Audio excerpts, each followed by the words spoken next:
Our Time to Love. A sweet opposites attract, later in life romance and contemporary women friendship fiction. Misha Quinn.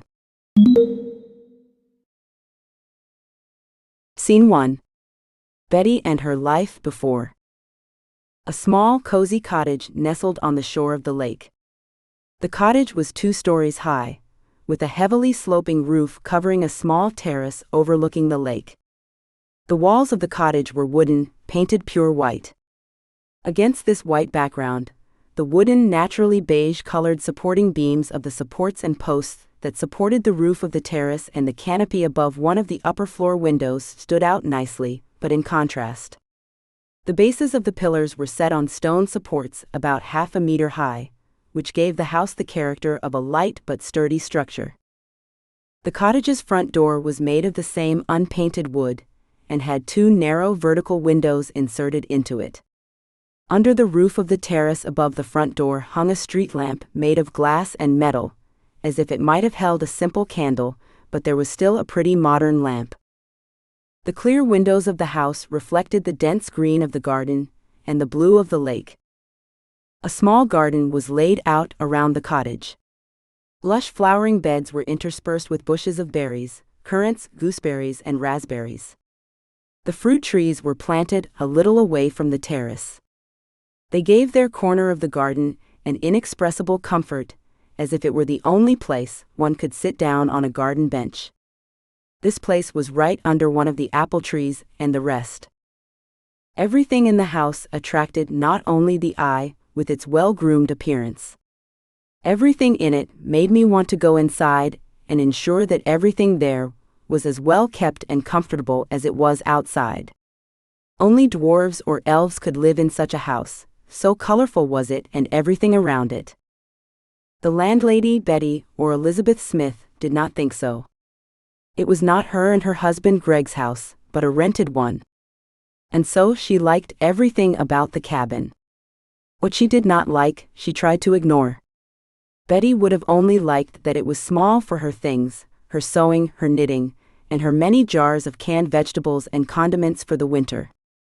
But unfortunately, shelves of jars filled with her homemade jam had already been broken twice under the weight of the sweet but heavy load. So Greg had to keep checking the condition of those shelves. And suppose they had a house of their own. In that case, they could plan and arrange things the way they wanted. Sturdy cupboards for homegrown food for the winter, racks for dried fruit from their garden, and plenty of mast for storing skeins of chest and fabric. Its size did not bother them, since it was just the 2 of them and her husband who lived there. Betty's husband, Greg, seemed to care little about how decorated or big his and Betty's house was. Greg was a heavy man in his early 50s. And without children, and they did not have any, everything suited Greg as long as his wife was happy. Another reason for Betty's husband's relaxed attitude toward the house they had lived in over the past few years was that Greg was a truck driver and constantly on the road. He made his living as a hauler and spent most of his time on the road. The massive truck was his main home. Greg practically lived in it. He spent the maximum number of hours and miles allowed for a professional driver behind the truck's wheel, eating and sleeping. When the truck was not on the road, Greg would park it outside their house, and then it would seem as if the colossal truck was condescendingly looking at the tiny house compared to its size. Greg always remained with his truck. He spent days and nights on the roads, driving throughout the country. But Greg never brought guest women to his truck, and never used their services in the motels. In addition, Greg loved his wife, Betty, and never cheated on her. Betty, however, as a lively, short, playful, full of life in the body, allowed herself to flirt with men she liked. However, she knew there was a line she should not cross, so her flirting did not go beyond harmless flirting. When Greg was free and did not have a ride the next day, he and Betty liked to go to a local bar, where they spent time with Greg's friends. When Betty and Greg spent time in the local bar, usually among their friends and Greg's colleagues, people were waiting for a show, Betty's show. Betty sat gracefully on a bar stool, crossing her slim, wonderfully sculpted legs and resting them on the rung of another bar stool in front of her. She looked like a free, bright bird of paradise. Betty glanced intently at the men entering the bar, assessing them as if deciding whether to waste her time on them.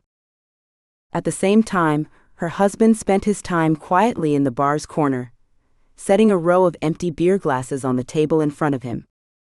Greg seemed, along with his buddies around him, to be wholly absorbed in watching a sports match being shown to the bar's patrons.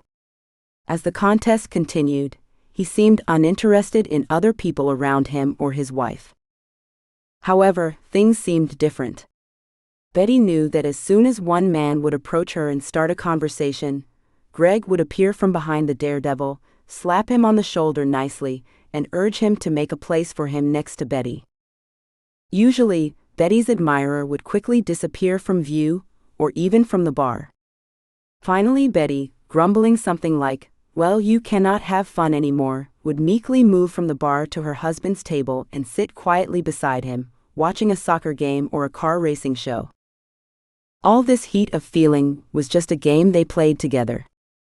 A game to break up the monotonous routine Betty, who spent most of her time at home.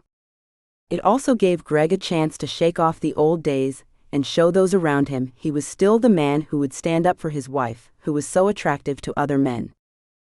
Betty also needed this kind of entertainment. Being a wife and a housewife was more challenging than it seemed. She had to organize everything so that when her beloved husband, Greg, came home, everything in the house was sparkling clean, and freshly baked pies and fragrant tea were waiting on the table. No one forced Betty to be such a diligent hostess in her home. It was just the way she liked to live. Betty kept her house and her household in such order, as if the cleanliness of her sex depended on her and Greg's life together. In fact, Greg was not at all interested in how clean the floors were in his house. He just wanted to ensure everything was in order, and sometimes he fixed things in the house himself. But after all, this cottage was not his or theirs.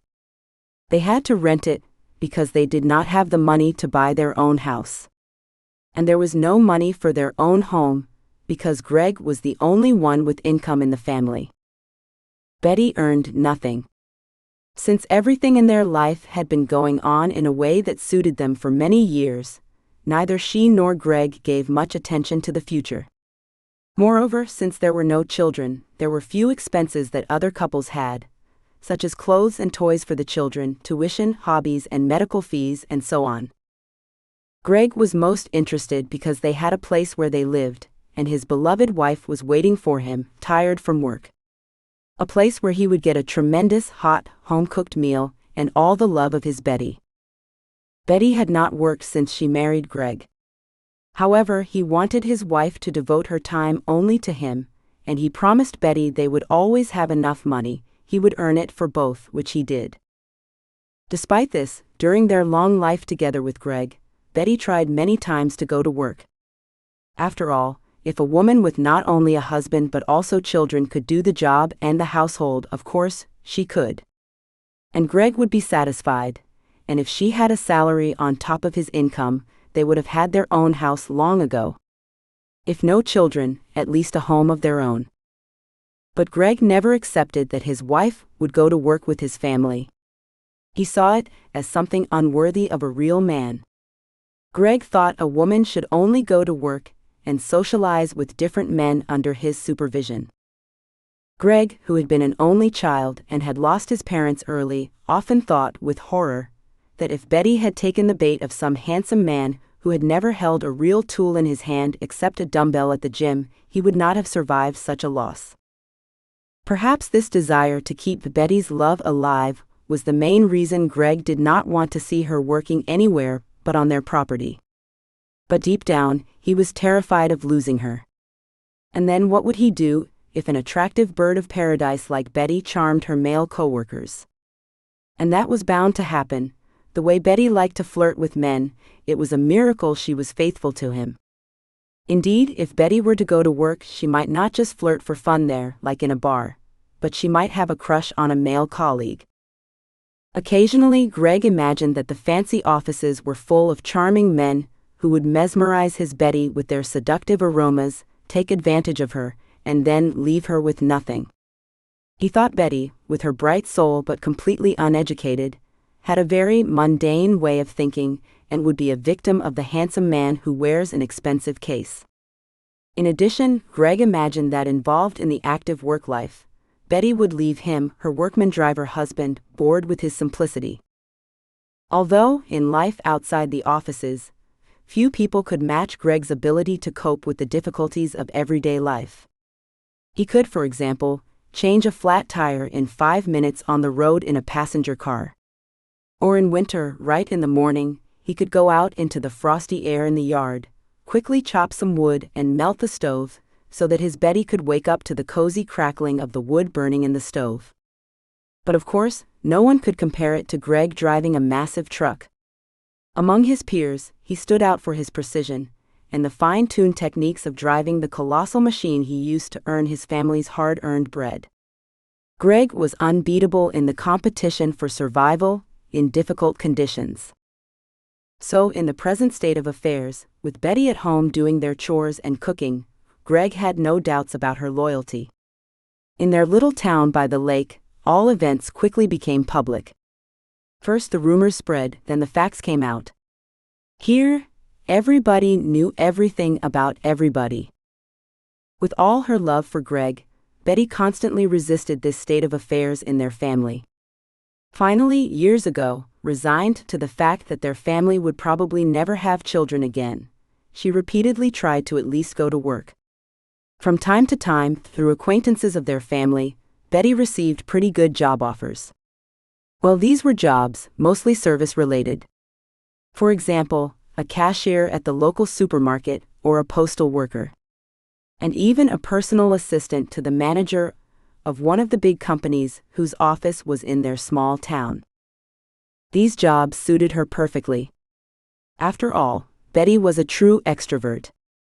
She needed communication like she needed air. She felt like she was suffocating without it, and it was the lifeblood of being with people. However, her job attempts failed because of Greg's negative attitude toward her possible working life. Things got a little better when Betty realized Greg would never let her go to work and accepted that, as well as the fact that they would never have children. So Betty shifted her energy to finding girlfriends in this new neighborhood, where she and Greg had recently moved, having rented this lakeside cottage. Betty was seeking a little pick-me-up one afternoon when she came across a tall, stately woman examining a jar of jam with deep consideration, twisting it in her hands as she did so. Betty could not pass by and immediately advised the woman to get another jam of much better quality. One thing led to another, and soon they talked about running a household. This was how Betty met Ellen. Ellen was married to Sam, who ran his and his wife's business. It seemed to Betty that Ellen's family was doing so well, a true example of a long and happy life together as a couple who shared roles. The husband stayed in business, and the wife took care of the house and the children. A settled old age awaited them. The children, Winston and Lucia, were grown and had left for school.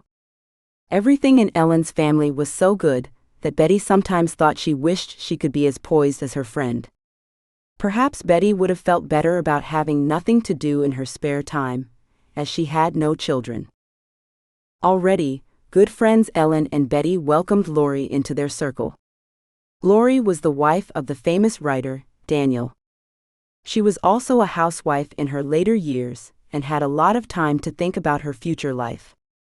Unfortunately, Lori's husband did nothing to help her dream of publishing her books. So Lori, already reserved in expressing her feelings, had lately been depressed. In addition, with Daniel's daughters Anna and Katya, she had grown up and left home. As a result, Lori was left alone with her husband, who was openly preoccupied with himself and not interested in what his wife was really up to. Betty sometimes thought her new friends had saved her life. It kept her from being drab and obsessing over her thoughts of approaching old age. Though what an age it was, she was only 50. Well, or a little over 50. Who cares? Betty thought the important thing was how old you felt, not the number that denoted your age. She thought her biggest trump card was that she did not think of herself as spent human material. The hope that Betty still had a life ahead of her brought her joy. Betty thought all she had now, her family, her life, would exist forever. Well, if not forever, and it is necessary to pass away, it will happen as in dramatic movies. He and Greg will die on the same day. It cannot be otherwise. What do she and her husband live for? And even the absence of children could not keep them apart. That is true love, no doubt about it. It was all Betty ever wanted. And flirting with other men was just the life-giving stream of air she sometimes let in to tease her husband and feel her demand for the opposite sex. It was all innocent, just a game. One beautiful summer day, while Betty was at home making jam from apples picked in the orchard outside their house, the telephone rang. The woman took a break from stirring the whole, lowered the fire under the brass pot, and wiping her hands on her apron, went to the telephone set on the shelf by the fireplace. Betty picked up the phone. She said, "Hello, yes, I am his wife," but did not listen to the end of what the male voice on the phone was saying to her in a very polite and careful way.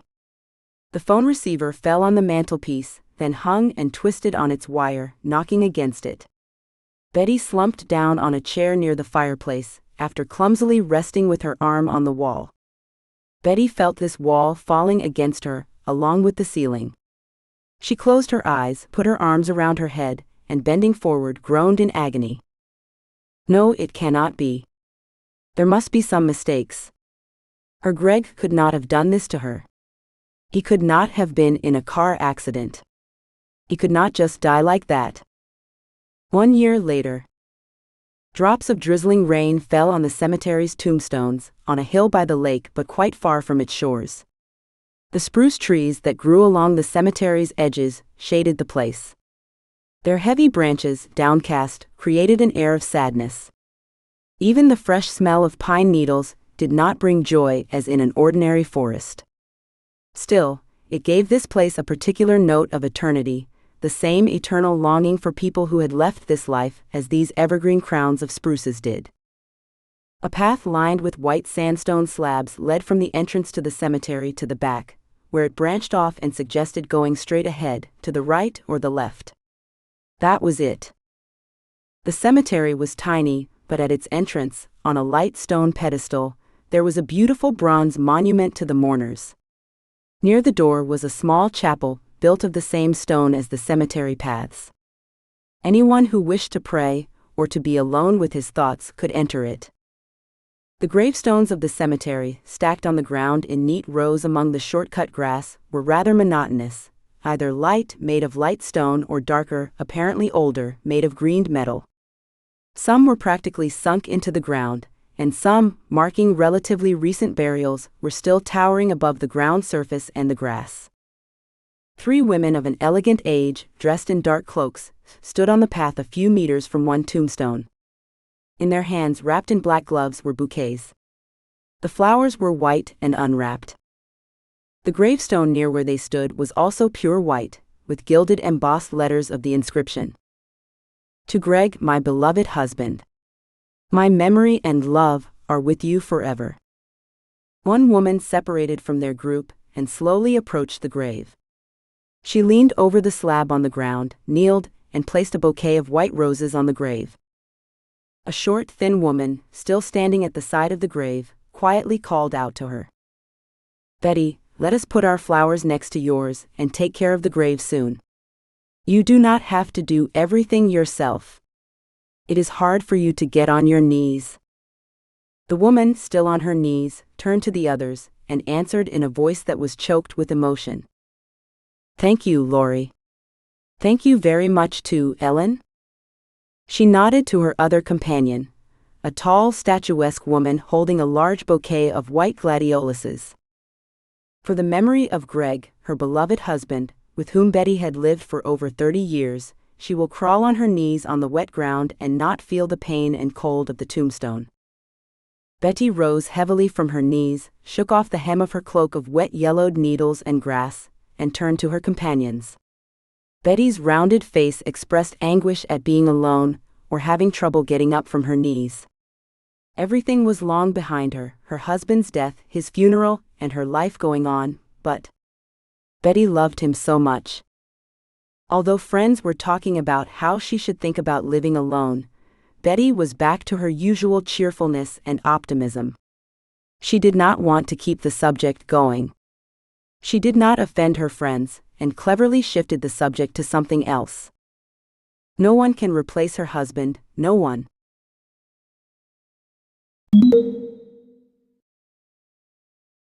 Scene 2. Bjorn and his life before. A vast cottage was at the foot of the granite rocks surrounding the small lake on the north side. The architectural style of the cottage was quite frank. It was built of simple gray concrete slabs, and so was the fence behind it, which protected the house and its yard from the wind from the side opposite the lake shore. A solid wooden door opened in the fence and led directly to the cottage's front door. One wall of the cottage was painted dark gray though. And even that dull color was a change from the monotony of the gray concrete. No one would have thought it was a home for a family with children, or a family. Instead, this cottage looked like the chic home of a posh bachelor. And so it was. The huge floor-to-roof glass windows on the second floor gave the impression of space and peace in the house. Light white curtains, with no pattern at all, covered the veranda windows from the inside. One curtain also covered the front door of the cottage. From the outside, it looked as if there should be a completely modern and completely new interior in and around the house. But when you looked at the house's veranda, this impression was extinguished and replaced by a sense of complete eclecticism and disregard for all the laws of a combination of things in the house's interior. On the veranda was a long couch with wooden railings and worn seats made of cracked light leather. On the sofa, almost its entire length, lay a voluminous checkered plaid. There might have been cushions under the plaid, it seemed crumpled and carelessly rolled up like a roll. Next to the sofa were two large wicker rattan armchairs with rounded backs and armrests. Again, several soft cushions were thrown carelessly on the seats of the armchairs. Between the armchairs stood a similar wicker rattan table, on the glass top of which was a wide painted ancient Chinese porcelain vase, from whose neck hung helplessly the stems and wilted heads of a bouquet of wildflowers, apparently long forgotten about what fresh water was. The door from the house to the veranda opened ajar. The light-faced face of a golden retriever peeked through. A big dog squeezed through the door, wagging its tail slightly, and slipped out the door onto the veranda and over to the couch. The retriever stuck his muzzle under the comforter and, whimpering, looked for something there, wagging his tail happily and a little guilty at the same time. A large man's hand appeared from under the plaid, and the dog's owner, in a hoarse voice, chuckling a little, fought off his pet's wet nose and tried to cover his head with the plaid again. The dog, however, was only enraged by this. The dog was even more active in poking his nose under the blanket and licking his master's face, which finally came out from under the blanket again. "Why, you are not letting me sleep at all," the man exclaimed with a doe-eyed grudge. He, grunting, lifted himself in his arms on the couch and sat down, carelessly throwing off the comforter directly onto the floor. The man reached up and interlocked his fingers in front of him. Then he stretched both clasped hands upward, stretching his back muscles. Finally, he lowered his hands in front of him and yawned widely, not covering his mouth with his hand. All his actions reminded him of a dog stretching his muscles after a long nap. He noticed it himself too, and turned to the dog, saying, "Well, now you have taught me how to wake up. Let us go into the kitchen and get something to eat." The man slowly rose from the couch, leaning heavily on edge with both hands. He was no longer young, but his body was in good enough shape. His slender body showed he was still taking care of his physical form, even though the years were showing. The man's unshaven face was brutally attractive. His medium-length, shoulder-length, wavy gray hair was disheveled from sleep. He was wearing loose plaid pajamas with an old, stretched and, in some places, leaky t-shirt underneath. The gray hair on his chest, visible through the neckline of his shirt, besides the gray mane of hair on his head, confirmed his mature age. He was well into his 50s. Maybe almost 60. The man got up, stretched once more, dodging the dog's attempts to put his front paws on his shoulders, put on the house slippers that stood by the couch, and went inside the house. The dog followed him, still happily and innocently wagging his tail, yawning and whimpering with impatience. The dog knew that now his master must give him his supper. Yes, that would be dinner.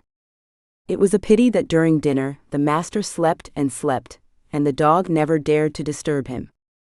But it was good that his master was eating some other food, or he could have starved to death. There had not been a bite of food in his mouth for 3 hours since his master went to lie down after lunch, and his afternoon nap had lasted too long. The man, grunting and shuffling with his slippers, went into the bathroom instead of the kitchen, which disappointed his pet greatly.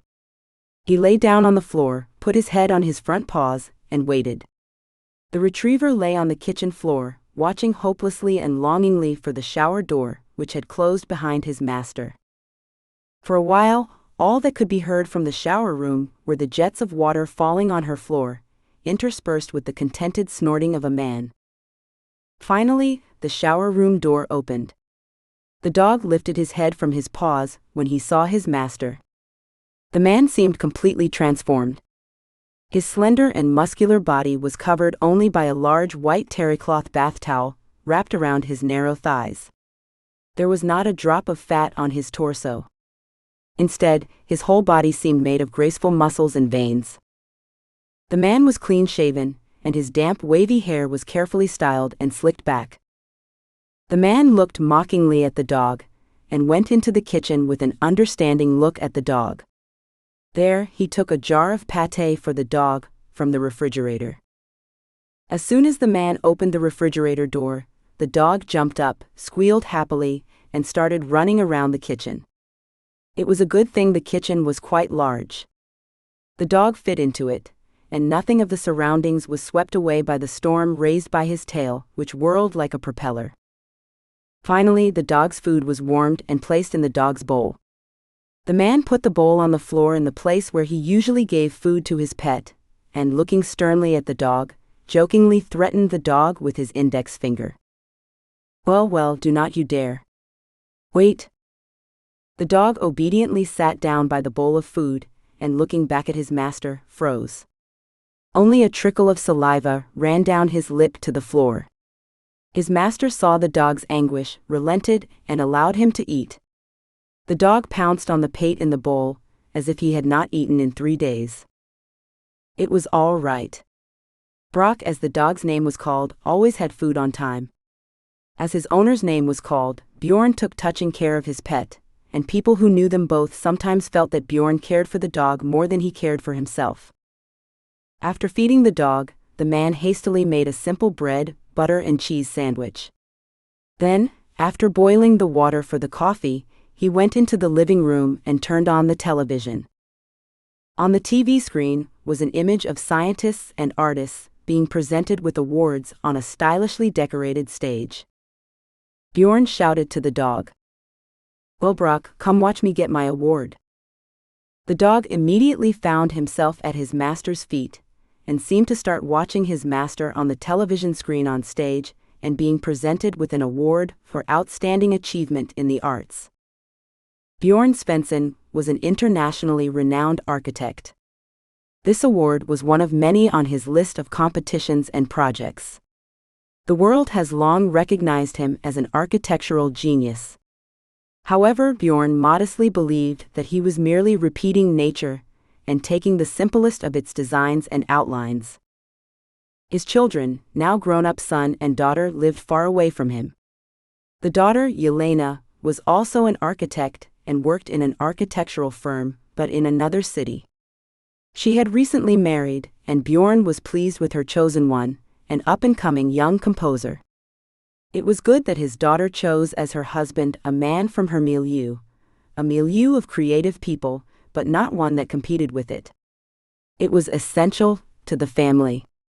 He remembered the lessons of his parents and the lessons of his former family life. There were families where both creative people worked as a nice pair of horses, harnessed to the same harness, and everything worked out well for them. But there were couples like him and his first wife, each looking in his direction, there was no opportunity to move together in the same direction. His wife was also an architect. They studied together at the Architectural Institute, where they met quickly at one of the student parties while still students, and got married. When the work of Bjorn, a young but already promising architecture student, was winning first prizes at regional and then international architectural competitions, his wife could not reach the level of at least a middle-class architect. Bjorn believed this was a natural disparity in their talents, and at first he paid little attention to it. But unfortunately, only some people can see the world the way he did. But as the years passed, his wife's blatant jealousy and Bjorn's blatant lack of understanding of her irritation against him practically ruined their life together. If she had admitted that he was talented and she was average, then everything might have been fine. But his wife was not willing to accept it. She could not understand why one of his carelessly made sketches of a projected building evoked the admiring sighs of architecture connoisseurs. Her careful drawings of projects attract neither clients of their bureau nor architectural connoisseurs. Indeed, Bjorn's daughter Helena did not want constant pressure from her architect husband, much less from her father, if she worked as an enslaved person with him. She was a very independent girl, all in her mother, with whom Bjorn had divorced, though peacefully, many years before. He kept a good relationship with his ex-wife. He did not bring turmoil into the minds of his teenage children because of misunderstandings about the division of property in the divorce or other problems. Bjorn left his family at their home together and actively helped his ex-wife raise their children together. He did not regret a cent spent on his children. His Helena and Bobby were just fantastic. Bjorn was as proud of them as he would have been of himself, or even prouder. His son went to school to become an electrical engineer, which surprised the rest of the family. But it was his choice, and Bjorn respected his decision. Bjorn was convinced that imposing his parents' professional path on his children was unnecessary. Otherwise, big problems could grow out of it. Bjorn had examples of acquaintances who insistently pushed their children to continue the professional path of their father or mother, without considering the inclinations and wishes of the children themselves. With a specific financial or moral dependence on their parents, children would continue the path of their father or mother. Still, they changed professions or continued to pull the weight of an unloved job, which sometimes led to emptiness and other psychological problems. So Bjorn was satisfied with the current state of affairs in his family. However, having already lived far from his family, he realized he was still alone. Alone, although Bjorn was surrounded by crowds of admirers of his talent and charm, he never dared to tie himself up again to the bonds of marriage or at least a permanent relationship. No one forbade him to be attracted to beautiful women or respond to their feelings, but it was all for nothing. He was still alone. Alone, except for his faithful pet dog Brock, who had brightened up so many evenings and weekends for him, the unhappy, lonely creator.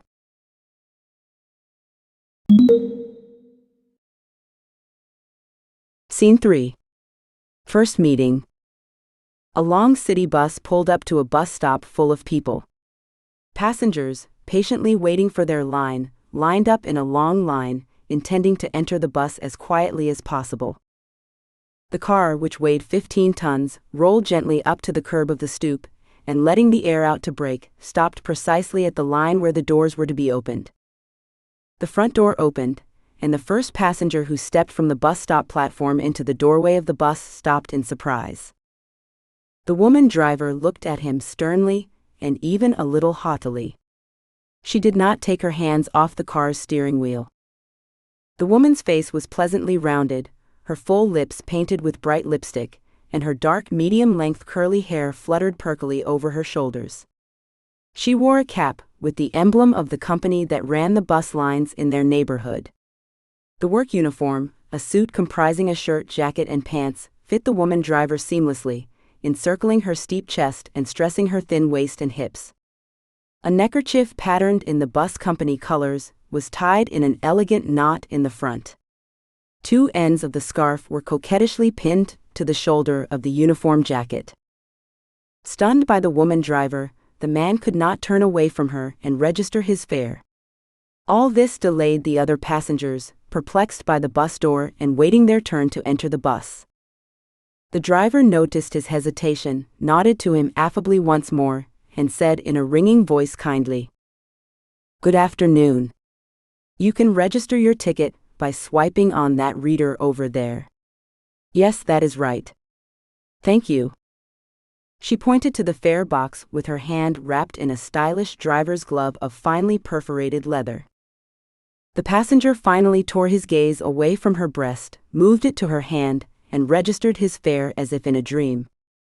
Then, as he made his way to the bus, he glanced once more uncertainly at the woman driver and slowly made his way into the bus's interior.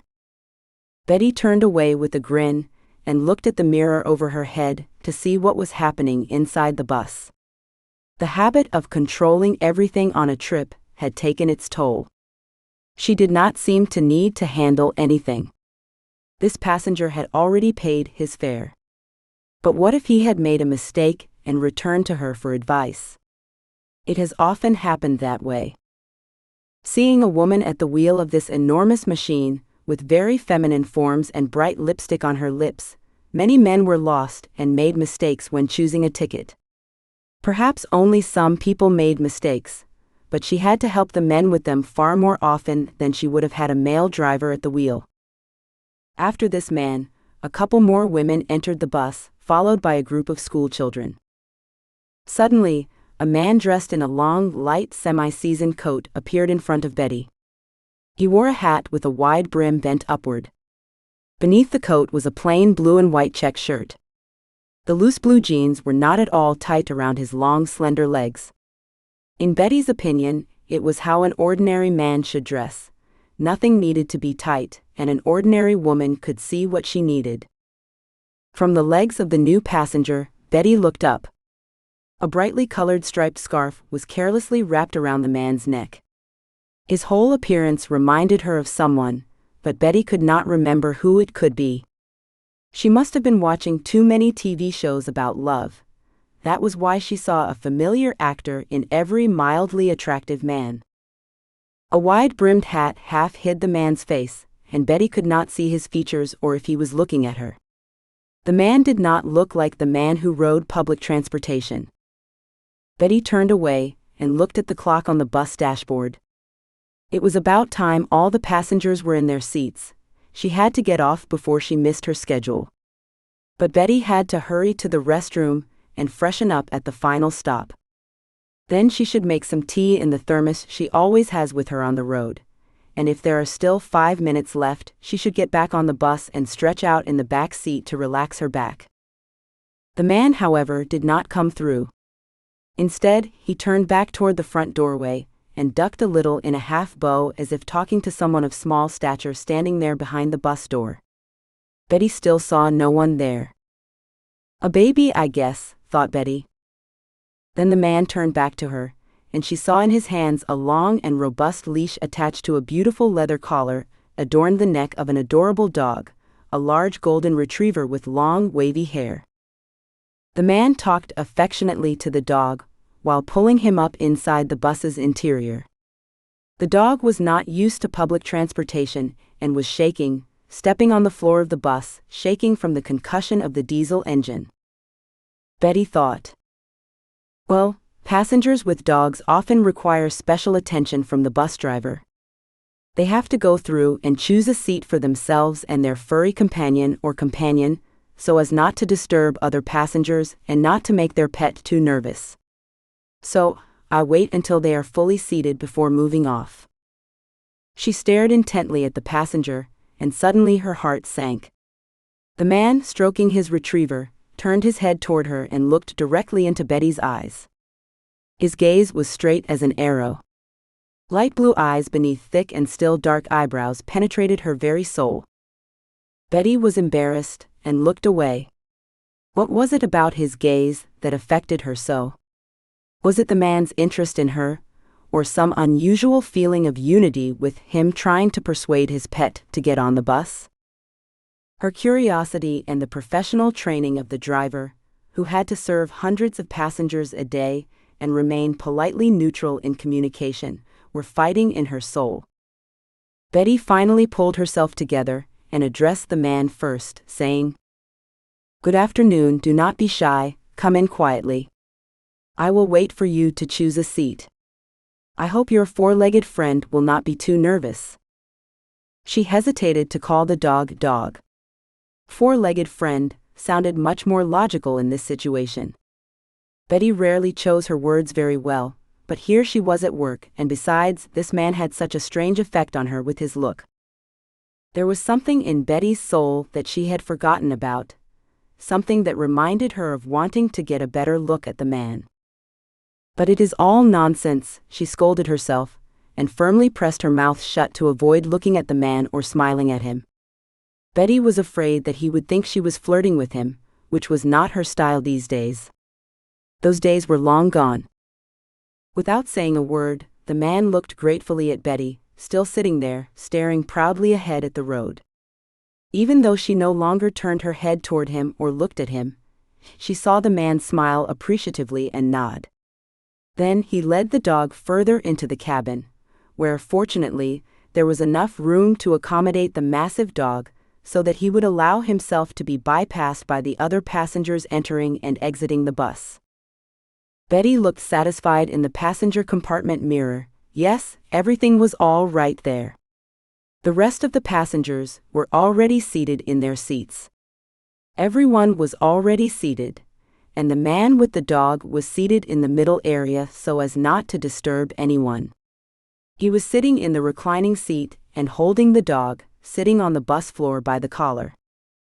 Betty looked in the exterior mirrors of the bus, removed the handbrake, selected gear, and depressed the gas pedal. The bus started smoothly. As she drove the bus along the busy city highway, Betty glanced from time to time into the passenger compartment. Her gaze kept bumping into that passenger with the dog.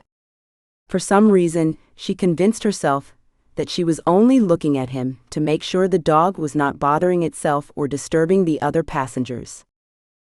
Betty has long been accustomed to many passengers watching her in the mirror above her head. Yes, she saw them in the bus's cabin, but passengers also like to watch the driver, especially if it was a woman, even more so if the driver was, in every sense, a prominent woman like Betty. But this man cared touchingly for his four-legged friend, who had something to do with her. His blue eyes, his well-defined mouth and broad cheekbones. And Betty rarely saw men who cared so much for someone, especially if that someone was a dog. And her Greg. He never wanted pets, but he cared about Betty so much. Oh, Greg. Betty's thoughts drifted back to her youth, when she and Greg had met and married. How simple and easy everything had been then. Now, at her age, nothing was easy. Even an extrovert like Betty had never found a new life partner among her acquaintances. She had not even tried, frankly. So far, no one had ever matched Greg. No one. Betty shook her head, pushing the memory away. She could not cry. Her attention would wane, and she might miss something on the road. Betty sniffled, took the glove off with one hand, and clasping the steering wheel with the other, wiped away a tear with her finger. Then behind her she glanced in the salon mirror, held her head up stubbornly and straightened her shoulders. Betty was on the job, and she must not be soft. She had a responsibility right now to these people sitting relaxed on the bus and minding their business. Betty has responsibility for a bus that costs several $100,000. She had a duty to keep the line on schedule and the road safe. She was a professional, and that says it all. Betty had to go away with the memories, away with the tears and all those unnecessary tender feelings right now. Betty drove the bus with concentration and no longer looked into the passenger compartment. Something about the man had hurt her deeply. Her thoughts were flowing back in the same direction she was thinking about that man. I guess I was touched by his concern for the dog, as if it were a child. Yes, a child. The child I never had and never will have. I do not have time for a dog because I live alone. And these long shifts with no one home for 14 hours. That kind of work schedule does not allow me to think about getting a pet. The pet needs to be walked with, it needs to be spent time with, and it needs to be fed on time. Who was going to do that if I was not at home all the time? Betty had missed the time she stayed home and listened to Greg because she had not gotten a dog. So now she would have no choice but to accept the situation and make time for a pet. Or change jobs.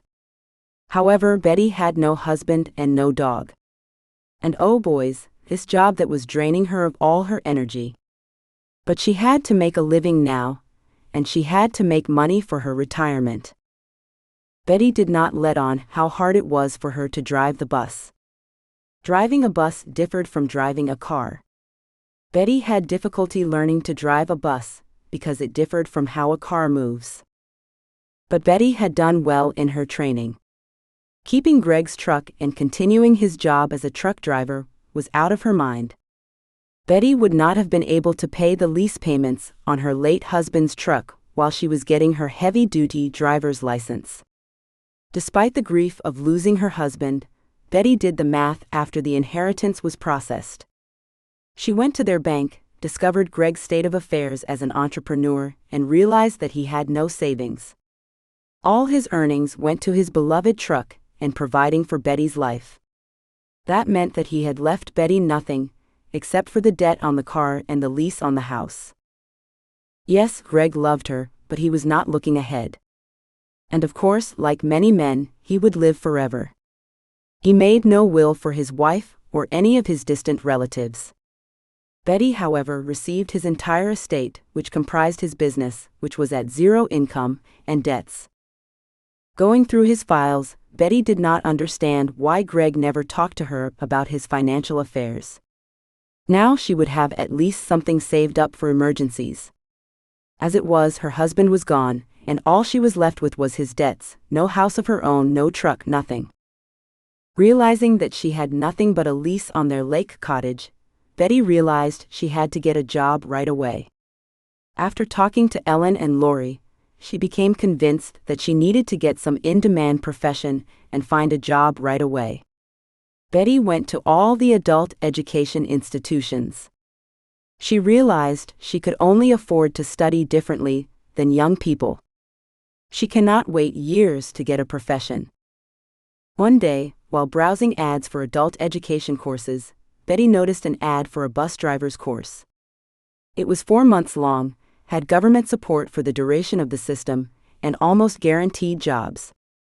However, there was a shortage of bus drivers. This was clear from the fact that all the newspapers were full of advertisements for jobs as bus drivers for bus companies. Betty applied for a bus driver's course and, to her unspeakable surprise, passed all the stages of the selection process. To enter the class, she had to give a police check, a medical examination, pass a passenger car driving test again, as for a driver's license, and pass psychological tests on a computer and a personal interview with psychologists. When all the selections passed, Betty received a letter informing her she had been accepted into the bus driver's course. It was her first small victory on the road to independence and success, as she understood it. When the training began, it was fun for her to learn with students like her, who were very mature. Yes, most future bus drivers in this and other courses were older people who had chosen this profession precisely because no one else was waiting for them in their previous jobs. Betty completed her training, passed all her driving theory and passenger service tests, and passed her bus driving test. However, once she got a place to practice, Betty tried so hard that she thought she could not take the stress of the responsibility thrust upon her. First, there was the driver's responsibility for everything. For the bus, which cost like a millionaire's super expensive sports car, the people in it, and the people and vehicles around it. This responsibility weighed on her like a huge rock. While driving the bus, Betty was constantly struggling with more than just fever attacks. Yes, she had had hot flashes for a long time, which was typical enough for a woman in her 50s during menopause. But now the attacks of rapid breathing, similar to panic attacks, had also been added to them. However, persistence in reaching her goal and confidence that the next day would bring something better than today helped Betty cope with malaise and return to her former cheerful mood. Day after day went by, and gradually Betty got over the strain of an unfamiliar workload. She was also used to the new routine of getting up at 3 in the morning for the work shift, or going to bed at 9 in the morning after the night shift. After a year, driving a vast car became commonplace. Working with passengers was expected, and irregular hours were the norm. The most important thing was that Betty was being paid, and well. Betty asked for night shifts as soon as possible, as she was desperate for extra income, not to lose the lease on her house. She was suddenly earning so well that she had to adjust her tax percentage for the year upward after only 6 months on the job. Betty took every shift, nights, weekends, and holidays. Passengers varied. Some could not believe their eyes when they saw a plump woman driving a bus on the night line, and looked back at her and cautiously made their way inside. When they got off at their stop, they were usually relieved to wave at her. It all worked out? Others tried to flirt with her, but Betty, with her sharp tongue, was particularly good at putting them in their place, offending no one or creating a scandal around an otherwise innocent conversation. Betty drove along, all seemingly in her thoughts and memories, and occasionally glanced in the bus mirror at the passengers. Or rather, she looked at only one of them, the man with the dog. The man was sitting, leaning slightly toward the dog, who was already lying quietly on the floor near the middle door of the bus, and wagging his tail rather cheerfully, looking faithfully at his master. Betty thought, here was a man like that, and one. Why did she think he was alone? Betty did not notice any ring on his hands, besides a modest male signet ring with a black stone. But why did she think of that at all? How many male passengers had she already carried on these lines this year? Probably thousands. Why was it this man that so attracted her gaze? Betty suddenly realized that the man was also staring at her intently in the same mirror. He was looking at her, and the blue eyes on his rough cheekbone face radiated warm light. Betty suddenly smiled directly at his reflection in the mirror, and immediately lowering her eyes to the road, was very pleased with it. She began deliberately to keep her eyes on the road, so as not to look at the man again. But out of the corner of her eye, she noticed he was still looking at her. He was watching and stroking his dog with his broad palm, soothing it and holding it in place with his other hand. It seemed to Betty that the movements of his hands applied to her. A thought flashed through her mind like a light breeze. What if he stroked me like this, on my shoulders, on my back, on? Oh God, what am I thinking? I am driving. Despite Betty's self-abuse of such thoughts, the warmth that spread through her body from these thoughts warmed pleasantly. Betty felt as good as she had felt in a long time. Somehow, she felt as if there was more between her and the man than just polite contact between the bus driver and his passenger. Betty, smiling, was driving the bus, and she thought it would be so good if this flight never ended. The man pressed the stop button and got up, holding his dog by the leash. Betty even felt a pinch in her chest, thinking, what, was he getting off the bus already? Would she never see him again?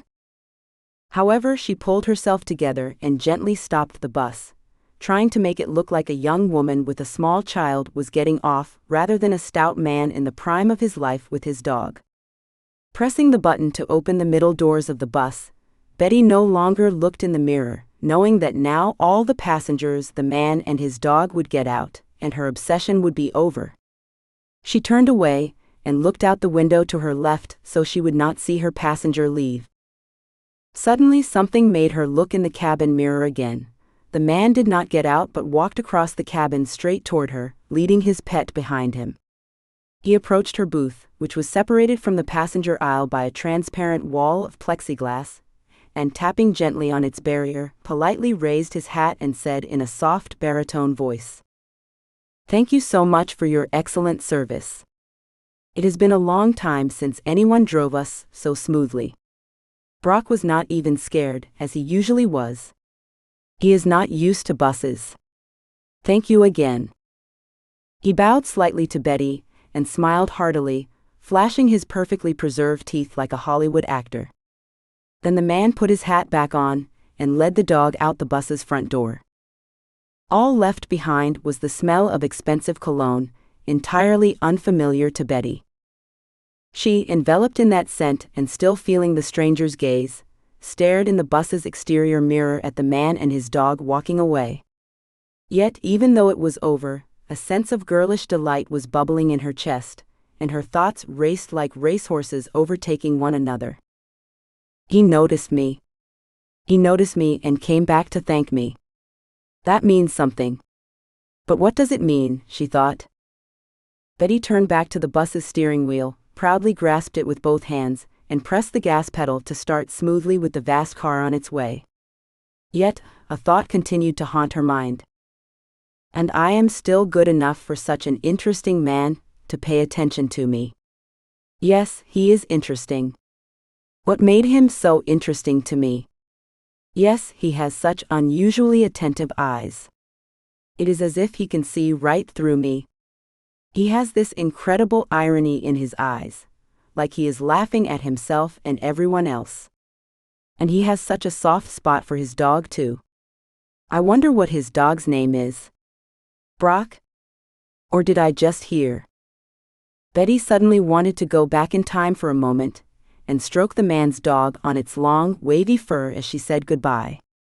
She also wanted to meet the man's eyes and see his reaction to her petting his dog. What is the matter with me? Have I fallen in love?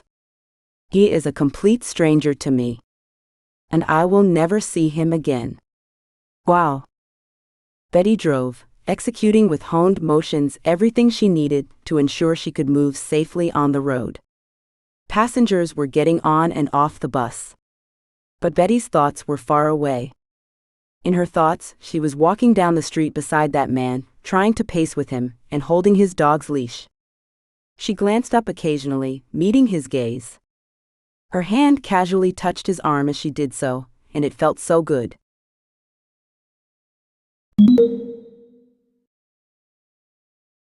Scene 4.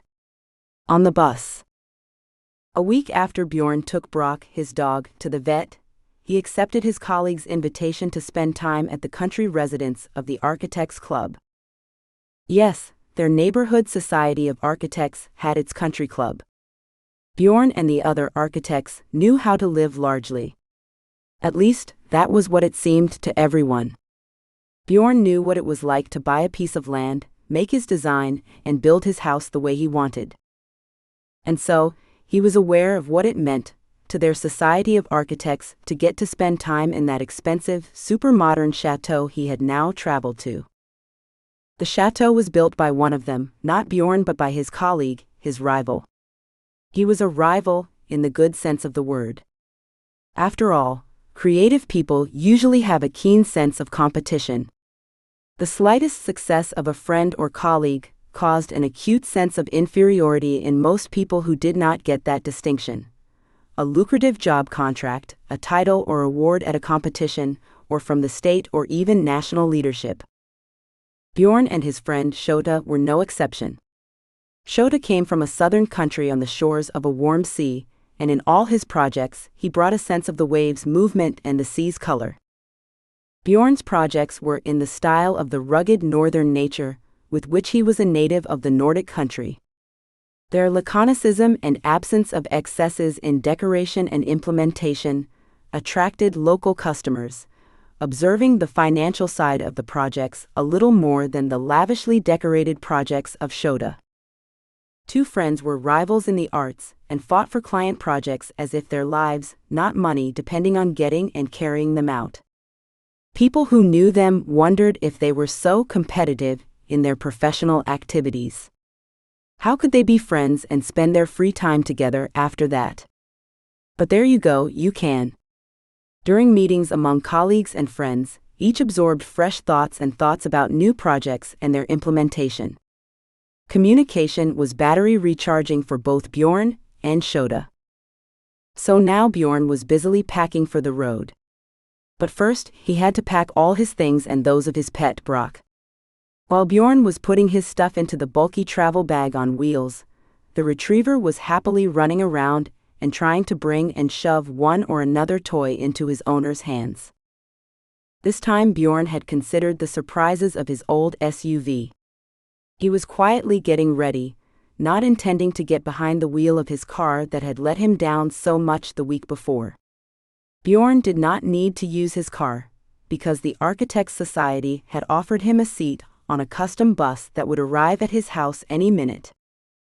Bjorn finally folded all his things and closed the zipper of the bag. Everything seemed to fit.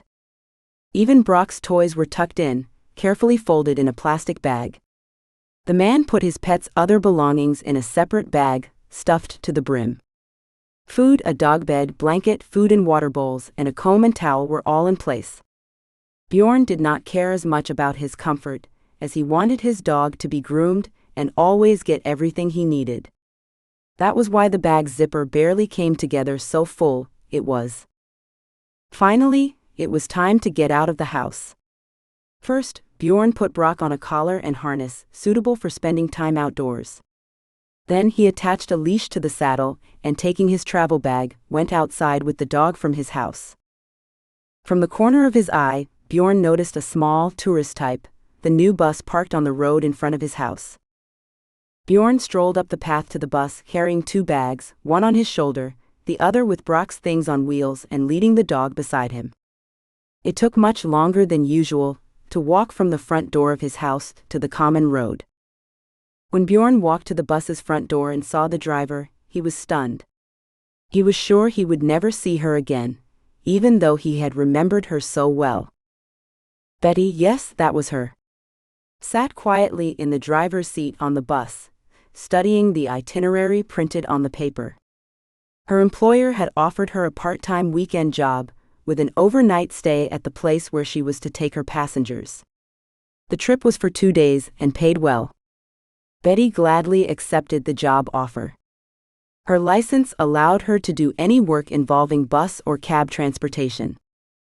Bjorn did not know the woman's name, and he did not count on her even remembering it. And anyway, who would say that this woman paid attention to him? So what was the point of him constantly looking at her in the bus mirror? She, as the driver, was supposed to be constantly checking to see what was going on inside the car, which was why he was catching her gaze in the mirror. Bjorn hesitantly staggered to the bus's front door, placed the bag beside him on the ground, and holding the dog's leash, ordered his dog to calm down and sit beside him, which he did. But all these preparations for departure caused Brock's excitement. He whimpered impatiently and trembled with excitement, waiting for the adventure to continue. He thought something unusual was happening, since they usually went somewhere in their car, which Brock was used to. Yet here he was, led again to some vital thing that rumbled and shook like a dinosaur. Would his owner force him, Brock, to climb into that colossal box on wheels again? As the passengers paused at the bus's front door, Betty shut off the engine and deftly slipped out of the driver's seat, heading for the bus's front door to greet the passengers. When she looked outside, she saw a tall man with loose but exquisite clothes and a large dog with golden hair. Suddenly Betty's heart pounded, and a flush of excitement appeared on her cheeks. So she was familiar with the sight of this man with a dog. Betty was struck with a joyful surmise. Could it be the same man who had been looking at her so intently a few days ago when he had entered the bus with that beautiful big dog? Betty suddenly felt that this meeting had happened for a reason. This man meant something in her life. Or it would mean something. There was a meaning to this reunion that she did not yet understand. After all, nothing foretold he would at least talk to her, for then, saying goodbye on the bus when they first met, he walked past her to thank her briefly for her patience. After that, he was just a passenger. And that means Betty has to communicate with him the way she would with the hundreds of other passengers she transported daily on her buses. That means her tone should be polite, neutral, and communication with the passenger should be kept to a minimum, good afternoon, or just a nod. Then you must ensure the passenger has their ticket in order and is seated. Then you can continue your way. Betty could not figure out what gave her such a keen sense of the significance of meeting this man. Perhaps it was that hot look in his blue eyes, or that touching concern for her dog. Who knows? All these thoughts instantly flashed through Betty's mind, though it seemed like an eternity since she met the man's eyes. Betty slowly got off the bus steps and walked toward the passenger, still waiting with his dog, standing slightly away from the bus. It seemed to Betty that he was hesitant to approach her himself. Realizing this, Betty immediately stopped being embarrassed, and assuming the role of amiable driver came the man, looking at him with a smile. She jokingly put her hand to the visor of her uniform cap, as if to salute him, and said, "Good afternoon. Are you coming on board?" The man, clearly not expecting any of this, raised his head, looked at Betty and suddenly grinned. He answered her in a thick baritone voice, also erect to his full height.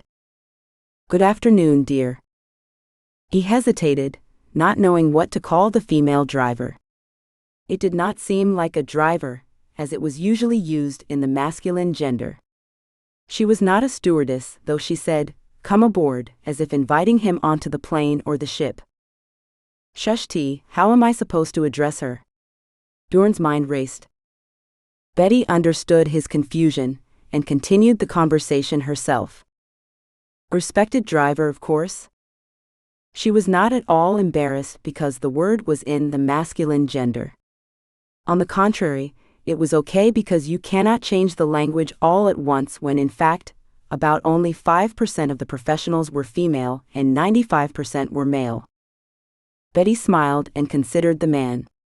He stood before her, looking at her with a calm smile through his blue eyes. The man seemed to be in a kind of nirvana. His dog sat beside him and did not move. Only his tail gave off some excitement as it fidgeted from side to side on the ground. Betty forced herself to tear her gaze away from the stranger's eyes, and overcoming her excitement at seeing him, continued the conversation. "I take it you are my passenger. I mean passengers?" Bjorn smiled heartily again, and Betty's heart immediately melted. His teeth were in perfect condition, and he was caring for them. Betty thought how nice it would be if all men and women of that age had such perfect teeth, and their natural ones. She suddenly felt painfully sorry for her passé-away husband, who never got used to taking care of his teeth and lost them one by one. Greg also saved money on the dentist, and did not go for annual checkups as recommended. As a result, her ex-husband was embarrassed to smile in public, and covered his mouth with the palm of his hand. And here was this charming man with such beautiful teeth. Betty could not bring herself to tear her gaze away from his smile, from his blue eyes, beautifully outlined with wrinkles of laughter, from his handsome hands of a musician or conductor, which he spread out to his sides as if to acknowledge Betty's superiority to himself in this dialogue. Betty finally woke up from her trance, and said seriously, "Yes, that is right, I am just the driver." "Well, give me your luggage and I will put it in the luggage compartment. And you can go through to the interior of the bus." Betty's tone gave no reason for discussion. She instructed what her passenger should do. With these words, Betty stepped toward the man while reaching for the handle of his wheelie bag. The dog soared in a leap, bringing his paws down Betty's shoulders. It did not growl, and it did not bite her. Instead, the dog pushed her away from his master's things. But the dog's body weight was so great that Betty swayed in surprise and settled on her rear end, right on the sandy walkway in front of the bus. With the dog on top of her with his whole body, he was trying to figure out how that happened. Others endured his onslaught. So why did this woman suddenly fall? The man pulled the dog's leash sharply toward him and, holding the dog at his side, leaned toward Betty. The woman was unaware of anything, and was still sitting on the ground with her hands behind her. Then finally, she shook her head, coming to her senses. "Are you all right?" Bjorn asked with genuine concern, looking into Betty's eyes. He squatted down in front of Betty and continued. I am so sorry to you. Forgive me. Brock did not mean to hurt you. He is just not used to someone taking my things in front of him. There was such despair in Bjorn's voice that Betty could not have been angry with him and his dog. However, good for her. She did not think the dog could misunderstand her intention to take her master's things. But yes, she should be more careful in the future. Bjorn, meanwhile, tied the dog's leash to the wheeled bag and squatted again in front of Betty, still sitting on the ground, took her by the shoulders and looked into her eyes, asking, "Well, are you hurt?" The man's voice was so apologetic that Betty had to find the strength to answer him. She said in a suppressed voice, "Yeah, it is okay. I just was not expecting anything like that. I am sorry, I do not have a dog. I did not know, I should not have taken the bag without your permission." Bjorn rose from his squatting position, pressed his palm to his heart, and bowed to Betty in a half bow. Straightening up, he gallantly extended his hand to her, saying, No, I am the one who owes you an apology. Lean on my hand, and I will help you up." Betty stared at the stranger with her eyes wide open. Then, determined, she slowly lifted her right hand off the ground and gave it to him. Her palm was smeared with dust and bits of sand from the path the dog had dumped her on. But that did not embarrass the man in the slightest. Instead, he squeezed her palm tightly with his palm, and Betty felt a smooth but strong jerk upward as if a crane had lifted her. The man looked at Betty contentedly and solicitously. She immediately shook off the sand and left her stuck to her uniform. Betty felt he was looking at her openly, from her lush, wavy hair now disheveled and almost covering her face, to her breasts and dainty feet in her pumps. Low-heeled pumps were the only departure from the traditional male driver look she allowed herself in the workplace. But she did not need to wear pumps to stand out from the crowd of male drivers. Bjorn was silent and kept looking at this lush woman, wondering what she, with such a figure, was doing in this job. The male passengers certainly did not leave her alone. Suddenly, Bjorn felt jealous of all men around this woman. If even he, the acknowledged conqueror of the female hearts of high society, looked at her lush figure and did not notice her age. Or rather, her mature age was of no importance to him, or even an advantage over other women. Betty was the first to break the lingering silence. "Thank you, I would not have gotten up so easily myself, years." She did not finish, but tried again to shake off the back of her uniform pants. It looked a little comical, as she tried to twist her neck to see if there was any dirt and sand on the back of her pants. But she could see nothing. The man took a step toward her, put his hand lightly on Betty's shoulder, stopping her attempts to turn and look behind her back, and said confidently, "Wait, I will help you." He threw the dog's leash and stepped on it with his foot. The dog lay quietly at their feet. Then the man took Betty's hand and squeezed it tightly, holding Betty in place facing him.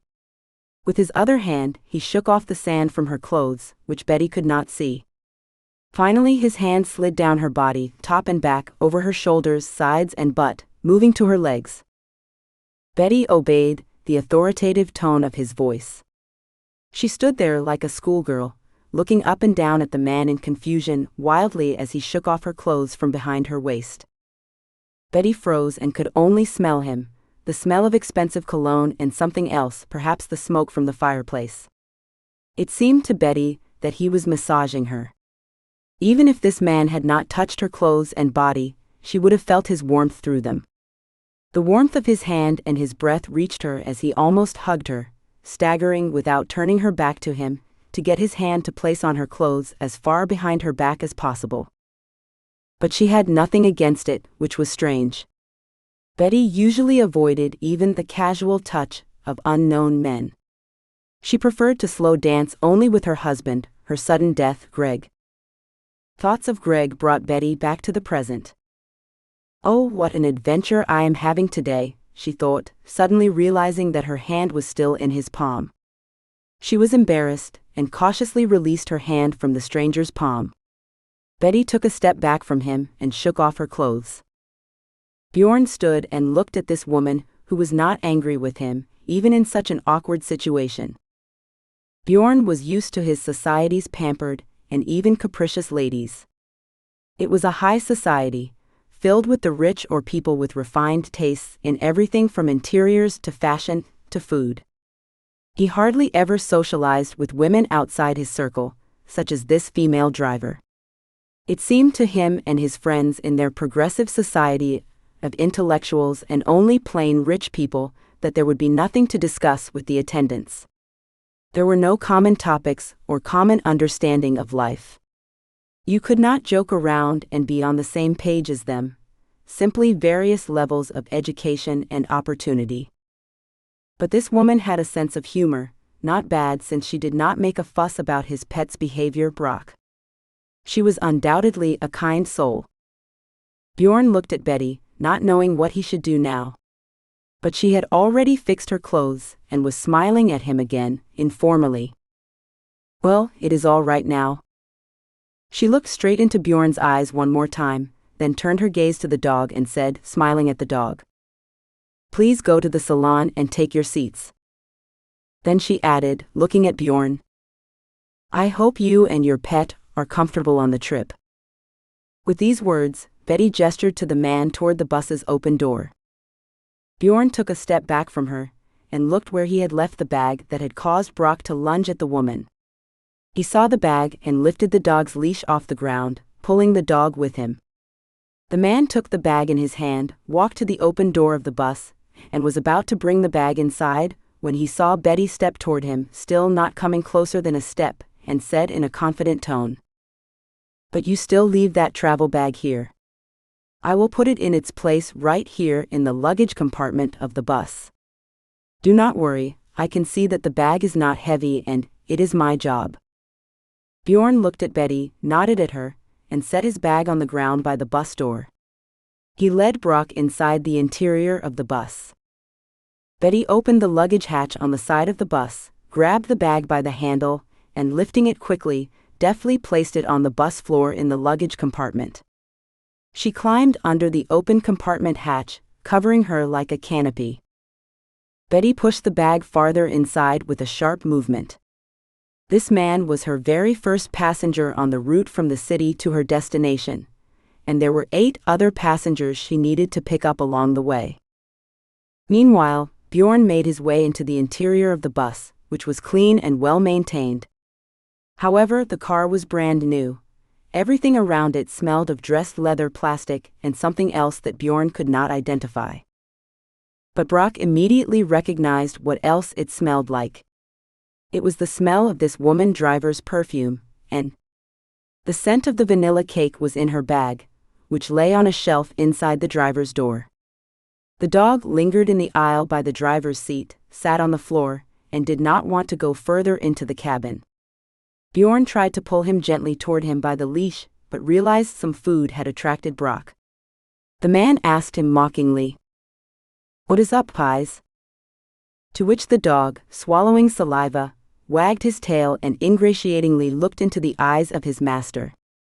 Bjorn understood everything and deliberately sternly said, jokingly wagging his forefinger at the dog, Now, do not be naughty. Let us go to our seats. If our driver will be so kind, he might treat you to a pie too." He tugged on the dog's leash once more. Finally, Brock got up with a pained look and staggered to the end of the aisle between the passenger seats at the back of the bus. Knowing that not all passengers wanted to spend their time on the road sitting next to his hairy, usually noisy pet, Bjorn had bought all the seats in the back row of the bus. For a long ride, he knew Brock needed a soft seat to lie down on and not suffer the jolts of the car's hard floor. His dog had recently reminded him he preferred the hard floor of public transportation. Who would enjoy being forced to sit or lie directly on the hard, shaky floor of the bus, shaken by the diesel engine and the bumps in the road? No one. The buses on the city lines in their town were already quite old, and they were constantly shaking, rumbling, and twitching when moving off or braking. So their movement did not add to the comfort of the trip with the dog. Like a caring owner, Bjorn wanted his pet to enjoy the trip as much as he did himself, so he bought out all 4 back seats. And even though they were now on a practical new bus, arranged in comfort for long trips between cities, he was still willing to make room for Brock first and only then to sit next to his pet himself. So, despite the vicissitudes of his interactions with this exciting woman bus driver, or to get his mind off them, Bjorn leisurely spread a protective cover over the 3 seats of the last row of the bus. He patted the seat, prepared for the dog with his hand, and invited Brock to take his seat. Which he did, jumping onto the seats as quickly as he could. The dog settled down and took almost 3 seats. Finally, he had a 4th seat for his master. The dog panted, sticking his tongue out in anticipation of a comfortable journey.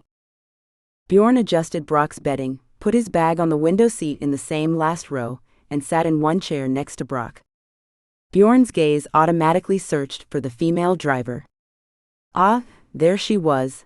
She finally entered the interior of the bus and, with a glance at the passengers, who were well nestled at the end of the car, went to her driver's seat. Bjorn immediately switched to the cabin mirror, where he could see the driver fastening his seatbelt, adjusting something with the mirrors outside the bus, and the bus moved smoothly on its way.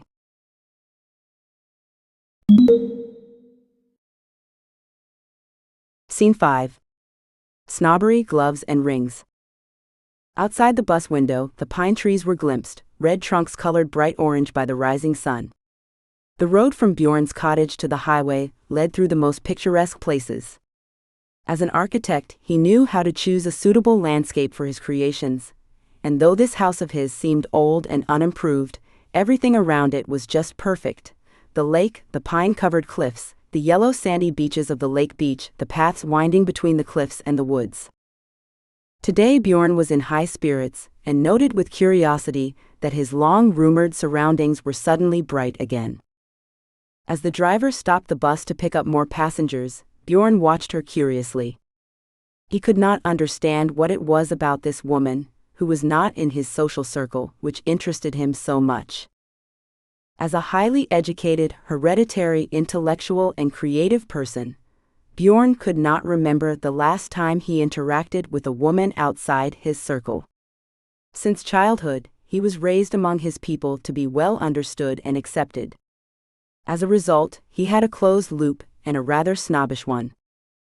When he was young, Bjorn remembered he had tried to hang out with a group of college boys, who had invited a girl from outside their social circle to spend time with them. He did not understand what it was about her repulsed him, but certainly not her looks. That girl was quite pretty. Instead, he was disgusted by how she behaved with them, high society guys. He thought she was only willing to accept advances from any of them because they were rich or from famous families. Bjorn would not even meet her. His prejudices were firm. Then conviction forced him to set aside everything about her that was cute and pleasant, and concentrate on the fact that she probably did not have the proper level of intelligence. He remembered her laughing gleefully at their tired jokes, to which the girls of their circle had long been unresponsive. It occurred to Bjorn 4 decades after that party that he was the most apparent snob among his fellow students. He did not even want to understand people from other walks of life. It was enough for Bjorn that he revolved around his like-minded peers and could understand them half-heartedly. But now, in his 50s, he suddenly felt that a massive part of life had passed him by. And his own life might be a little left. On the other hand, he was well into his 50s. Who knows how much longer he would live? No one. Perhaps that is why he was so interested in this woman, free now from family ties. That she spoke to him and served him simply as a passenger, without flirting or obsessive attention to his famous person, made Bjorn want to get to know her better. Bjorn did not notice any ring on her hand, no wedding or engagement ring. But no, how could he tell if she had a call or not if she was always wearing gloves? So, to figure out the marital situation, Bjorn should try to talk to her, for example, over a coffee break on the way to their vacation home. Then she could take the gloves off, and he would understand something about her marital status without resorting to direct questioning, which might be inappropriate now. But there were no coffee breaks on the road. The bus had collected all the passengers. After an hour of travel, the opposite shore of Sunset Lake and the road leading to a magnificent modern building blended into the shore's landscape, and the hills were already visible. The passengers, all of whom were good acquaintances or colleagues of Bjorn, were talking excitedly to each other, exchanging news. Responding inappropriately to the greetings of the new passengers, Bjorn switched from thinking about this female driver to thinking about why he did not have a life partner right now. Yes, Bjorn had everything. He had all the best things in life: girls, women, admirers, and adorers of his architectural talent. The only thing Bjorn had not had for a long time was the person he wanted to spend his life with. As a man, he longed for someone close to him with whom he could share his successes and failures. But yes, he had setbacks too. So many things happened in his brilliant career as an artist. But he did not want to think about that now. But the bus kept rushing along the highway, and the scenery outside the window changed to a more mountainous one. Bjorn's thoughts gradually flowed in a different direction. He joined in the conversation, so the time on the road flew unnoticed. Brock lay perfectly still in his seat and slept most of the way. Somehow Bjorn felt quite easy on the soul. He thought that from now on, all that lay ahead of him would only be good.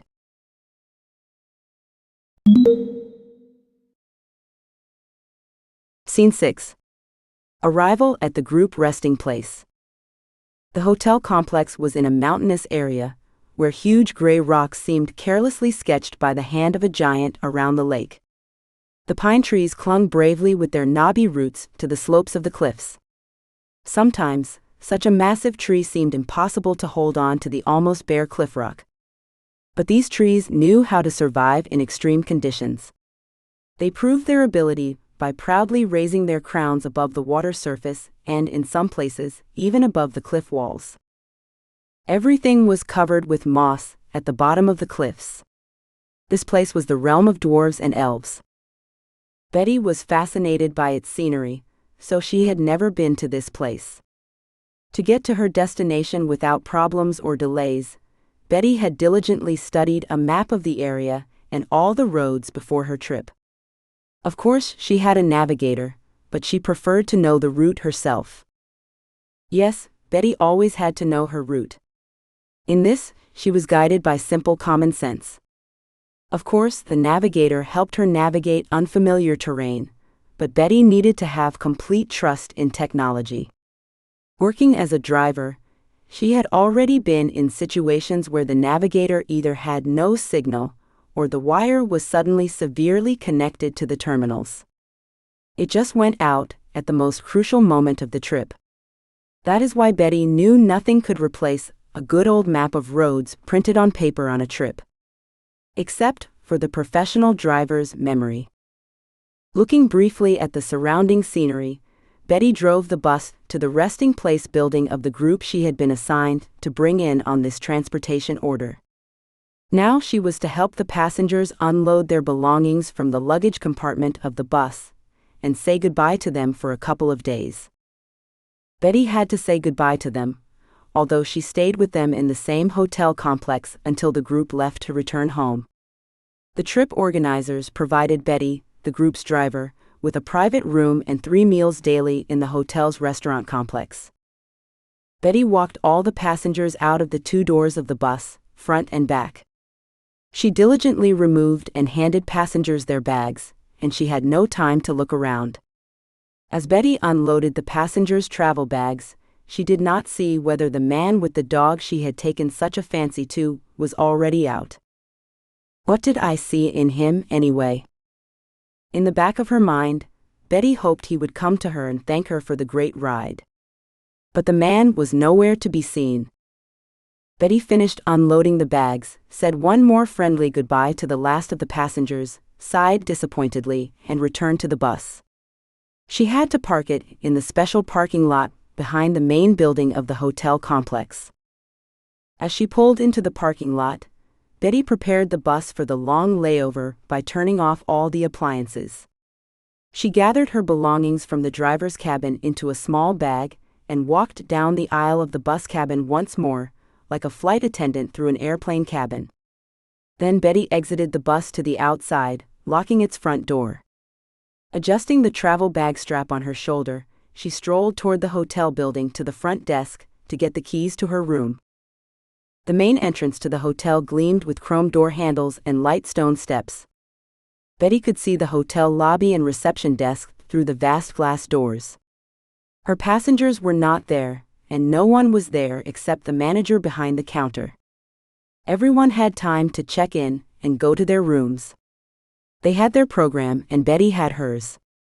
She was going to sleep off the early morning shifts of the past work week and walk around the picturesque surroundings. Betty walked up to the hotel reception desk, behind which stood a cheerful, professional-looking male manager. "Good afternoon, your number is ready," he chirped without even looking at her ID card. Betty wondered how he knew she was here. But then she realized she was wearing their company driver's uniform, which read the logo of their transportation company.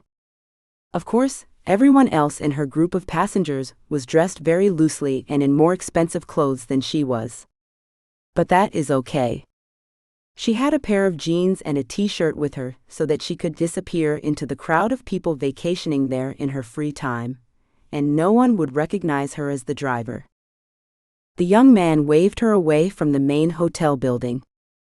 So, Betty took the keys to the hotel room and went in the direction the hotel manager had pointed.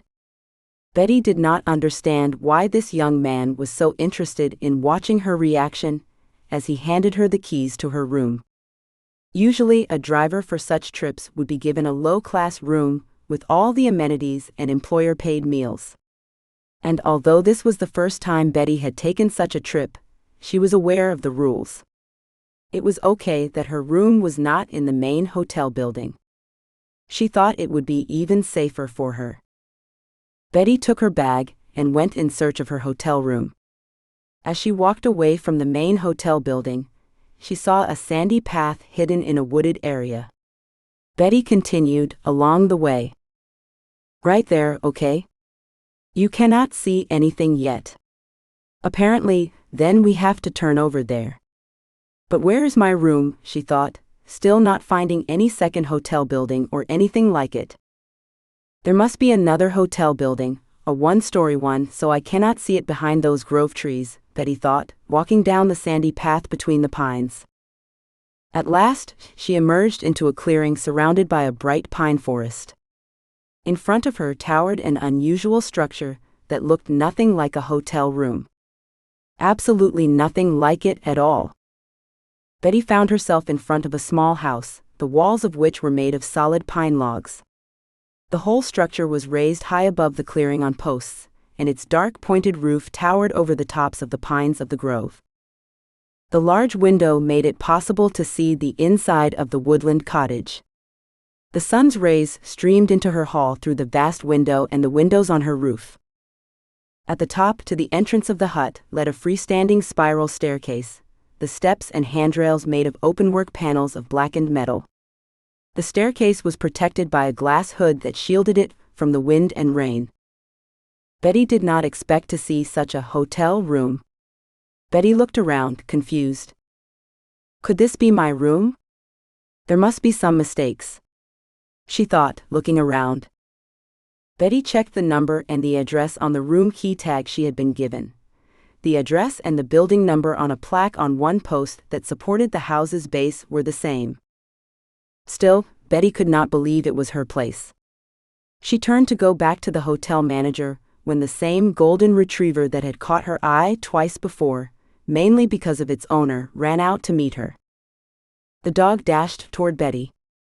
The woman backed up to the spiral staircase entrance and raised her arms to protect herself from the dog's paws, which might have knocked her to the ground again as they had this morning. Betty, however, was not at all frightened of the dog, but prepared for this behavior of the dog she already knew. The retriever ran up to her and wagged his tail.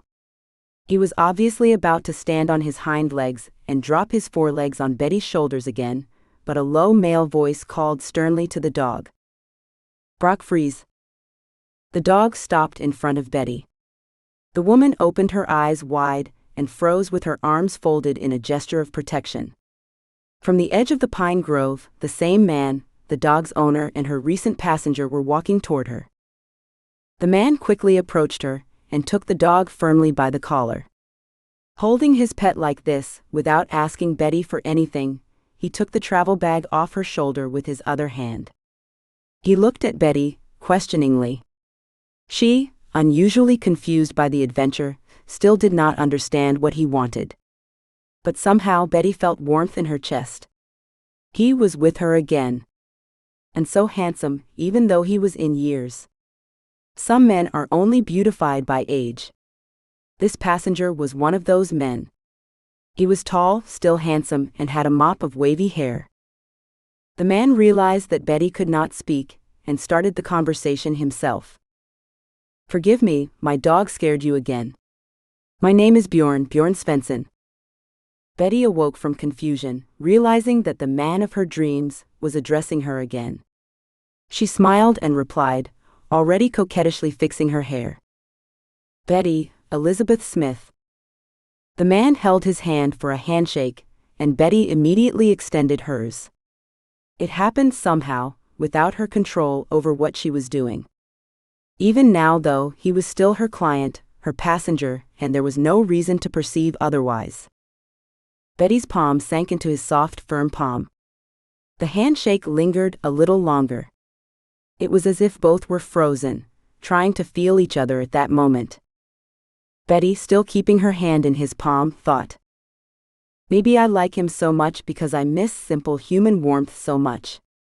No, not just human warmth, but the warmth of someone who loves me." Tears welled up in her eyes, and she turned away to wipe them out discreetly. But for her pity, she had to let go of Bjorn's hand and wipe her eyes unnoticed by the man with the very palm with which she had just felt the warmth and tenderness of his handshake. "What is the matter with me?" flashed through her mind. Betty finally turned back and looked again at Bjorn, standing in front of her, observing her expression. His dog was sitting at their feet, looking just as intently at his master as Betty. The dog sensed something was happening between his master and this woman, who smelled so pleasantly of vanilla. In Brock's opinion, it was something good. Otherwise, why was his master looking at this woman with such a warm smile? Bjorn realized that somehow for Betty and him, this handshake seemed to be something special. Yes, he felt the softness of her palm, her hand's warmth, and her fingers' tenderness. He imagined Betty stroking his shoulder with her other hand, then rubbing his hair and her hand down his chest. Then he perked up, not allowing his thoughts to go entirely in a direction that was unacceptable for this situation, and he spoke. "It is a pleasure, Mrs. Smith. But you can just call me Bjorn. I dislike to be formal. I am an architect and built this recreation complex, as well as the house that was provided to you at my request for the duration of your stay in our group's recreation home. You were so kind to us when Brock and I were late for our bus line. I could not help but thank you, at least by having such an unusual resting place for these couple of days." Betty said nothing back. She just stared at him with her eyes wide open, thinking, how had this random passenger of hers built all the buildings here? So this man was the one who arranged for me to stay in this lovely wooded cabin. So there are standard hotel rooms after all? Wow, what a man. What a man. Meanwhile, Bjorn was enjoying her reaction. He rather continued. "Come inside. I will show you where everything is and how to use it. Will you see that this house only looks like a forest hut from the outside? It uses the latest technology to create autonomous and hopefully comfortable living." Bjorn pointed to the house's entrance with an inviting gesture with his right hand. With his other hand, he almost put his arm around Betty's shoulders, but he did not touch her. Instead, he showed her it was time to go into the house. Betty felt the warm touch of his body. The smell of his exquisite cologne enveloped her. Betty wanted to close her eyes and enjoy the feeling of a man who was near and caring for her. How she missed a man's caress. It was not about sex per se, but about care and tenderness. Betty often thought how nice it would be if someone stronger than herself cared for her. Or at least such a man would just put his arms around her. Betty was tired of being an independent woman. Yes, she worked in that man's job that not even all men stayed for long. That was why her friends, Ellen and Lori, constantly admired her tenacity. However, they did not understand how she could withstand the high pressures of her new profession. She was a driver at 50, such different shifts and long hours of stress, physical and mental. Most of all, Betty was tired of the shifts. She had already negotiated with her superiors to have her work shifts at the same rhythm, morning only or evening only. None of the drivers at their depot drove night shifts all the time. Only a few drivers went night shifts as their health suffered considerably. The employer gave night shifts to drivers based on the employer's needs, but tried to keep a smooth rhythm of shifts, for example, from morning shifts to evening shifts and only then to night shifts. But for Betty, even without the night shifts, the job was hard enough. In addition, a period of age-related changes in a woman's body did nothing to help Betty. She was regularly plagued by waves of heat, which began with redness of the face and ended in sweaty palms and feet. Her whole body was covered in sweat, and there was little she could do about it. Betty had adapted to mitigate the effects of hot flashes by thoroughly applying deodorant to all the places where her body was actively sweating. She had to use deodorant literally from head to toe. She only chose deodorants because she wanted to remove the unpleasant smell of sweat, and the sweat itself had to go its way. Betty had read a lot about the physiology of the female body in this transitional age. She understood it was almost impossible for her to stop sweating altogether. She also thought that if the body was sweating, it had to do it. Betty had always tried to live a lifestyle close to nature. She hardly ever ate fast food, nor did she eat very fatty or overly sweet foods. But no one believed that, because her lush body seemed to scream to everyone, "I like to eat everything wrong." And that her hormonal system did not work as well as skinny girls, did not interest anyone around her. Many new acquaintances immediately branded Betty, "She is overeating, she is so fat. She obviously eats the wrong foods. I do not know what to make of her." When her husband Greg was alive, Betty cared more about what he ate than what she ate.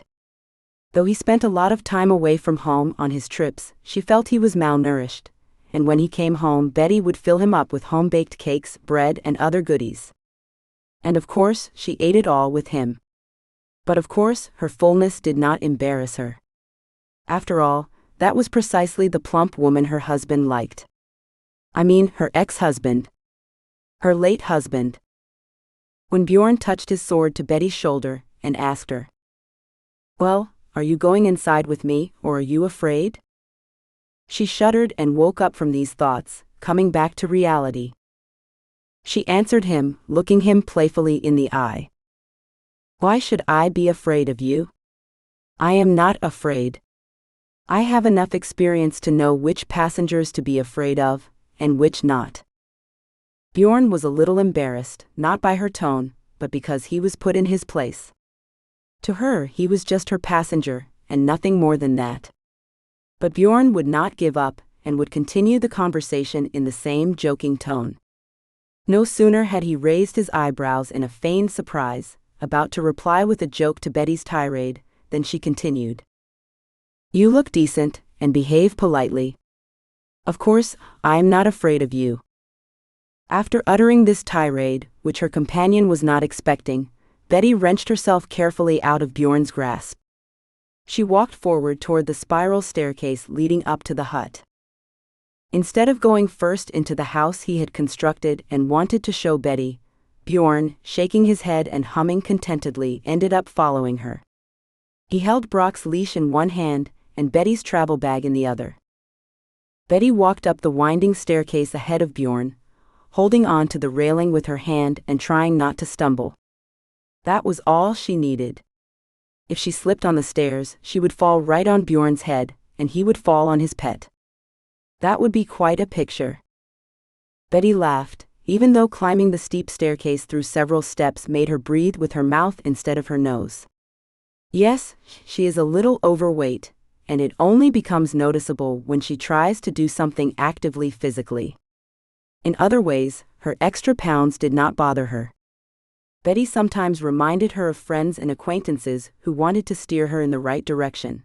While the fat one shrinks, the thin one dies. She was trying to remember where she got that saying. Still, Betty applied it gloatingly in response to others' attempts to comment on her weight. "My weight is only my business. Mine and my husband's," was her response. "If my husband likes everything about me, you must like everything so plump. Why communicate with me if all you talk about is teaching me how to treat our bodies?" That was Betty's answer to the particularly insistent. And for especially persistent counselors, she added, "I am sorry, but it is not like I am teaching you to eat more. So leave me alone with what, how, and when I eat." Of course, Lori and Ellen's friends did not participate in such conversations about Betty's weight with the surrounding people. Instead, they accepted her for who she was, a cheerful, active woman who loved to eat herself and would still feed everyone with excellent home-cooked meals. So now, Betty strode up the stairs in front of her new admirer. She tried to put her feet on the steps, holding on to the twisted metal railing with her hand. Bjorn followed her and could not take his eyes off Betty's cool ass. This made him uncomfortable. Standing in front of Betty face to face, he had felt that she was not young, but somehow he was attracted to her. He chalked it all up to the fact that when they first met on the bus line, she had looked at him with interest. What would a man not be pleased if a woman paid attention to him, especially one as conspicuous as this one? As he followed her, he realized that this not young woman walking ahead of him had kept her appetizing figure and was still attractive. So she wants to be pretty. A thought flashed through Bjorn's mind. Is she available? I never noticed a ring on her hand. Of course, at our age she is obviously the same age as me, or just a little younger. Few people wear not just engagement rings but just rings to decorate their hands. There are various reasons for this, for example, if the hands are swollen. There are also types of jobs where a ring can get in the way. For example, working as a truck driver. Many drivers, whose hands are always on the steering wheel and often wearing gloves, simply have no desire to wear rings. No one sees them anyway. Or just some people do not wear rings as a matter of principle, in order to feel the slight breeze of freedom from the bonds. All these thoughts ran through Bjorn's mind in the few seconds that he, Betty, and Brock walked up the stairs. The dog cautiously followed his companions up the stairs. The openings between the steps of the spiral staircase made him apprehensive. However, when he saw his master and companion padding up, he still followed them. The front door of the hut appeared in front of Betty. Still a little out of breath, the woman stopped and turned to Bjorn. "How do you open it?" "They gave me some kind of key, but I do not understand." Betty took out her keychain, to which nothing resembling a key was attached. Bjorn was already at her side. He placed her traveling bag on the floor of the stairs and answered, pointing to the edge of the door with his hand. "Just put this key fob on the lock, over there, where that metal plate is." "Yes, right there." Betty obediently obeyed his instruction, and the wooden door opened.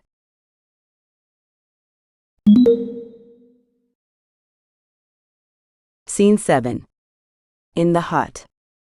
Betty saw a beautiful sight. The warm yellow sunlight was streaming through the glass wall of the hut, soaking everything in it with orange hues and disappearing into another glass wall on the opposite side of the structure. Yeah, there is only one room here, Betty thought, but the thought was quite positive. She would never have had an enjoyable new experience if she had claimed something standard with the usual amenities. It is as if the fireplace is begging to be lit at once. Betty thought, gazing admiringly at the fireplace, which seemed suspended above the floor. But its chimney was at the same time its suspension from the ceiling. Light and the upholstered sofa were placed next to the fireplace. A light gray plaid was carelessly draped over the edge of the couch, and several small cushions of a more golden color than the sofa itself were thrown over it. Opposite the couch was a small coffee table, on which someone had carefully placed a vase of wildflowers. A pitcher of water and glasses also stood on the table. It all looked beautiful and cozy, as if someone had been waiting for her, Betty. Who made all this for me? Betty thought. Oh yes, it is a hotel. She came to her senses. They must have everything ready for the customers. Maybe they made this cabin ready for one guest I brought today, and Bjorn gave it to me. So he was so eager to please me. But why? Is he married? Such thoughts raced through Betty's mind as she walked around the large room of the cabin and looked at its furnishings. A large double bed was covered with gray skins in the corner, just under the roof's slope. Betty was embarrassed to see a snow-white folded bathrobe and slippers on the bed. She looked around, looking for the bathroom. Bjorn noticed what she was looking at and understood her thoughts. He stepped into the center of the room and reached into its corner, pointing to the exit to the terrace. The bathroom is over there outside. Betty looked at him in surprise. He understood her thoughts. But how could the bathroom be outside? She stepped onto the small balcony and realized a separate cabin was suspended in the treetops next to the hut, which contained a bathroom or shower room. Bjorn stood behind Betty in the room and enjoyed her amazement. Perhaps his more experienced acquaintances would not have been as surprised as this woman, who was unaccustomed to architectural excesses. Bjorn nodded approvingly at Betty, as if inviting her to step forward. But she turned to the stall again and stepped boldly into it. The shower room was only about 5 or 6 square meters in size.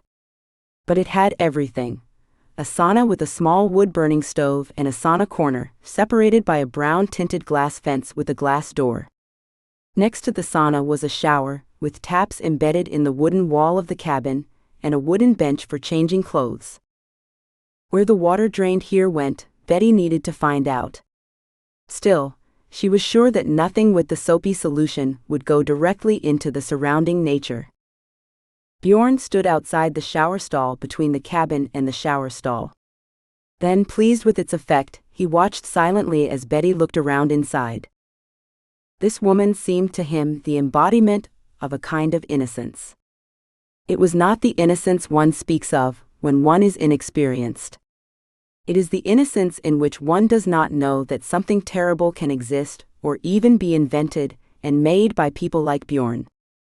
Betty, meanwhile, looked around the shower and sauna, touched all the faucet valves and the small toilet attached to the other corner of the stall, and turned to Bjorn. "That is just wonderful," she exclaimed, looking at him with admiration. "But why is it all built at such a height? Right in the treetops?"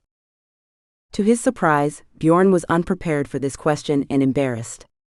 He did not think such a question could arise from the occupant of his architectural work. Looking back at what his dog was doing in the main room of this apartment complex, to hide his momentary embarrassment in answering this question, he replied, "Well, probably to make us feel closer to nature." Yes, he invented the whole thing, and even supervised the construction of this unusual hut suspended in the treetops. Bjorn came up with this project as an amusement, just for himself. When he showed it to the company that commissioned him to design this recreation complex, their management fell in love with creating something unusual next to the main building. They were interested in combining the super-modern design, Bjorn's trademark as an architect, and something a little archaic, like this hut in the treetops, in a hotel complex. The clients of both projects decided it was great to offer their clients a comparison of two completely different lifestyles. After all, you rarely live in hotels. Instead, you stay in them for a while. So both in the hotel and in this hut, everything inside was stuffed with the most modern devices. There were all the customers could imagine for its comfort, from adjusting the water temperature in the faucet depending on the ambient and indoor temperature to motion sensors in and out of the room. And now, seeing Betty just enjoying the sight of the amenities that Bjorn had thought of for the customers of the cabin, Bjorn suddenly imagined this woman taking a shower in this very cabin. He saw this lush woman standing under the jets of water falling on her skin. The water droplets flew away, dislodged from their path of fall by the steep curves of the woman's body. Bjorn suddenly felt so embarrassed, as if he had set Betty up naked taking a shower. He looked at her as if he saw her not in her clothes, but completely naked. Bjorn shook his head and turned away, feeling the urge to possess this woman. What was she doing to him? He had the best of everything, and he melts at the sight of this puffin. While Bjorn was thinking and enjoying not so much the effect his work had on Betty, as the way she would bathe by the shower jets, the woman was about to leave the stall. Without noticing that the front door of the booth had a high threshold, she held on to the bathroom door jamb with her hands, stepped back and stumbled. Seeing that she was about to fall, Bjorn quickly stepped forward and supported Betty with the elbow. She held her feet, smiled at him, embarrassed, and mumbled, "Well, this is the second time you have saved me. Now I owe it to you."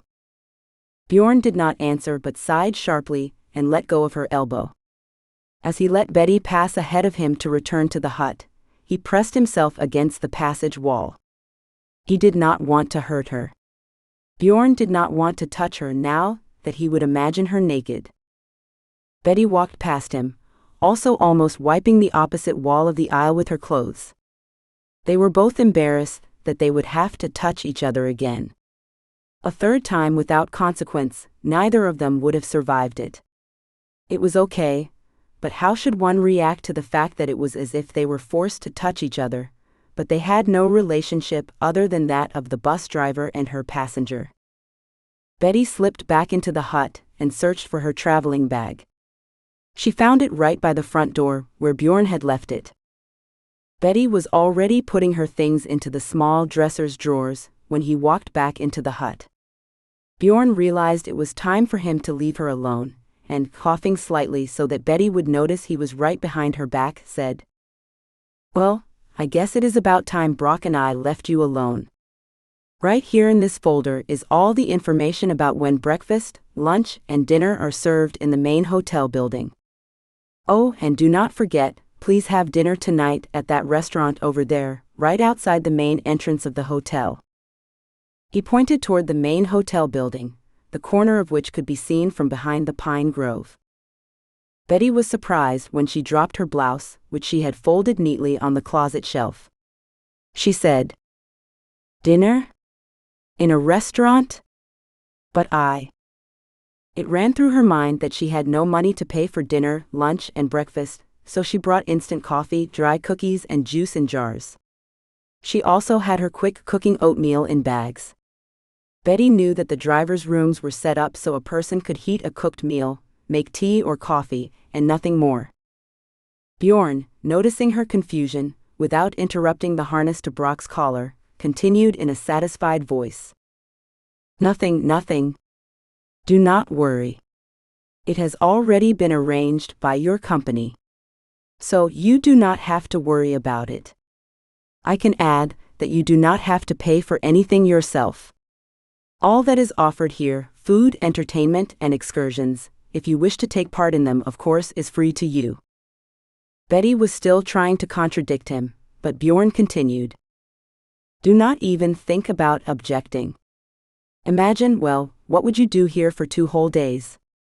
Yes, there is a TV here, but it is still much more fun to spend time with us. For the start, come over for dinner tonight, and decide on the rest tomorrow." Betty still stared in wonder at this man, who had suddenly taken on such concerns for her. What was she to him? He was just his temporary driver, and not even his driver. Betty thought how interesting it would be if he needed a private driver. then she would still understand his concern. But now that Betty, in her over 50 years, was suddenly interested in such a powerful and intelligent man, she could not understand what he wanted from her. Betty's mind worked as hard as possible, running through every fear she could think of. But Betty's heart was already bursting with what she thought was a strange attraction to this refined and super-educated man. An attraction that she now realized from his demeanor had captivated them both.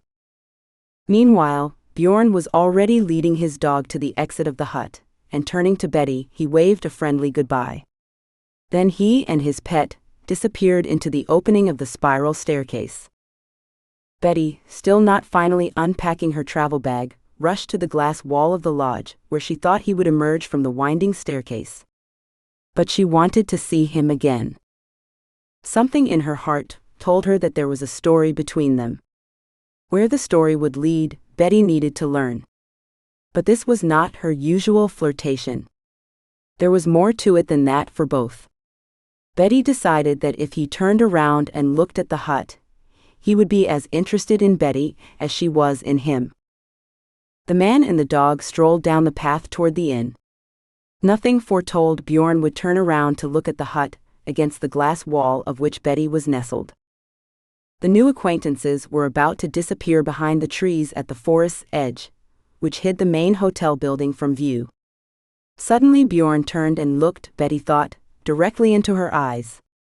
She recoiled from the glass wall to the back of the room, startled that he had caught her watching him like a 16-year-old girl. Well, he could be satisfied, for Betty was looking at him, waiting for his response to her unspoken call. Bjorn smiled contentedly and turned back again to walk toward the inn. He tugged on Brock's leash, and whistling with unusual pleasure and anticipation of adventure, walked with more determination down the path and out of sight into the thickets of lushly blooming jasmine bushes.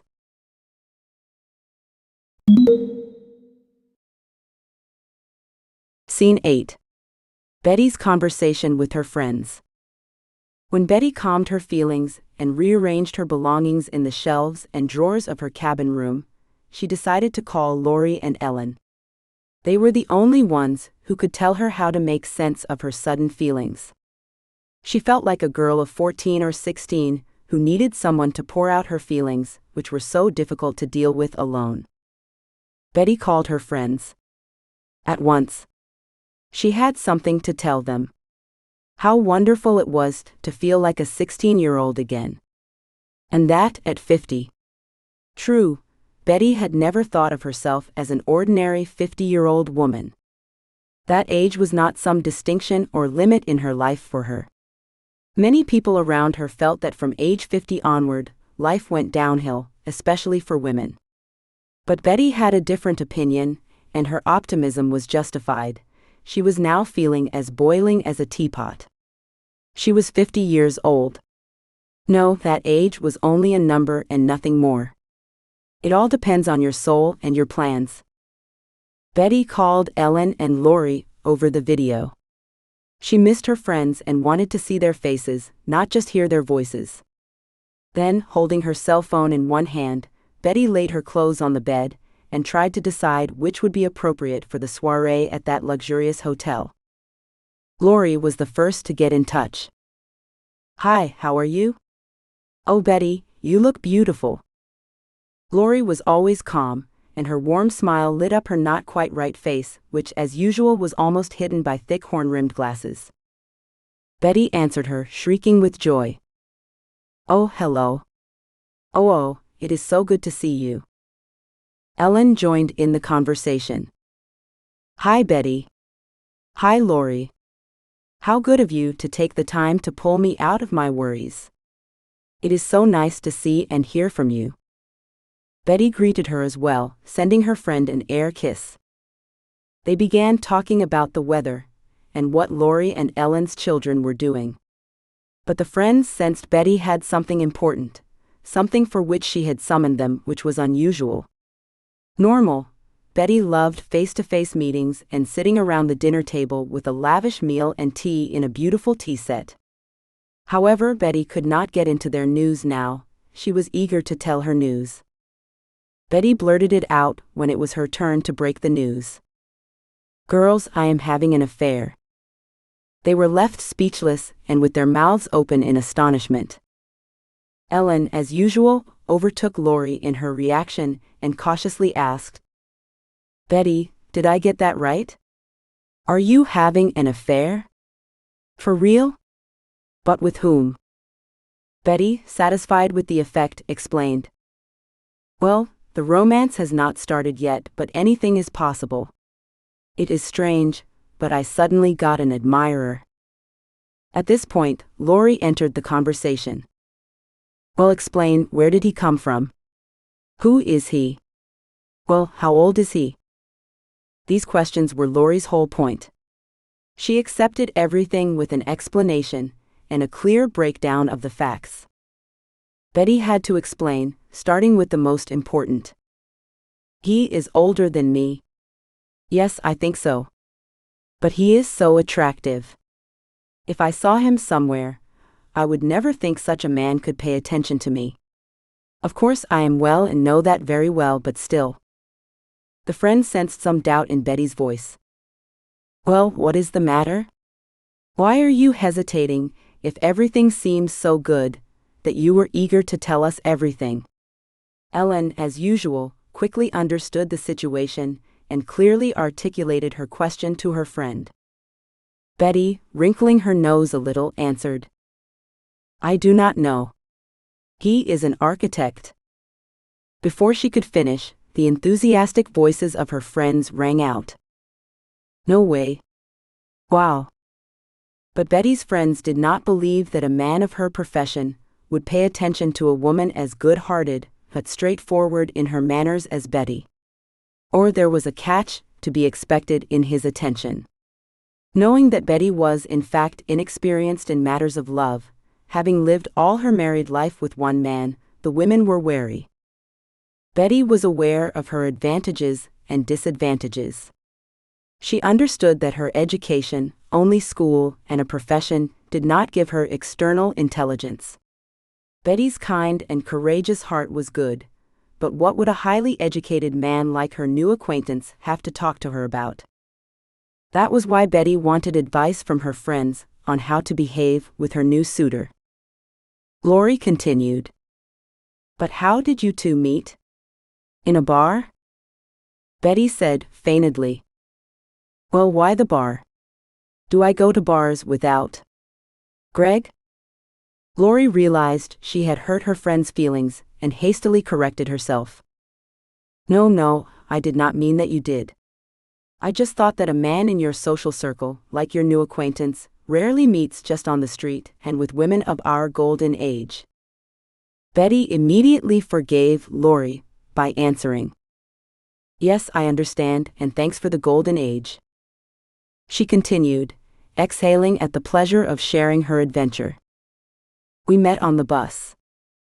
"On the bus?" Ellen and Lori simultaneously exclaimed, even more surprised than they had been at the beginning of her story. Even more pleased with the effect it had on her friends, Betty continued her story. "Yeah, just on the bus, on the line. Well, we did not meet then, but we noticed each other. He was with his dog.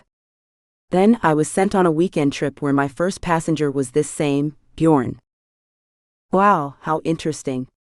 Your man has such a northern name. Where does he come from?" Ellen asked with extreme interest.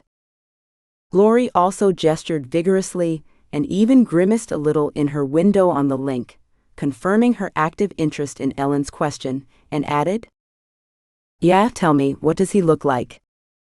Betty, terribly pleased with her story, continued her story.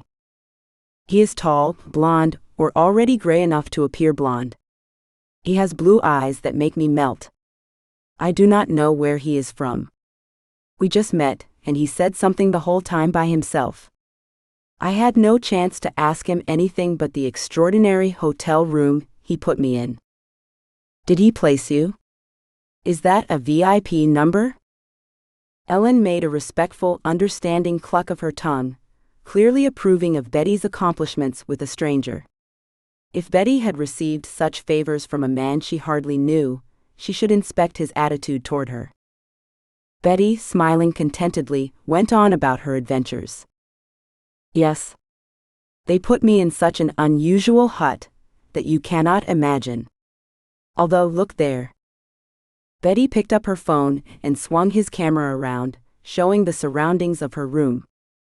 Then she went onto the balcony and showed her friends the forest view. Then Betty went into the bathroom stall, and to their gasps and groans, led them to the unusual furnishings of the room. When she returned to her room, her friends were surprised, and approving exclamations came from the phone. So naturally, Betty was incredibly pleased with the effect it had had. But then she remembered that her real purpose was to consult with them about how she should behave with her new admirer, and return to the subject. Betty put her cell phone on a stand to keep it straight, lay down on the couch in front of the camera phone on her stomach, propped her hands on her cheeks, and prepared to talk further about the subject that bothered her. Thank you. My dears, I have one question for you. Laurie and Ellen looked at Betty understandingly, waiting for her to ask them her question. Betty finally pulled herself together and blurted it out. I do not know how to behave with him. He is so sophisticated, he is obviously so intelligent. And me? All I know is how to do is bake pies and drive buses. What can I talk to him about? There was despair in her voice. There was silence. Betty was expressing directly what both Ellen and Laurie were thinking. Their friend was the most wonderful woman in the world, but she was not for all men. Betty needed to be too straightforward. And she is easy to use and deceive, for that very reason. Neither Laurie nor Ellen wanted some highly learned architect to disturb the peace of mind of someone as wonderful as Betty. And worse, it would bring her disappointment. It was enough that her beloved husband had left her in this world. Betty must avoid a relationship that would hurt her heart and soul. Ellen was the first to answer, looking intently and sympathetically at Betty. Betty dear. You are just a wonderful person. So be yourself with him. If he met you himself, act the way you would act with other men and see how he reacts. Laurie continued. Yes, I absolutely agree with Ellen. Betty, you are such an extraordinary person. You are so kind and sympathetic. Really, just be yourself, and everything will work out. Something tells me you need to get to know this man better, and then you will both see if you have something ahead of you, some kind of perspective. At our age, we are no longer those inexperienced girls for whom love eclipses all common sense. And then, remember that we are always here for you, even if it is on the phone. Call us, and we will discuss the situation again. In the meantime, I wish you all the best. Go ahead. Get to know him, and you'll see for yourself if you need him or not. Although I already suspect that you have decided, have not you?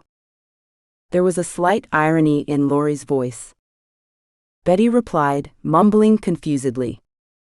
Yes, as you can see, I am already in love with him. There is nothing I can do about it. Or maybe you do not have to do anything about it. I will just go to dinner tonight and try to talk to him and figure out what kind of man he is. Oh, he invited you to dinner. Wow. Ellen was frankly happy for her friend. Betty replied. Well, he invited, yes. But I am not lined up to dine with clients.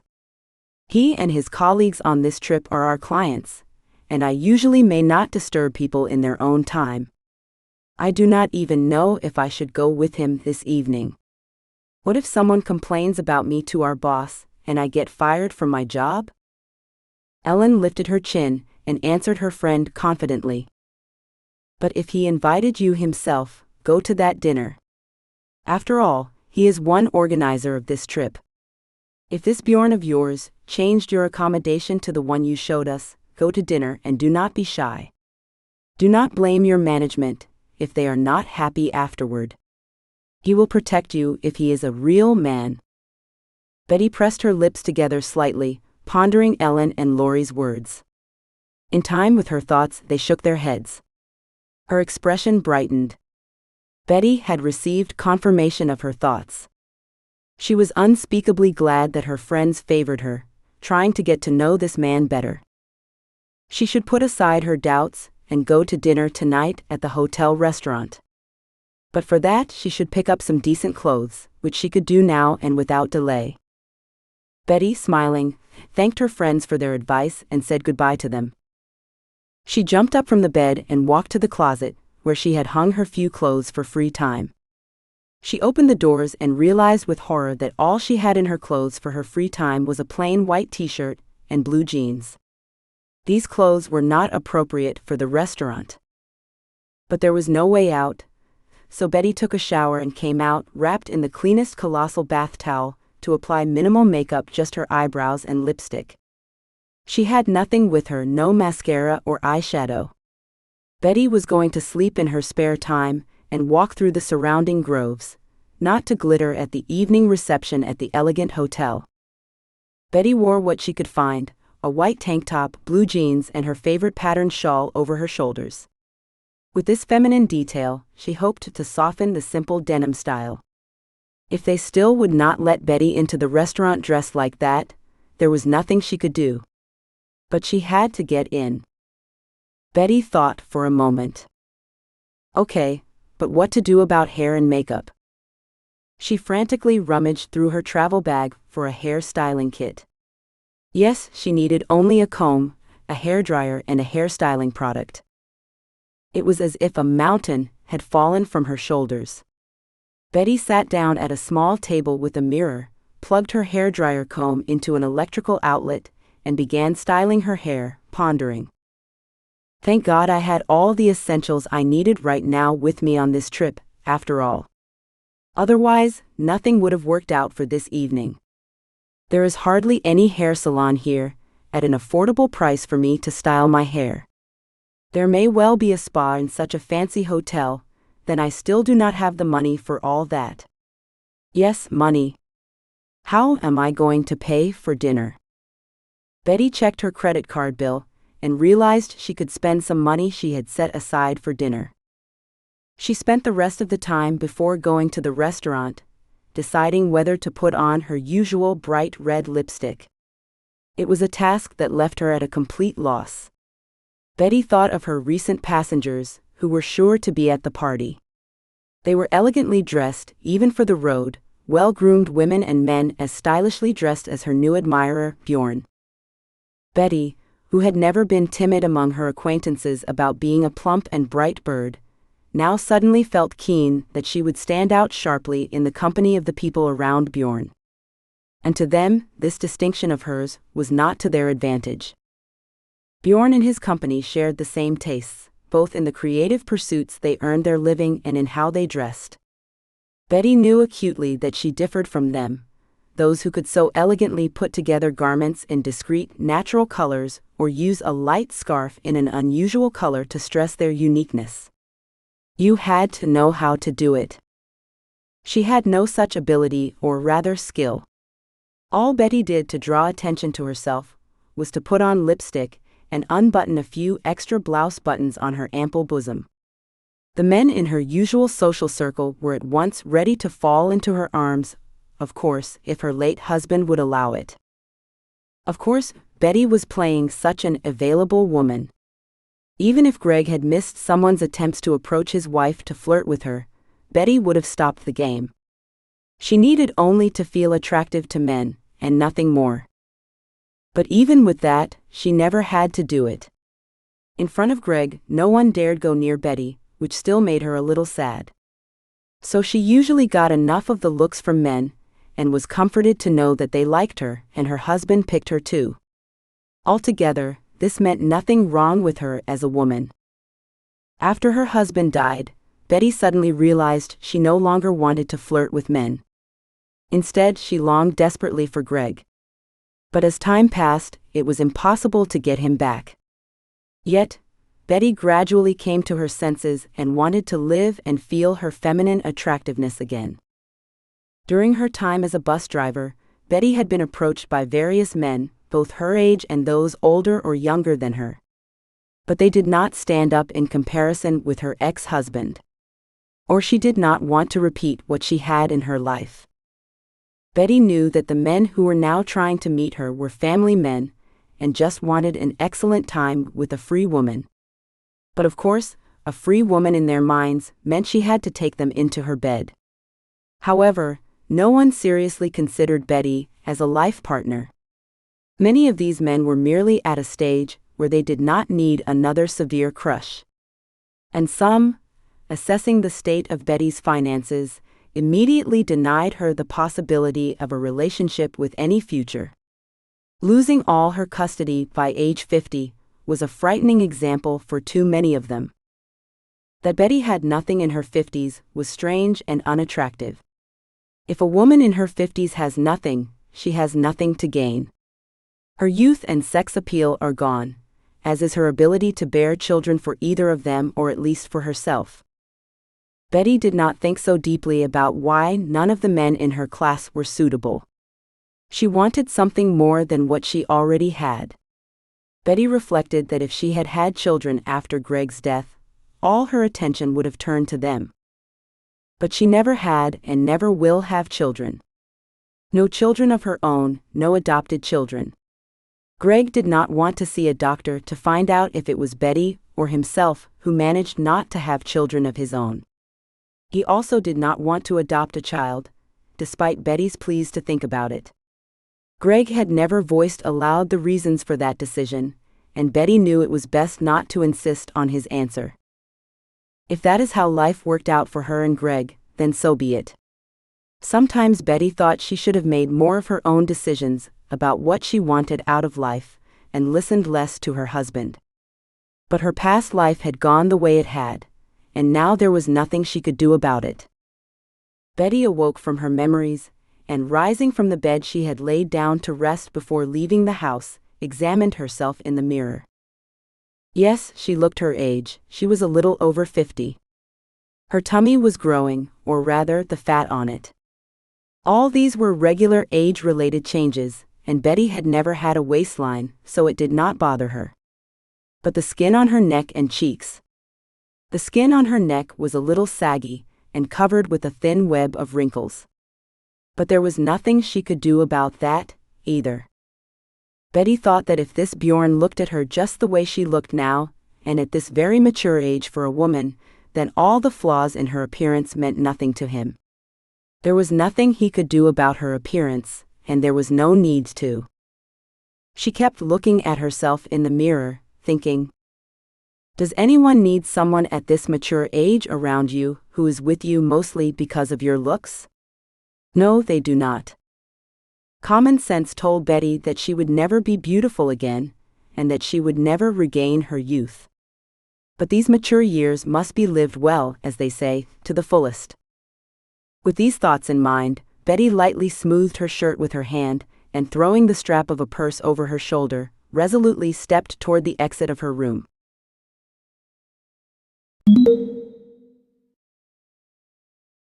Scene 9. Evening at the hotel. Bjorn waits for Betty.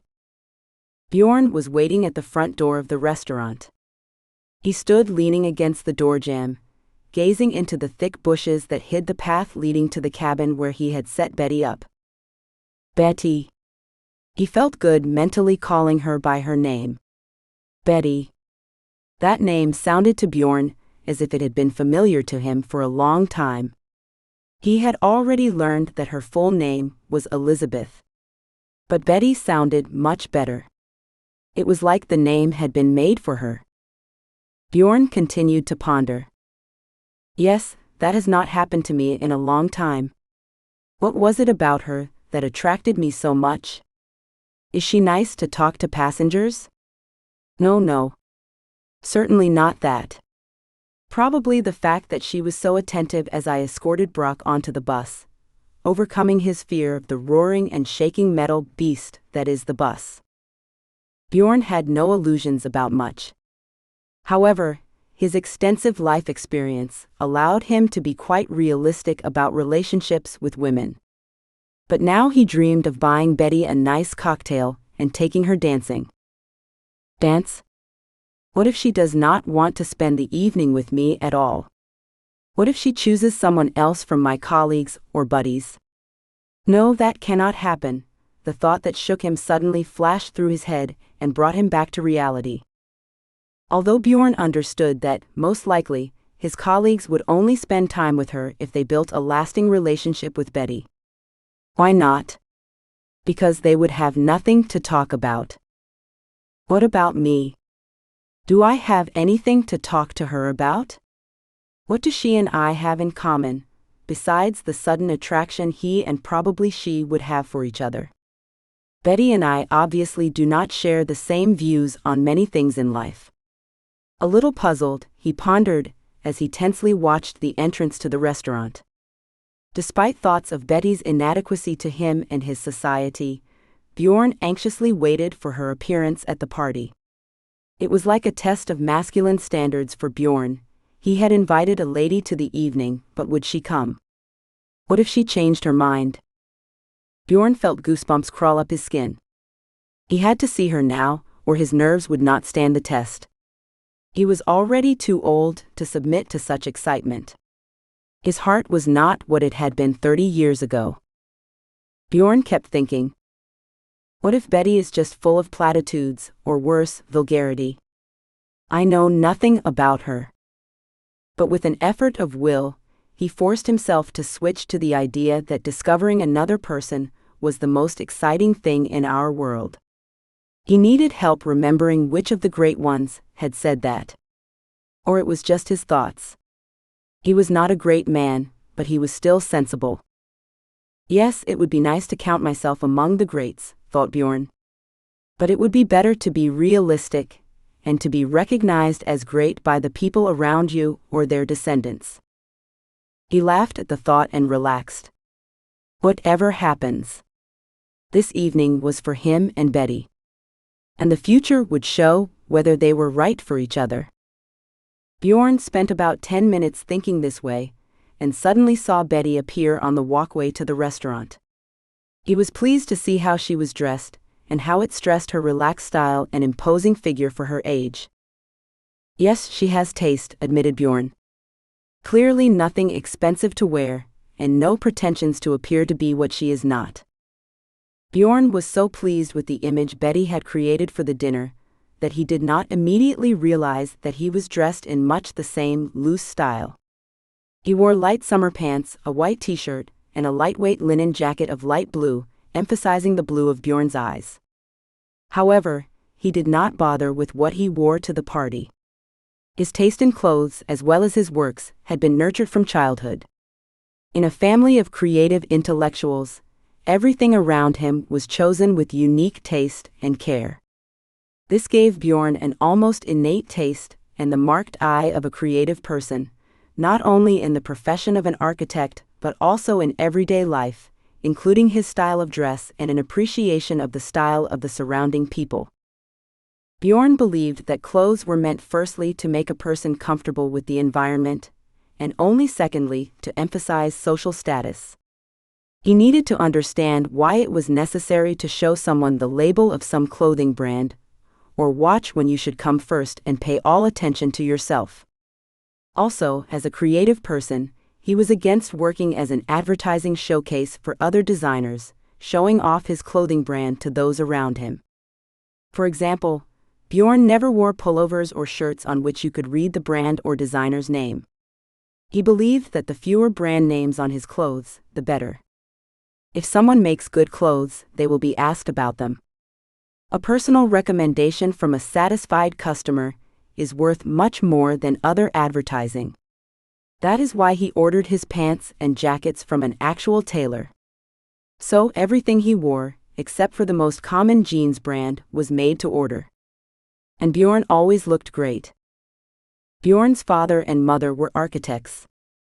They had some success in their field, but their son went far ahead, creating projects they could never have dreamed of.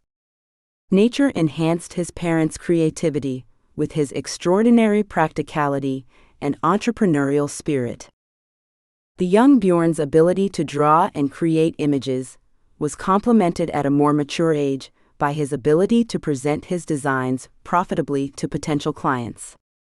With this, he solved the biggest problem of most creative people who have to make a living from creativity. Bjorn knew that the perennial problem of the creative individual was that many creative people could not sell their work. Yes, they create them, often spending all their energy creating the work. But only some can sell the finished piece. Even more so to sell at a price to live on. And not only to live from water to bread, but to live well or even posh. After all, recognition of society does not come by itself. You can sell your work to society to present it at its best. You have to know how to do it. Bjorn knew how to present his projects in the right way to the right people. He knew how to understand what a potential client wanted. Working in his architectural studio, Bjorn isolated himself from everything external and superficial. He concentrated entirely on the client's projects. Of course, only some things went so well right away. In the beginning, like most talented young architects, he had a tough time getting his first independent projects. To reach the status of an independent architect capable of leading his project, Bjorn worked for several years in the architectural bureau of a well-known architect and gained connections with potential clients. In time, having secured trust in the quality of his work, Bjorn opened his own architectural office and immediately received several good commissions. He did not take clients away from his former supervisor, he got his clients. Bjorn maintained his excellent relationship with the former head of the architectural studio. He showed all his colleagues and potential clients that he was independent and not dangerous to them. That was how it went from there.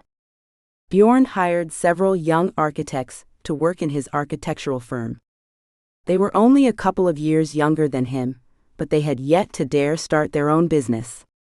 So Bjorn took all the risks of the job and rushed into the world of art and business, architecture.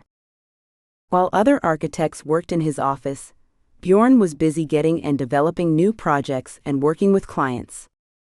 Bjorn created and developed extensive connections for his office in construction, urban communications, and architecture. This breadth of relationships allowed him to find the right people for him or his contacts. That gave him a clever idea of what the people who would use his buildings wanted. From the beginning of his self-employment, Bjorn had a convenient view of the activities of the architectural firm. He did not crave immediate profit from the order, but looked far ahead into the perspective of his activities.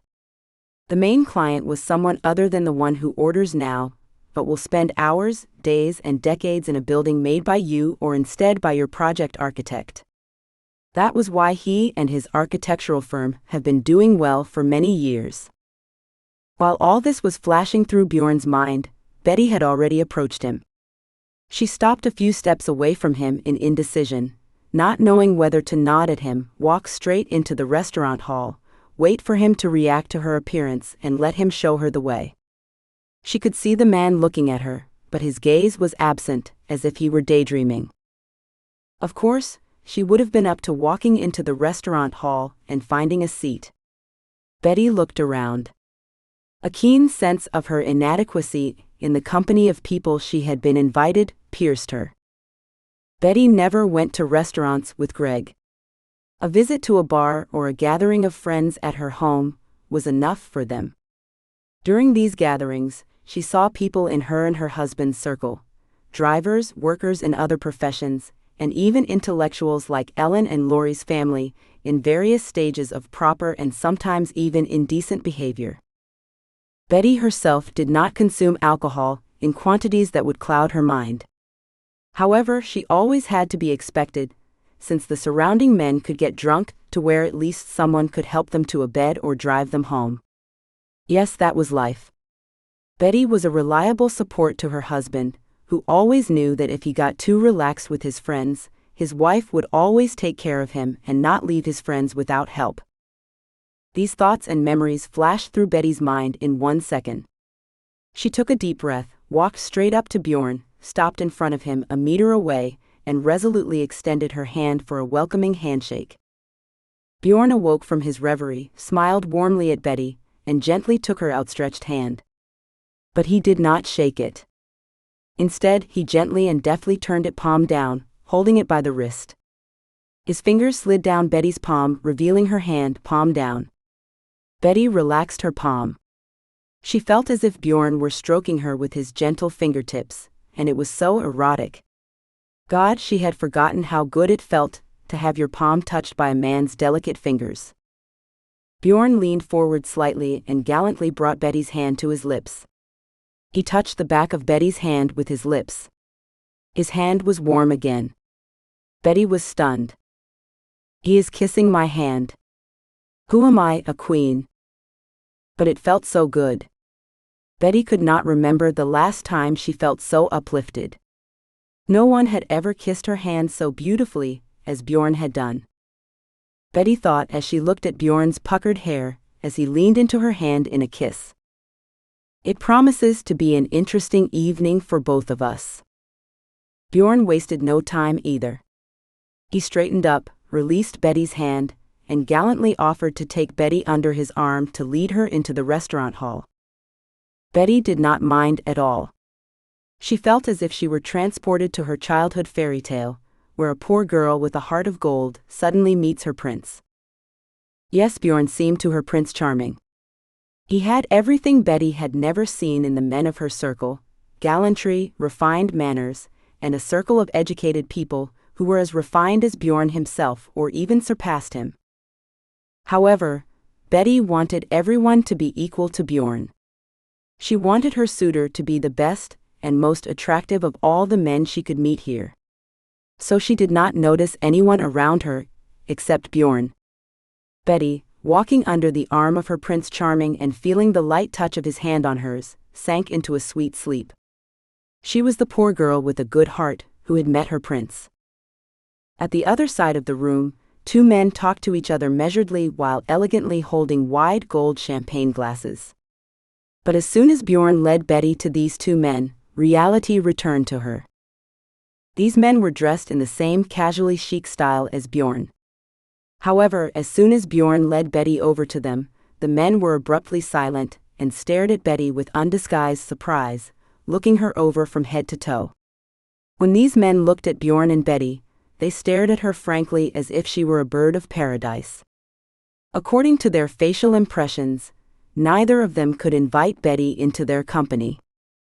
Betty, seeing their reaction, frantically squeezed Bjorn's hand, and he felt she was embarrassed and lost. Betty did not know how to say hello to his acquaintances, much less how to converse with them. Bjorn understood her embarrassment and helped her out of her lingering silence by introducing her to her colleagues. But this only increased their amazement. They in no way expected that such a bird of paradise in her 50s would come to their party at the invitation of the Baron himself. That said, what is this woman about whom they know nothing at all doing here? What does he see in her? Do you think this is a joke? Have they brought a clown for the evening? Despite the amazement of her new acquaintances, Betty realized they were amazed that she was with Bjorn, not that she was the driver of their group on this trip. They clearly did not remember her, even though she had only brought them to this hotel a couple of hours earlier and kindly helped them get their suitcases out of the cargo hold of the bus. Betty was not afraid that their surprise was dictated because she had disturbed the peace of their chosen society. So, what if they have a closed community of people with refined tastes who understand each other briefly? Does not even Bjorn's desire to spend the evening with her mean anything to them? If so, then a simpleton like her does not belong here. Betty thought, still clutching the hand of Bjorn, who at this moment was actively introducing her to his acquaintances. Yeah, well, the way a lot of them are staring at me just because I am not their type. Do I not understand that? Of course I do. But it is only one night, and then it is back to the way it was. Bjorn's friends were not amazed at what Betty looked like. For years, no one in his social circle had discovered anything about his personal life. And here such a surprise. A woman next to their social king, and what a woman, clearly not of their circle. What did Bjorn see in her? Perhaps they had a one-night stand, which is all. But then, how dare he bring this woman into their chosen society? Bjorn is violating all the norms of decency in their society. That is what some of Bjorn's colleagues and friends thought of Betty. There was also a third option, which Betty, of course, could not guess. Bjorn had been claimed by every single woman in his social circle for years. There were 5 such women here today. Each of them was still entertaining the hope that since Bjorn did not show his relations with other women, he was gay, which of course would be sad for them, or he was still waiting for his princess. A princess, but not that aunt. Just look at her, quite a full figure. The waist of this lady of age has always been narrower. Yes, she has beautiful slender legs, but the skin of her neck is already wrinkled, which gives away her advanced age. Yes, you can tell that her eyes are full of warmth and so lively and curious, but what can that mean compared to their youthfulness, well-groomed skin, chic hair styled in the best beauty salons and fine clothes? Nothing. How dare that damned bachelor, whom they wish to have in their bed and under their marriage, bring this commoner into their society? If Betty only knew what some ladies, gathered now in a semicircle in one corner of the buffet hall, with glasses of champagne in their hands, decorated with exquisite jewelry, were thinking of her. She was not a shy person, and never gave herself to anyone. Betty had a great habit of laughing at her shortcomings, so her detractors were never the first to speak out. Now, noticing the exaggerated interest in her person, Betty knew it was time to start neutralizing her new surroundings. She looked around and touched the sleeve of Bjorn, who was talking about something she did not understand with one of her friends, saying, "Can I have a glass of champagne too? I am feeling a little out of place." Bjorn looked at Betty with surprise, and interrupting his exchange of pleasantries with the surrounding men, guiltily spread his arms to his sides and smiled in response to her. "Of course. How inattentive I am. Waiter." Bjorn looked around. When he saw a waiter in a white tuxedo strolling around the groups of people, holding a tray of champagne glasses, he waved his hand, calling him to him. The young, slender waiter moved toward Bjorn and Betty, maneuvering gracefully between the groups of people chatting leisurely here and there in the hall. The waiter kindly set out a tray, on which there were several tall glasses of sparkling golden champagne, and addressed it directly to Betty. "Please, madam." The waiter waited for the woman to take her glass, leaning slightly in front of her. Betty did not even glance at her companion, to ask permission or approval. She firmly took the champagne glass, and smiling a little embarrassed, said either to Bjorn or to the waiter, "Thank you. Now I feel just like you all do." But that was an exaggeration. Betty had not yet felt the same way as all these people. Betty suddenly wished she could be like the surrounding people, taking a glass of champagne as they did. Then she would have something in common with them. But unfortunately, there was nothing else Betty could think of to relieve her nervous tension. She suddenly felt a sudden urge to make a favorable impression on Bjorn. So she already knew he was interested in her. Why else had he suddenly invited her to the party? Why had Bjorn arranged for her to stay in that beautiful cabin, instead of the standard hotel room? Betty's heart told her why. She felt Bjorn liked her. He liked her as much as she wanted him. It was as simple as that.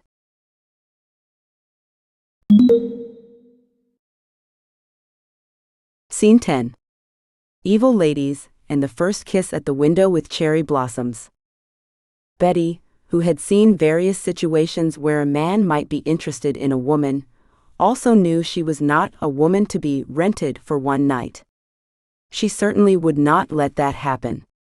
Betty had a normal upbringing and tremendous self-respect for herself and her family's foundation. In addition, Betty had been a faithful wife for 30 years, despite her love of flirting with the surrounding men.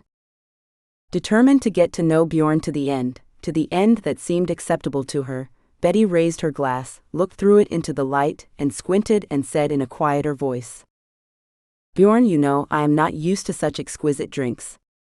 You understand that I actually like something simpler, like beer or homemade liquor with syrup. You know, control me so I do not get drunk." Betty said all this seriously. She was a very mature girl, and had seen plenty of trouble involving alcohol, both men and women. There were two reasons for her caution now. Betty had set herself down, drinking only a little of this delicious champagne, especially in high society like this. Judging by the bar, with its rows of bottles of various brands of alcoholic beverages, after champagne, everyone might be offered cocktails and something more robust. But on no account should she consume anything more potent or more than this one glass of champagne. Betty decided one glass of champagne was a line she would not cross tonight. However, in the farthest corner of her mind, she also thought one glass of wine, champagne, would be gone by tomorrow. So tomorrow, she will have no problem with the breathalyzer on her bus. Betty firmly remembered that she was a driver and could not consume alcohol, at least considering the time, the strength of the drink in degrees, and the amount she drank, about the deadline for sending her back home from this vacation spot. Ultimately, she was given a couple of days off from work.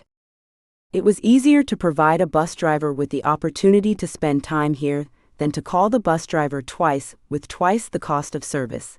Such a trip for the driver combined business with pleasure. So, in no way did Betty want to take the risk that the breathalyzer on her bus tomorrow night would show too high a level of alcohol on her breath. This was a very reasonable excuse in a situation with the possible abundance of alcohol on offer at this party.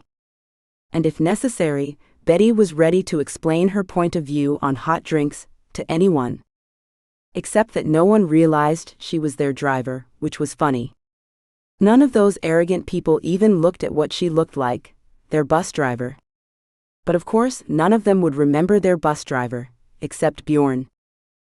The second reason for Betty's caution about drinking was that she wanted to be high for her admirer, Bjorn. But even more so, to be high for the sophisticated society of his colleagues and friends. Bjorn finally noticed that his companion was thinking about something, holding a glass of champagne in her hand. Understanding it as her embarrassment, he encouraged Betty, saying, "Betty, make yourself at home. There are some of the nicest people in the world here. You see that when you get to know them better. Now I will introduce you to the ladies, for I am afraid the men will soon take you away from me." Bjorn's voice was warm and caring and a little humorous. Betty responded in emotion, breathing in an influx of long-forgotten feelings of warmth and tenderness for the man who cared so much for her. "Thank you, Bjorn. You have been so considerate to me. I do not deserve to be treated that way. I am just your driver." Bjorn leaned toward her slightly and whispered in a conspiratorial tone, "But do not admit it to them yet. I am sure no one really recognized you. You look beautiful in that outfit, which suits you exceptionally well." Betty smiled contentedly and lowered her eyes. She took a sip of champagne, and warmth ran down her body. Betty looked at Bjorn's hands, whose handsome strong fingers caught her attention. His palm and fingers were significant but very well shaped, as if the Creator's chisel had taken particular care to carve them out of the matter of eternity. Bjorn moved slightly away from Betty and continued to whisper, his thoughts conspiratorial in her ear. "Let this be our secret. Tomorrow, everyone will see you driving our bus, and everything will fall into place. And today you are my princess, and I hope I will pass for your prince." There was cunning in his voice. But Betty, already warmed by a couple of sips of champagne, accepted his game, saying, "Okay, I will say nothing to anyone. But if anyone asks, I will not give up my profession. Just so you know." How did he guess I thought he was my Prince Charming? Why exactly did he say that, and not knight or something like that? He and I certainly think on the same page. Betty thought, staring into Bjorn's eyes. Bjorn nodded appreciatively, took her under his arm again, and led her to a group of women who had long ago been gauging Betty's looks from afar. Betty knew from their glances that these women would never be her friends. Betty tightened her stomach, thrust her lush breasts forward, and braced herself for battle. She could feel the dislike of these exquisite ladies all over her skin. But this did not embarrass Betty. Instead, it only encouraged her. She was not a shy person. She could put any of these beauties in their place. They do not know her yet. The first of the ladies, Bjorn, led Betty and maneuvered her hand to greet her. In response to Betty's outstretched hand, she took her hand lightly and let it go, barely shaking it in response to Betty's firm handshake. The two middle-aged women's faces read, and how can Bjorn even just talk to this simpleton? After all, he has beauties like us in his company, intelligent and well-groomed from head to toe. So we have to get Bjorn away from this overstaying stranger. Betty felt as clumsy as an elephant in a china shop. Her heart clenched with a bad feeling, but she did not give in to it. Yes, she was not their type at all, that is for sure. Here was another woman introducing herself to her, saying wryly, "Well, we are standing here wondering who our Bjorn came to the party with. We thought he did not have a girlfriend. And then you show up." This "you" was said in such a tone and with such a facial expression that only a woman could understand how much hatred was invested in this phrase. Betty did not know what to reply to this jab. Was she a friend of Bjorn's? Not at all. But she realized that if she gave herself away now, her and Bjorn's, the mysterious princess at the ball game, would fall apart. And he was enjoying his surprise's effect on his colleagues and friends. Betty lifted her chin higher and continued playing the part of Bjorn's real friend, and proudly replied, smiling victoriously at the two snakes. "Yeah, you know, that happens in life.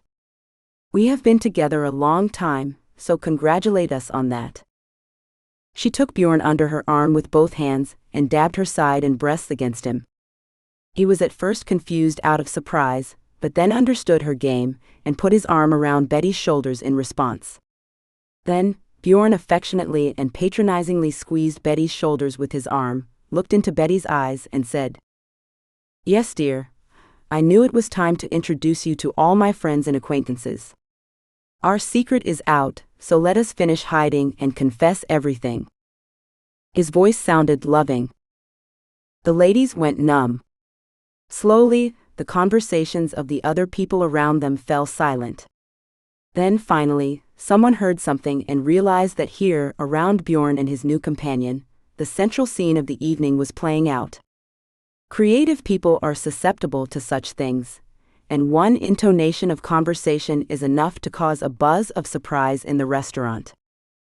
The women did not have to be sarcastic anymore. They realized they had lost. Suddenly, their most desirable bachelor in this society was busy.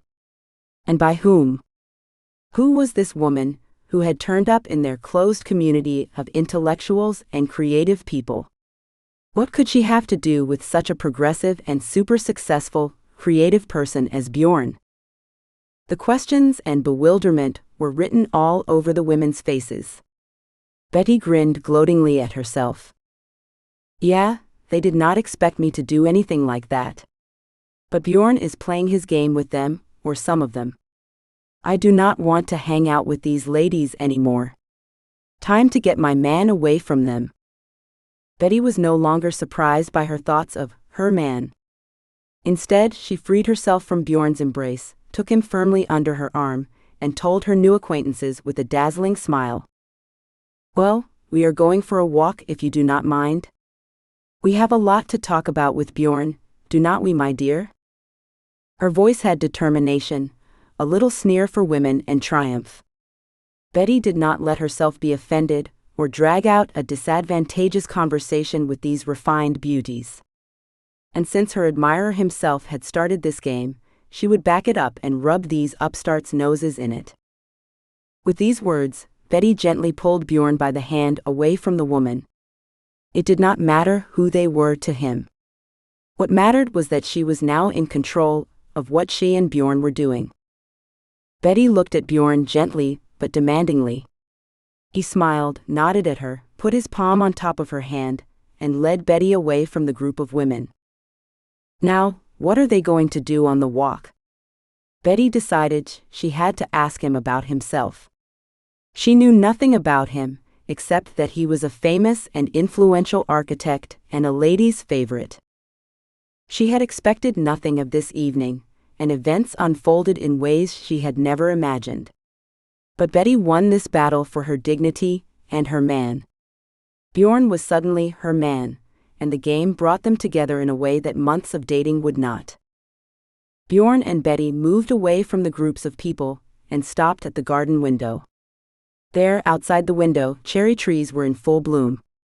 Not the Japanese cherry, the cherry blossom that everyone knows so well, but a cherry tree with natural sweet and sour fruit, almost black in its final maturity. This cherry tree stood right in front of the window where Betty and Bjorn stopped, and seemed to envelop the space in a cloud of lace woven from its delicate white flowers. The petals of each flower had lace trim around the edges, and thin red stamens could be seen from their center, enhancing the light effect of all this splendor.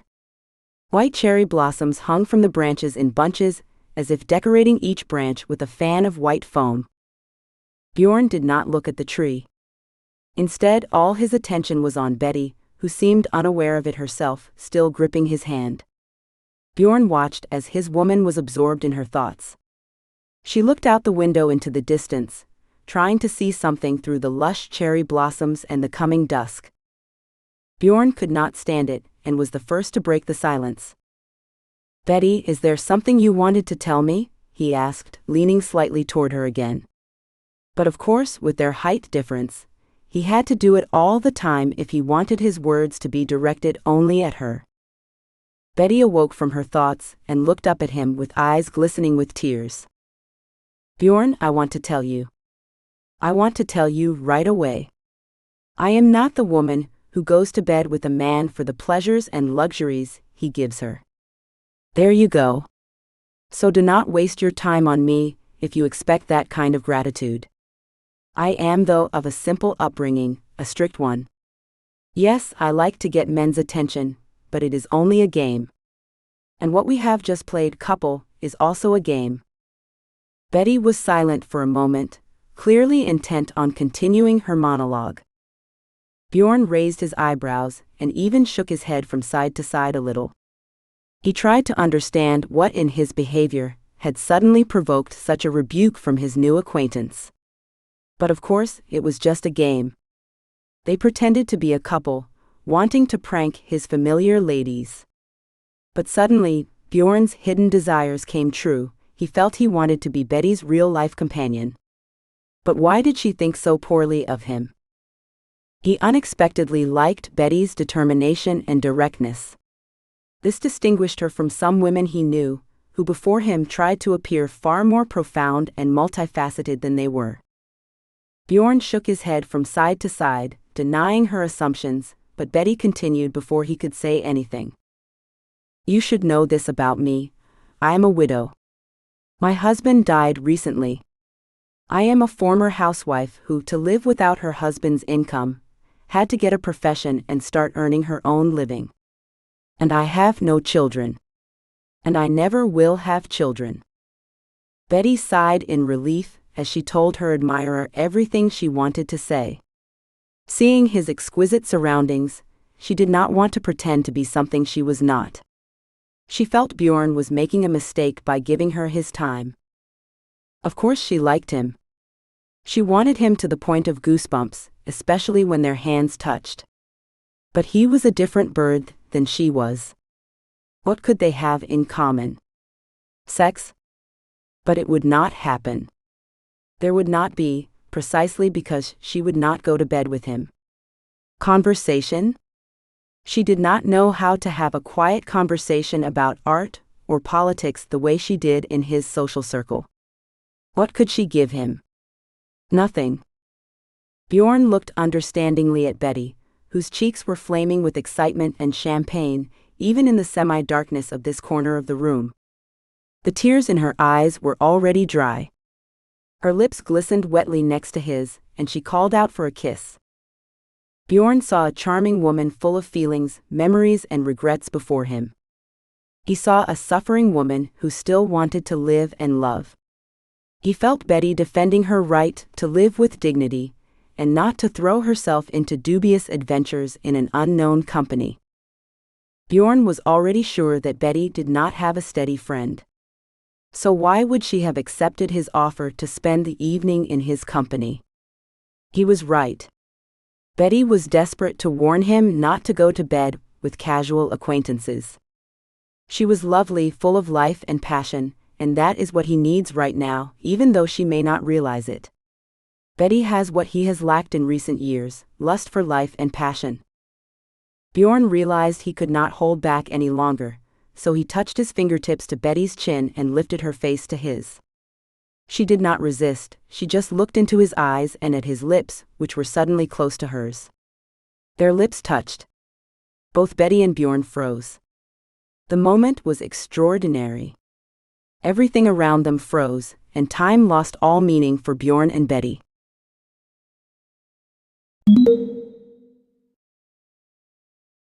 Scene 11. Proposal of the Hand and the Heart.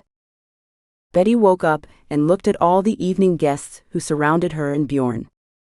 So what were she and Bjorn doing? They were kissing passionately in the party's corner room. The people around her and Bjorn stood and watched the couple fall in love. What else could make an older couple lose their heads and kiss in the hall's corner like teenagers? Only love, or well, falling in love. None of the evening's guests had expected such a surprise from Bjorn. None of them knew Betty.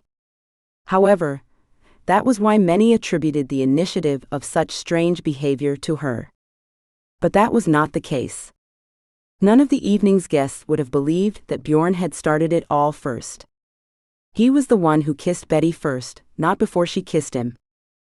No one around them could have known that. They only noticed kissing when Bjorn's arms wrapped around Betty's waist, and he held her against him, protecting her from adversity. Of course, he could not protect her from the gaze of others either, but his current surroundings did not bother him at all. Bjorn did not care what his guests thought of him. He did not care what his colleagues and friends would say about him and his girlfriend at breakfast the next day. Bjorn knew they would wake up in the morning with a headache from the cocktails they had drunk the night before. Betty was embarrassed at first when she noticed the curiosity of the surrounding people. She still could not get over the fact that she was not their equal. But as Betty felt Bjorn hugging her gently, she realized that if he did not care about the scene in terms of what his friends thought of them, then Betty should not care what they thought. She does not even know any of them. But at her age, Betty still had some life experience. She understood that in the eyes of Bjorn's entourage, she looked like someone who had provoked their Prince Charming into such a public act as kissing. Yes, their prince kissed an unknown mature woman in a dark corner of the room. Ha ha. Betty moved slightly away from Bjorn's chest, resting her hands lightly on his chest. He understood her intention and let go of her waist, but he did not let her go. Instead, Bjorn took her hand like a boy holding his new girl, and led Betty to the center of the room. She obediently followed him, lowering her gaze. Bjorn stepped into the middle of the restaurant, and slowly looked around at the people gathered around him and Betty. No one around him spoke a word. Everyone knew now Bjorn had something to explain to them. He would not kiss a stranger in front of anyone, and then go on with the evening as if nothing had happened. Bjorn took a deep breath and exclaimed in a muffled voice, a little hoarse with excitement. My dear friends and colleagues. No, I do not apologize. I apologize to my beautiful companion, Betty, for putting her under the spotlight of your attention. Let me make it up for my lady and you. I have invited you all to celebrate the anniversary of my most successful project. I have created this architectural complex, and my design firm has received an excellent contract, which I expect will further confirm the worldwide prominence of our architectural firm." He looked expectantly at the surrounding people, but they were all silent, anxiously awaiting the continuation of his speech. Bjorn continued. "But my personal life is not subject to planning. I just disappeared when I met my charming Betty." He took Betty by both hands, got down on one knee in front of her, and holding back the excitement in his voice said, "Betty, will you marry me?" Betty looked at Bjorn, confused and surprised. What is it with him? What is it with me? Is this Prince Charming really proposing to me? She thought, standing in front of Bjorn, shocked. It was an unreal situation. Yet, Betty still needed to understand something.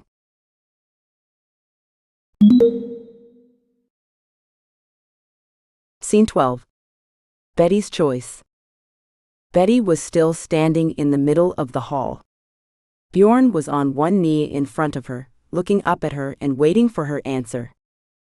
Everyone around them fell silent, and surrounding the couple in a ring, watched with undisguised amazement as these lovers put on such a show for the evening. Betty's mind flashed with scenes of what she could do right now. Say, "Yes, I will marry you," say, "No, I will not marry you," or hide from this whole production of some romantic play that did not involve such an unromantic heroine as Betty. Betty chose the second option. After all, she is a grown woman in her own right, and she decides when and whom she marries. Even if she had just kissed this handsome man, which did not mean she would suddenly agree to be his wife. And anyway, Betty thought while frantically choosing words to refuse Bjorn as gently as possible. I have no experience in such matters. I have only been married once. Greg proposed to me, but I remember a little about it. He probably just said something like, "Let us get married. Why drag it out? Everyone already knows that you and I are together." Remembering Greg, Betty finally answered Bjorn. She put her left hand over Bjorn's, with which he still held her right hand, leaned closer to him, and whispered in a friendly tone. "Dear Bjorn, thank you, but I am not ready for such hasty decisions in my life. Would not it be better if we got to know each other better, and then decide if we should join our fates?" Still on one knee in front of her, Bjorn did not seem upset by her refusal. He even seemed quite pleased with the way Betty had framed her refusal. Bjorn, looking at his chosen one with undisguised adoration, answered without lowering his voice. "Dear Betty, I understand everything. I thank you for your refusal, for even it is so sweet to me, I can hear your voice and see your smile. And that means all is not lost for me." Betty could not tell if he was joking, or was saying what he was thinking. She did not know the man, so it was hard to understand what made his voice tremble. Was it his irony that made him express himself and look at her that way, or was it his natural voice filled with love for her, Betty? Betty quietly took her hand out of his, and clasping her hands together in front of her, still stood in front of Bjorn, unsure what to do. Should she turn and walk away, leaving Bjorn in this company? His admirers, who surrounded Bjorn and Betty, looked at her with undisguised envy and irritation. Bjorn's friends and colleagues looked at him with incomprehension, thinking, what had suddenly occurred to our friend Bjorn? Is he going to get married? Why? And to whom? Is not this woman a stranger to us? Bjorn should have told us beforehand that he was having an affair. He must share all the details with us before making such a decision. Betty thought they all, his friends, colleagues, and admirers, hated her now. Yes, they hated her. She saw Bjorn was their favorite bachelor, and suddenly he brought some commoner stranger, this woman, to their party. Also, he suddenly proposes to her. And what did this strange woman do? She rejected Bjorn in front of everyone. She is insane. What ordinary woman in the world would refuse his proposal? He, then world-famous architect, a wealthy and so handsome man. Despite their best efforts, his suitors could not attract this proud, lonely eagle who remained single for many years. And what an enviable bridegroom Bjorn was. He had everything other men only dream of: wealth in his profession, celebrity, and a fortune in money and property. And of course, he had that pagan god look that only made him more attractive to women as he grew older. The ladies of Bjorn's social circle were not simpletons. The women in his circle usually had everything they wanted. Many already had everything: a family, a profession, husbands, or even ex-husbands. Many even had a decent fortune, which most of them inherited from the division of property with their ex-husbands. Well, live on something, even if you are divorced. They knew the value of both success and money. That was why Bjorn beckoned to many of them, like a light bulb in the dark of night beckons night butterflies. They flew to its light and, burning their wings, fell to the ground. By offering his hand and heart to this shady stranger woman, Bjorn had dashed the hopes of many of his groupies. Betty could not know this, but her instincts told her it was time to disappear from here and hide in her den in the woods. She had to hurry or be torn apart by the angry tigers huddled around her and Bjorn. Betty turned gently but insistently and took her hand from his. Then, without looking at Bjorn again but raising her head proudly, she rushed out of the hall into the air. Betty followed the path straight to her cabin in the woods. She did not look back. Betty did not want Bjorn to follow her at all. She hoped he would not embarrass her again, for she had nothing more to say than what he had just heard. Betty wanted to be alone and sort out her feelings. She tried to get into her fancy bed. Betty wanted to be alone and dream about Bjorn. But unable to bear the strain on her nerves, Betty glanced back at the hotel once. Its main entrance, brightly lit from within by holiday lights, seemed to call her back. But unfortunately, there was no one in sight at the hotel door. Betty was relieved to see that no one was following her. But the thought that Bjorn might have followed her out and stood by the hotel door to ensure she got safely into her cabin piqued her mind.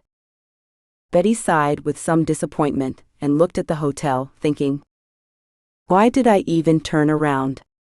Was not it enough that I must have humiliated Bjorn in front of his guests?" She turned away from the hotel, still standing.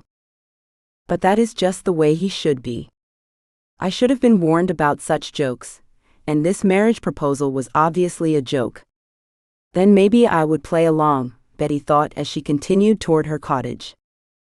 But Betty could not help thinking that she had just rejected a man who was used to being admired and worshipped. He could not go out after her. She wanted too much from him.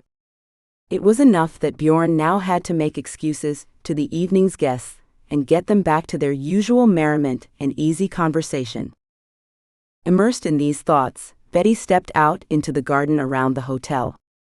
The garden was filled with the insanely sweet scents of some nocturnal flowers, which made her think of the seashore. Betty strolled through the garden away from the hotel, looking for her hotel hut.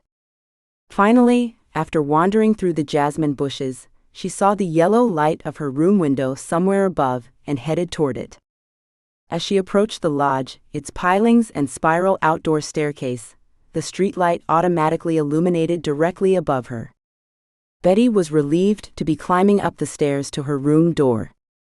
Finally, all the adventures of the day were over. Finally, she could take a shower and go to bed.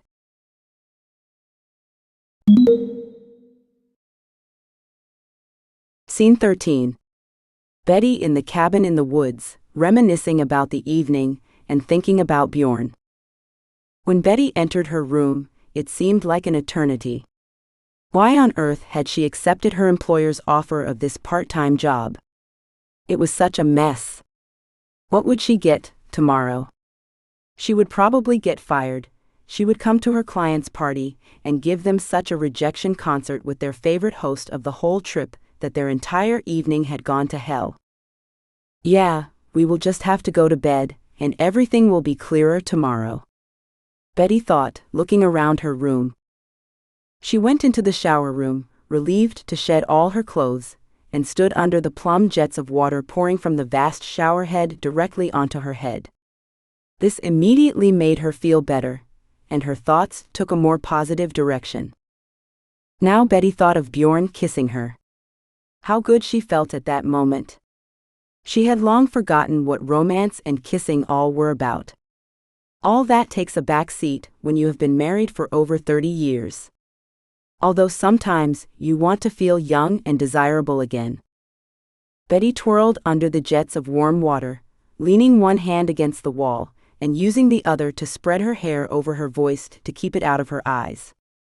Finally, she took the washing gel, squeezed some into her palm, and then applied it to her neck and chest. The water itself dispersed its pleasant, subtle scent all over her body. When the entire shower cubicle was filled with steam, Betty decided that she had relaxed enough to go to bed.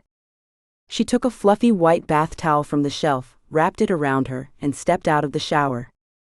With the other smaller towel, Betty wiped her wet hair, combed it, and lightly styled it in waves. Then she applied cream to her face and body, from the toiletry kit on the dressing table in the shower. Am I really such a juicy woman? She thought, looking at her reflection in the mirror. Well, after that spa treatment, I look pretty good. Betty went into the bedroom, threw the bath towel down on the floor, and fell flat on the luxurious double bed, face down and arms out to her sides. The woman's head was spinning. But then, a whirlwind of thoughts and experiences took her entirely over. Betty rolled over onto her back, stretched her arms above her head, and stretched. Her back and legs relaxed from this pose, and Betty's thoughts flowed one by one. In her mind, the day's events ran like scenes in a motion picture. Betty could change nothing about them, and she did not want to. Was it possible to want something like this at her age, to have such a romantic adventure, and even want to change something about it? No, no, and no. Betty longed to feel again the look that Bjorn had been giving her all evening, full of interest in her and clear desire. She wanted to feel his embrace again, and most of all, his kisses. But Betty did not understand the marriage proposal at all. Had he been drinking too much by this point? What does an ordinary man his age propose to a woman he only knew for a few days? He was not a boy who did not think 5 minutes ahead. Betty could not accept this as something normal. Suddenly, another doubt stirred in her soul. Was he mocking me? Was it customary in his refined society to do so?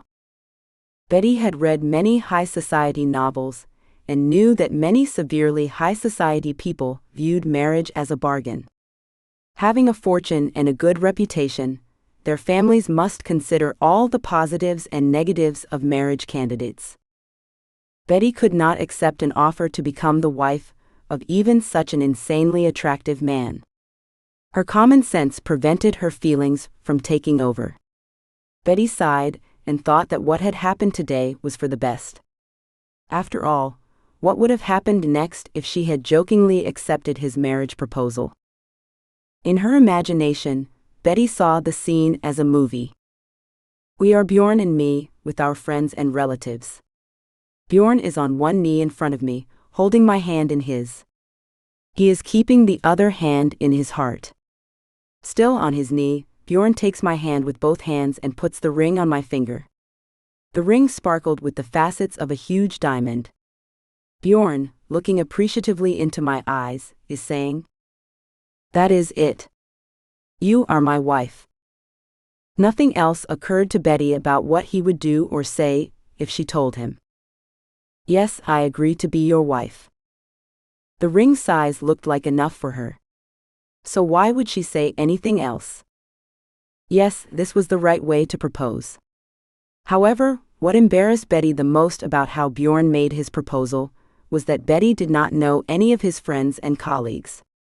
She saw no joy in their eyes, only mad amazement and envy written on the women's faces and the dumbfounded jaws of the men. These people thought, "Who is she, this stranger who suddenly stole their prince and lucrative bachelor friend? Where did she come from? And what did their Bjorn see in her?" Yes, the surrounding men would not mind cuddling with her in a dark corner of the hotel, but only for an hour. Then they would return to their sophisticated, mostly slender women. They would reminisce about a woman as juicy and not at all refined as Betty, telling their buddies about their real or imaginary adventures on the side from a legitimate spouse or a longtime life friend. To them, Betty would be just a one-night stand. Betty rolled over on her stomach again, rested her elbows on the mattress, and propped her chin up with her hands, staring thoughtfully out the room window into the dark forest. A woman for one night. So that is why Bjorn had made her this mock proposal. He just wanted to get her for the night. But it did not work out for him. Betty sat up abruptly on the bed, dangling her legs off the edge of the bed. She suddenly felt freezing. The woman threw a sheet and plaid over herself. He has failed. He will learn how to make fun of me. Tomorrow, I will tell him everything right in his face and in front of all his companions if I have to. Betty thought, swinging her legs over the floor. Betty decided what to do. She took a deep breath and lay back in bed on her side, pulling a pair of fluffy pillows toward her and arranging them so that her head rested on them on a comfortable threshold. Betty put another pillow behind her back so she would not fall off this big and unusually high bed if she woke up and wanted to go to the bathroom at night. Betty made herself comfortable, fidgeting slightly in her cozy den of pillows and plaid. The sheet cooled her skin pleasantly. The night air flowed through the ajar window of the room, bringing the scent of wood, jasmine, and something else that reminded Betty of her childhood. Betty sighed and closed her eyes. Her shoulders slumped, and the woman immediately slumped into the darkness of illuminating sleep.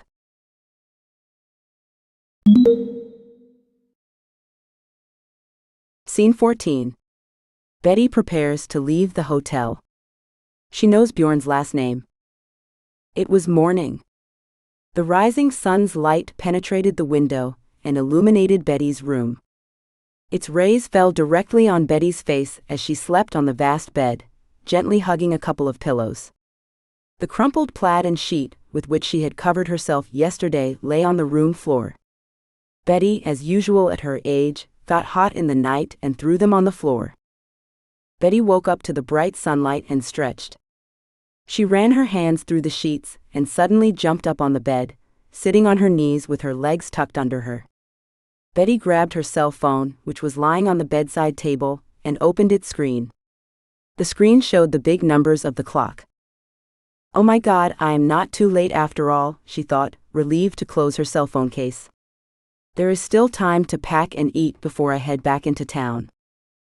Betty climbed off the bed, tripped over the plaid on the floor, cursed, and suddenly noticed the white terry slippers on the floor that the hotel provided for its guests. She put them on, threw on a white terry robe, which was also waiting for her on the bedside table, and went to the shower room, taking her cosmetic bag with all the feminine hygiene items, a hairdryer and a comb. After the shower, she again wore that long, white, incredibly fluffy bathrobe, obviously made of the finest quality cotton. She felt so comfortable in it that Betty suddenly thought that this must be how Bjorn would have hugged her if she had stayed with him for the rest of the last night. Bjorn's proposal to marry him seemed to her to be just his bad joke, which had come about because of the abundance of champagne at the party. Maybe he offers to marry every new acquaintance of his. It is just his way of getting women into a relationship, to get them into his bed openly and for sure for one night. The promise of marriage then dissolves into a fog. So Betty thought, brushing and blow-drying her wavy, thick hair, in which, when it was wet, the gray was not at all visible. Betty set her alarm for half an hour ahead, hoping to have breakfast in the hotel restaurant before her passengers arrive. She needed to finish breakfast at the hotel before Bjorn got there. Betty was counting on him and his guests not going to breakfast at the hotel before 9 o'clock after last night's feast. Giving up food because of last night's romantic problems was not something Betty would do at all. Well, if we meet, let my dear Bjorn himself suffer at the sight of me. It was his fault for trying to make a fool of me yesterday in front of his guests. Yes, a complete fool, the one who did not understand his joke about marriage after knowing me for one day. Betty continued reflecting on Bjorn, becoming more convinced that she had done the right thing yesterday. With her hair styled, Betty put on her driver's uniform. She put it on, buttoned it, and pulled the white blouse over her puffy chest. Then Betty put on her pants, tucked her blouse into them, and put on her driver's uniform jacket. There was no makeup on her face. She did not need it in the workplace. There was too much dust, and she often wanted to scratch her eyes, but she could not. She might get irritation, or even catch a disease. Still, there are usually hundreds of passengers who pass through Betty's bus in a day, and not necessarily all of them are healthy. Dressed in her driver's uniform, Betty took with her only a small bag of belongings. The woman descended the spiral staircase of her cabin and resolutely headed toward the hotel building for breakfast. Only a couple of families were in the hotel breakfast room with young children. Neither Bjorn nor her other passengers were yet at breakfast. Betty breathed a massive sigh of relief and rejoiced at the sensible decision to eat breakfast, no matter what. Betty chose a seat right by the window overlooking the hotel's blooming garden. She took off her driver's uniform jacket and hung it on the back of a chair. Then Betty looked around and found a table to pick up her breakfast food.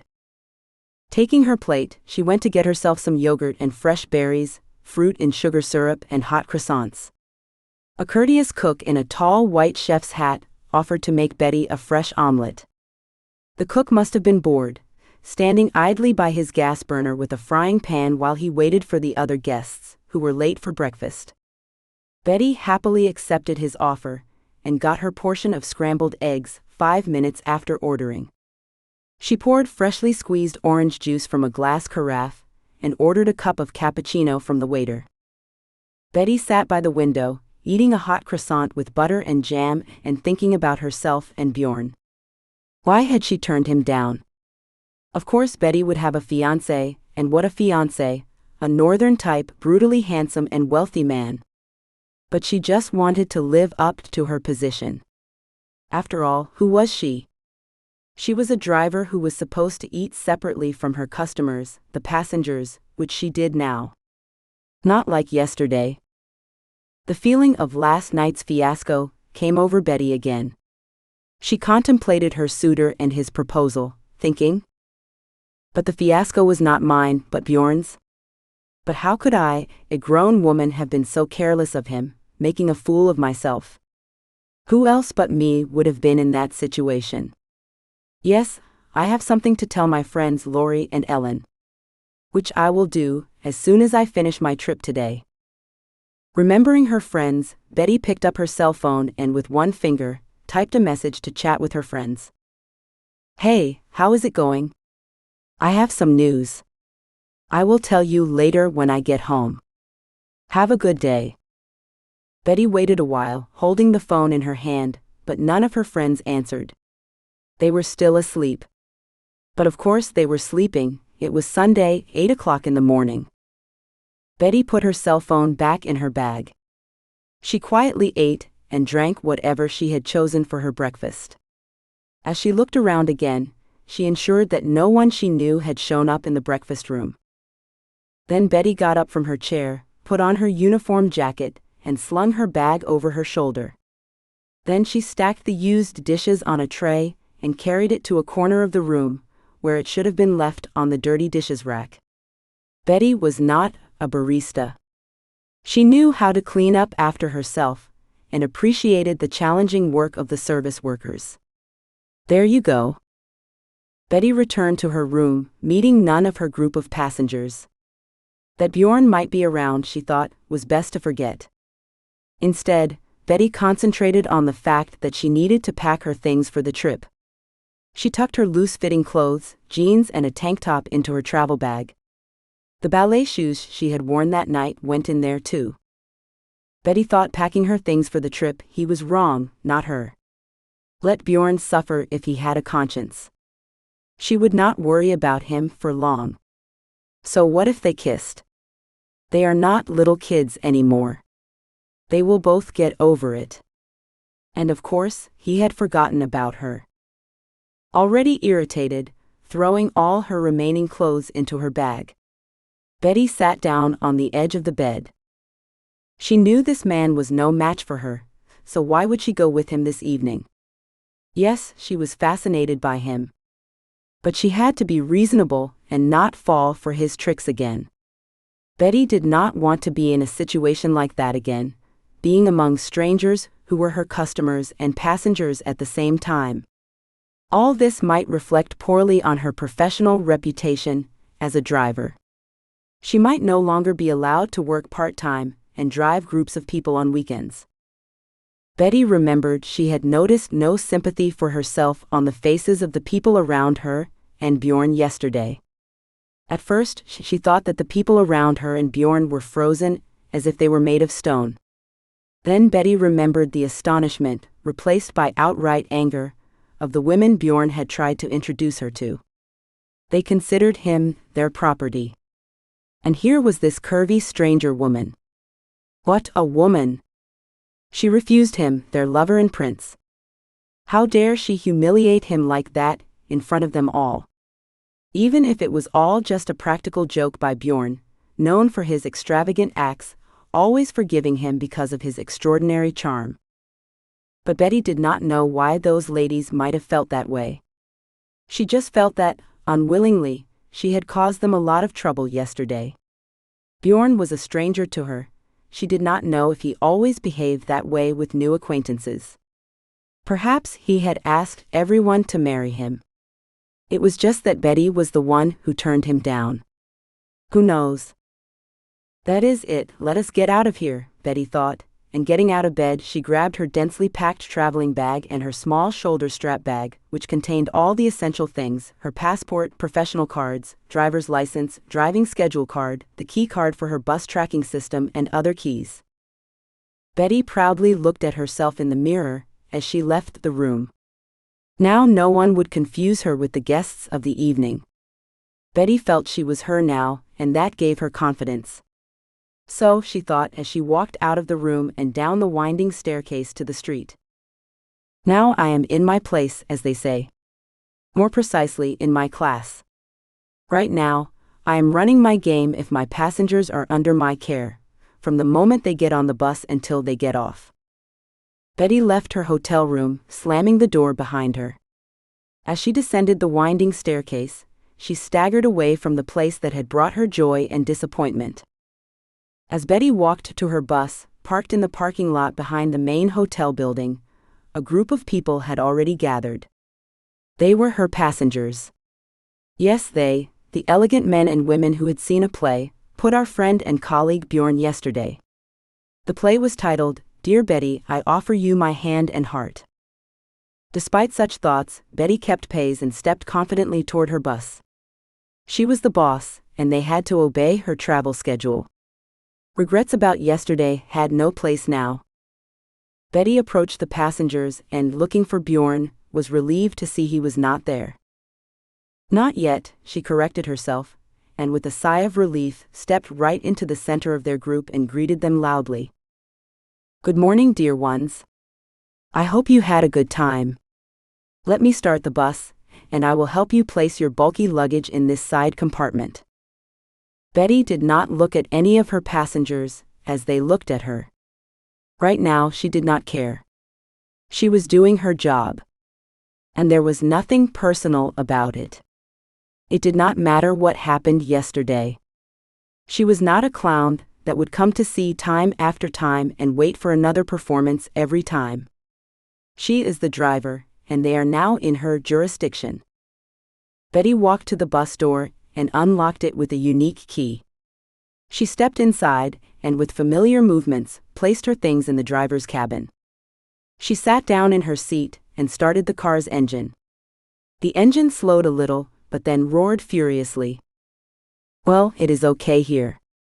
I can handle the passengers, Betty thought, and got off the bus. Betty froze when she stepped off the bus to the ground. Right in front of her stood Brock. The dog was alone. She was wearing a harness and a leash that no one was holding. The other passengers, noticing the driver's confusion, also stared at the dog, which wagged its tail slightly and looked questioningly directly into Betty's eyes. "Where is your master?" Betty leaned over to the dog and asked him if he could answer her. "Is something wrong?" Betty's voice sounded anxious. "Strangely, Bjorn is gone, and his dog is walking alone." Then Brock got up and walked over to Betty. The dog scratched her leg gently but insistently with his paw. Then again and again. He wagged his tail and looked questioningly at Betty. Something tightened in Betty's chest. She felt a chill of foreboding. Then, taking Brock's leash, she turned to the surrounding people. "Dear gentlemen and ladies, please wait a moment. We will leave shortly. Let us load your things into the luggage compartment. But I'll have to find another passenger. See, his dog is alone."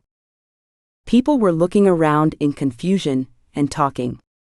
Many had dark sunglasses over their eyes, so Betty could not understand their expressions. No one contradicted her. Her tone did not allow her to oppose them. It was Bjorn who had proposed to her yesterday.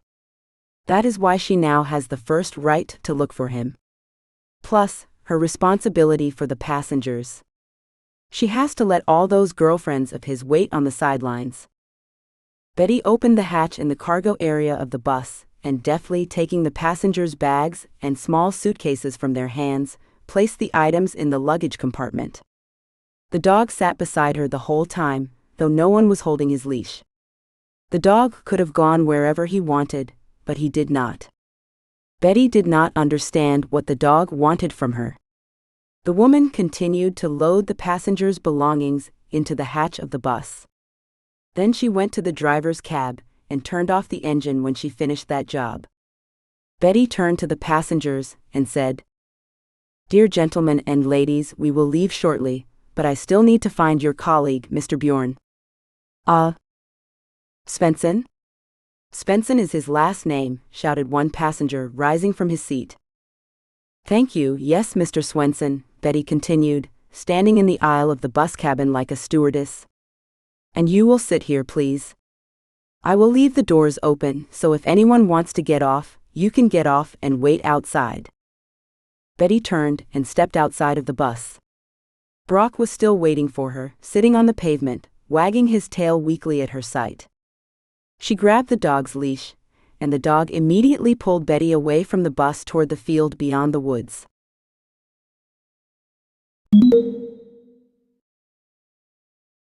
Scene 15. Betty and Brock look for Bjorn.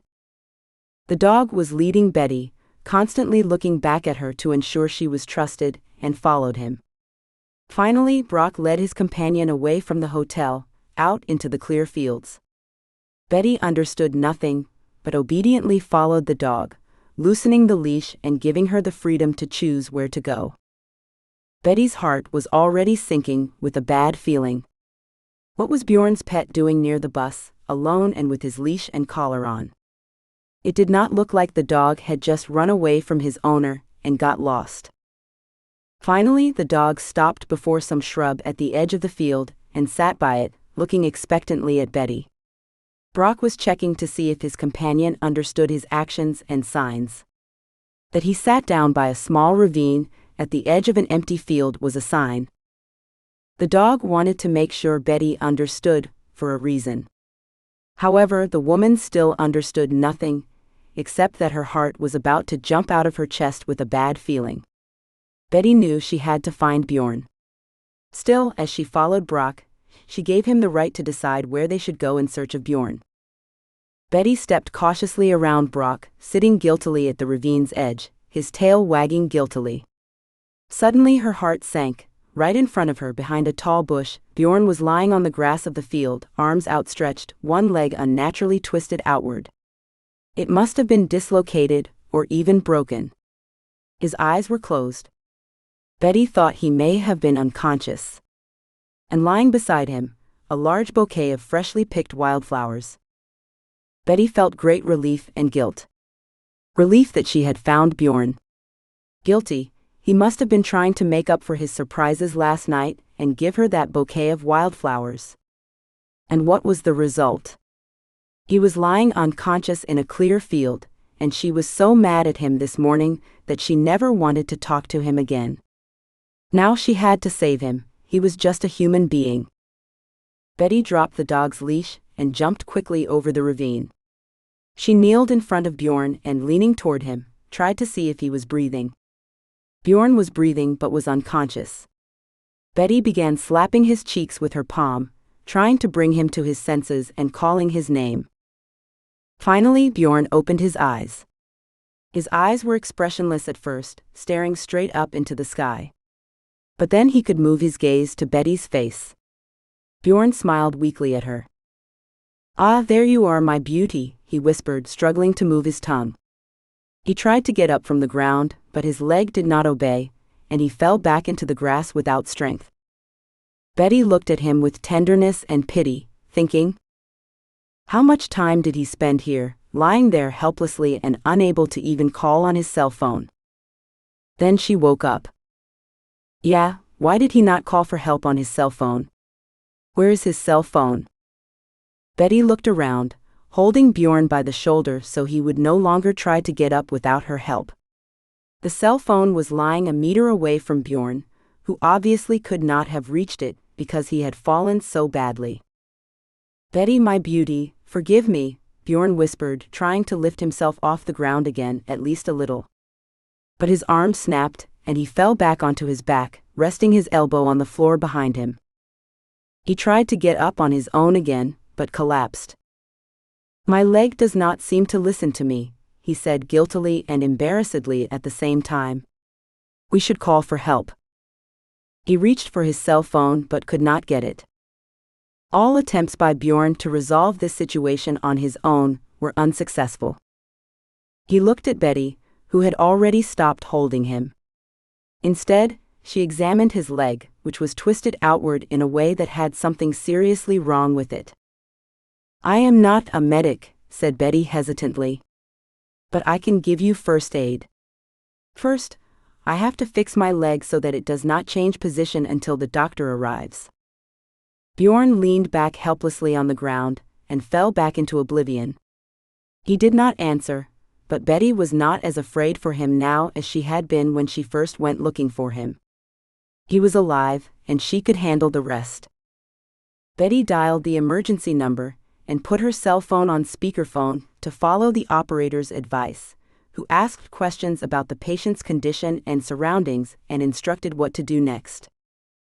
Betty patted Bjorn's face again so that he came to his senses, and getting him to agree not to move again, called Brock to this side of the ravine. The dog quickly jumped over the ravine, ran up to Bjorn, and started licking his face. Bjorn wrinkled his nose at the unexpected wash, but was thrilled that Brock was all right and not lost. Betty left the dog with his owner, putting the leash in Bjorn's hand and tying an extra leash around the man's wrist. The dog was sitting next to his master and was not going anywhere else. The dog understood perfectly well. Now there was Betty, that woman who smelled so pleasantly of vanilla, and his master would be all right. My master liked this Betty so much. She is a smart and determined woman. And that is important to my future mistress. Yes, Brock has already decided. The two should be together. They were a match according to his mind and feelings. Meanwhile, Betty, keeping her phone open to call the emergency operator, rushed across the field toward the hotel. There was a first aid kit, warm plaids, and people who could help her lift Bjorn and carry him to a more suitable place until the ambulance arrived. Betty, out of breath, walked past her bus, and seeing that the passengers in the cabin were sitting quietly, decided to briefly inform them of what had happened. Betty, holding her cell phone in her hand, which remained on speakerphone with the first responders, entered the bus. They saw her face flushed and her hair disheveled, and they knew something unusual had happened.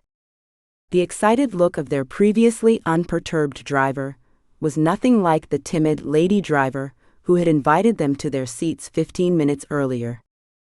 Betty stood in her driver's seat and looked at her passengers, who were looking at her anxiously. Then she said in a voice interrupted by rapid breathing, but confident enough that no one panicked. "We have." Betty's voice broke off. But then, taking a deep breath, she could continue. We have had a little emergency. Your colleague, Mr. Swenson, has hurt his leg and cannot continue his trip with you to his home. There was an uproar of excited voices on the bus, from the anxious cries of women. No, it cannot be. Bjorn. What is wrong with him? To the excited cries of the men, where is he? Does he need help? Betty raised both hands, urging the passengers to be calm. I found him. He seems to have broken his leg, and who knows what else happened. He has been unconscious in there for a while now.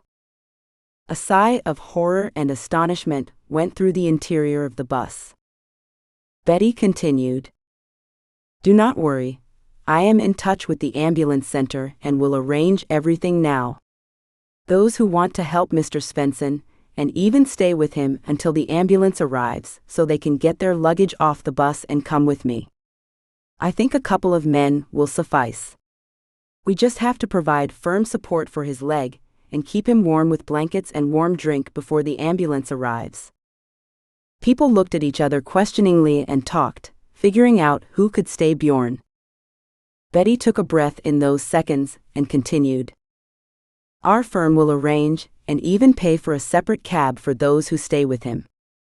I have to call our dispatch center and arrange it.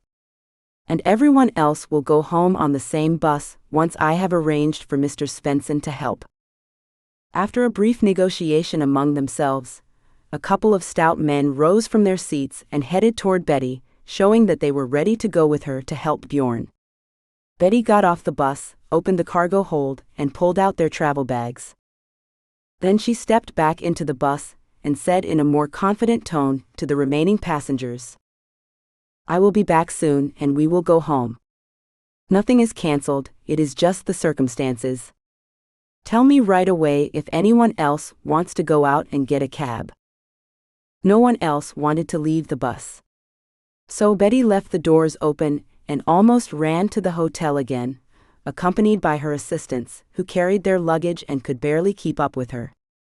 When she burst into the hotel lobby, she rushed to the desk clerk at the front desk and told them where the first aid kit was. She found it in the corner of the hotel lobby. Betty took everything from it that might be useful for dressing wounds or treating them, and ran back to the field behind the hotel. She was followed by her companions, who had also taken sheets and blankets from the hotel to cover the patient's cold and bandage his leg. As they approached where Betty had left Bjorn, Brock rushed toward them barking.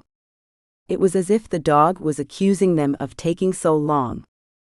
Betty looked at Bjorn, who was still on the ground but conscious, and smiled at him, whispering, Well, you will be all right now. You will make it. She took the dog's leash and led him away. Meanwhile, the men, talking to their friend, encouraged him. At the same time, they worked on his broken leg under the rescue operator's direction, who gave instructions over Betty's phone. Finally, they put a splint on Bjorn's injured leg and tied it to his leg with strips of torn sheets. In the group of male passengers was one ex-military man with worse experience in transporting and handling the wounded than Bjorn. Betty was relieved that she was no longer the only one to deal with this challenging situation. Yes, she had acted quickly and organized all the help, but she alone would hardly have been able to help Bjorn so much before the ambulance arrived. While Bjorn's friends and colleagues worked on his leg, fixing it in a homemade bandage, Betty stood aside, holding the phone and Brock's leash in the other, and waited. Now she felt useless. There was so much more she wanted to do for that sweet and a little oddball Bjorn of hers. My Bjorn, she thought. He is not mine. Just a funny and cute weirdo who, after the first kiss, offered me his hand and heart. Just yesterday I almost hated him, thinking that he just laughed at me in front of all his friends and colleagues. And today, I am running around suffering because he broke his leg. Close to the field, there was heard an ambulance horn. The car showed itself between the plantings of trees, and turning off the siren, slowly approached the edge of the field where Bjorn lay. Betty concentrated on drawing the attention of the people gathered around Bjorn to the fact that they could leave him in the Emmett's care. Betty turned to her passengers and said, That is it.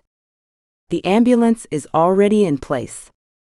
Everyone who will continue the trip home can now go to the hotel. Perhaps one of you will stay behind to escort Bjorn to the hospital and contact his family. I know nothing about him. Having uttered this confession, Betty was now not at all embarrassed by what had happened yesterday. On the contrary, now she was sure she was in her place, and that everyone perceived her for what she was, a bus driver who was suddenly interested in their friend. Betty turned away from Bjorn, sighed, and turned to the emergency operator. Operator, can we disconnect? After getting permission to disconnect, Betty turned off her cell phone. Then, after looking back at Bjorn, lying on the grass covered with blankets, she stood slightly away. Betty watched as they examined and reattached his broken leg, gave him some medicine, and carried him on a stretcher with wheels to the ambulance. Suddenly Bjorn, whose arm was hanging helplessly from the stretcher, turned his head toward Betty and said in a weak voice, "Betty, forgive me. I am sorry, I did not mean to offend you. Yesterday was for real and my offer still stands. If possible, take care of Brock for a few days. I will find someone to take him in, later. Just a few days." His voice fainted, and he lost consciousness. The pain in his broken leg was so severe that the jolt carrying him around caused his body to fail and shut down his brain. Betty walked beside the stretcher on which Bjorn lay. She never had time to promise him anything about caring for his dog. Nor did she have time to tell him she was no longer angry with him. That bouquet of wildflowers that Bjorn had picked early that morning told her everything. Bjorn had been picking it for her, and he had fallen into that ditch by the bushes because of her. So she was to blame for what happened to him. She would undoubtedly help Bjorn with his dog. And about everything else, Betty did not know what to think. A marriage proposal was still something unreal to her. But that was not important anymore. What was important was that Bjorn got better. When he would entirely well, they would figure it out.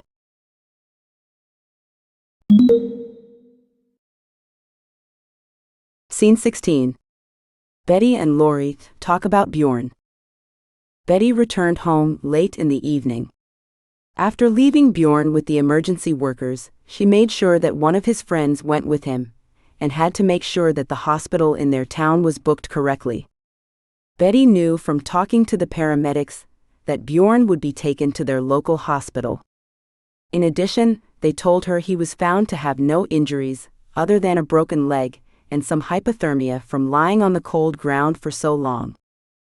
Betty, meanwhile, drove the other passengers on her flight home and returned to her house. She sat there, suffering from everything that had happened during those 2 days. Betty was also suffering from not being able to be near Bjorn the whole time. She just wanted to be near him and sit by his bed, holding his hand. But she did not dare to come to the hospital. What was she to him? An unsuccessful bride? An acquaintance who had only seen him twice and immediately received his proposal of marriage. He is not even her lover. Or was she in love with him? Betty did not understand how Bjorn had turned from a perfect stranger to her lover. He just kissed her. Was that enough to recognize him as her lover? No, of course not. But that no was the correct answer for many modern women. Betty was pegging her life on examples of women who could love someone simply because they liked him, even without having a relationship with him. After all, could knights have sung and loved their beautiful ladies centuries ago without even touching them? Betty believed that such love was possible in our time as well. Why else would Bjorn have offered her his hand and heart at once? It was an act she still could not get out of her head. It was all too strange for Betty, and she could not cope with her feelings and doubts. Betty was half lounging on the couch, wondering what her life would be like. She had it all figured out, but she could not determine what Bjorn himself thought about their relationship. Brock walked over to Betty and poked his cold, wet nose into her hand on the edge of the couch. Betty gently withdrew the dog's muzzle from her hands and got up from the sofa. Her back ached, as if she had been carrying sacks of grain all day. Yes, age was taking its toll. But when you are in your 50s, you understand that you have a body and must take care of it. And that something in that body is aching and hurting shows you that you are still alive, even though you do not care for yourself well enough. However, Betty was not used to taking care of herself. She needed someone to take care of her. Now that someone was her lover's beloved dog. So what am I lying here for? Betty thought. We should take Brock out for a walk. Betty got up from the couch, stretched her back and legs with a grunt, and patted Brock on the neck. Betty threw on a light jacket, put the dog's collar on, strapped on a leash, and led the dog outside. Nature greeted them with waves of fresh air and the smell of seaweed. Betty lived by the lake and wanted to stay in the house despite the increased financial strain of being alone. Now this dog. Betty realized this huge dog would not last long on her homemade food, so she got special dog food as soon as possible. Suddenly, from the pocket of her jacket, her cell phone rang. Betty stopped, took the phone out of her pocket, looked at its screen, and smiling with joy answered it in a ringing voice. Of course, Lori was eager to learn what was going on in Betty's life. Lori's melodious voice came from the phone speaker, as if she were next to Betty. Hello, Betty. Did I catch you, and can you talk to me? There was sarcasm in her voice, but also a keen curiosity. Well, tell me what's going on with you. Lori continued. Do not stew. Betty greeted her friend and told her how her weekend had gone. But when she got to the kissing scene, she stopped. So Lori immediately felt that something had happened that even the perky Betty, who seemed unable to be embarrassed by anything, could not tell at once. Lori cheered up her friend. Well, tell me about it. I am dying of impatience. What happened there? Betty answered quietly. Well, we kissed. What? Surprised but also a little delighted, Lori exclaimed. No way. You and kissing a complete stranger. Betty answered resentfully, even pouting her lips a little, like a little girl. Is everyone else allowed, and I'm not allowed? I am a grown woman, and I decide what I do and with whom I do it. Lori lowered her voice and continued in a soothing tone. Come on, I was just kidding. Do not be offended. I said that because after years of marriage, it is so hard to switch to someone else. You know, it is not like before, touching and kissing and so on. Lori had been married to her husband Daniel for many years and had raised her children, 2 daughters, with him. But her friends knew that all was not well in Lori's marriage. She suffered because her famous writer's husband categorically denied that the surrounding woman could also be talented. In addition, Daniel disapproved of the infatuation with Lori, who secretly wrote novels about love. Because of her husband's selfishness and creative jealousy, Lori did not even try to find a literary agent to publish at least one of his novels. Betty, who was sensitive to the tone of her friends, immediately thought of this fate of Lori and replied in an already calm tone. Of course, I understand. That is why I do not know how all this happened to me.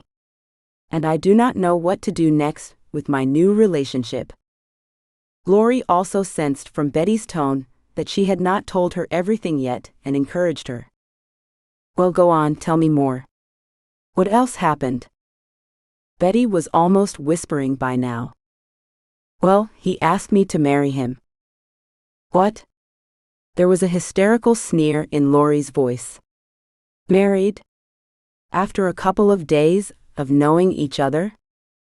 Well, after one day of getting to know each other. Betty replied. You know, I was also stunned and did not know what to say to him. And what? Have you accepted his offer? Lori was intrigued by the situation to the extreme. No, I turned him down. In front of everybody. Betty answered proudly. Lori's voice was full of admiration for her friend, still mixed with a hint of doubt at what she'd been told. Who could believe that one of them, a woman at that age when you're supposed to think about eternity, or at least grandchildren, and suddenly get a marriage proposal? Who else? The man of dreams for ladies of age and women much younger. Why would who not want such a prominent and honored man as Betty's new acquaintance as her husband? But of course, an internationally renowned architect can choose his life partner from the vast number of women around him. And the fact he chose her, Betty's, was a singular stroke of luck and just her good fortune. Betty listened to her friend's exclamations with mixed pride and guilt. Yes, she had received such a surprise in her life. But one could see that if her best friend took the news this way, what would other acquaintances say behind her back? What will her family say? Betty has not visited them in months, but they are still her family. However, their opinion can be left for later, after everything in the relationship with Bjorn has fallen into place. Or when Betty marries him. Betty could not imagine otherwise, since breaking up with him was not in her plans. Otherwise, why would she have met Bjorn to dismiss him easily after the first difficulty in the relationship? No, no, and no. So, in a conversation with a friend, unexpectedly, Betty suddenly decided that she would fight to have a future with Bjorn. And then, the fact that she would marry him was out of the question. Betty realized she was no longer embarrassed by everything she had been thinking so painfully before. Neither their difference in education nor social standing was significant now. Yes, Bjorn was an acclaimed architect, he had a lot of admirers. He was a woman's lover, and made no secret of it. But what was it about her, Betty, that attracted him so much? In her, such an ordinary woman? Betty could not find a simple answer to her question, and thought about it sometime later when she had the strength to do so. These thoughts ran through Betty's mind as she continued her conversation with Lori. Of course, everyone knows women can do many things simultaneously. Yet here Betty was, answering Lori's questions, thinking about her things. Lori sensed from her friend's slower responses that she was getting increasingly into her thoughts.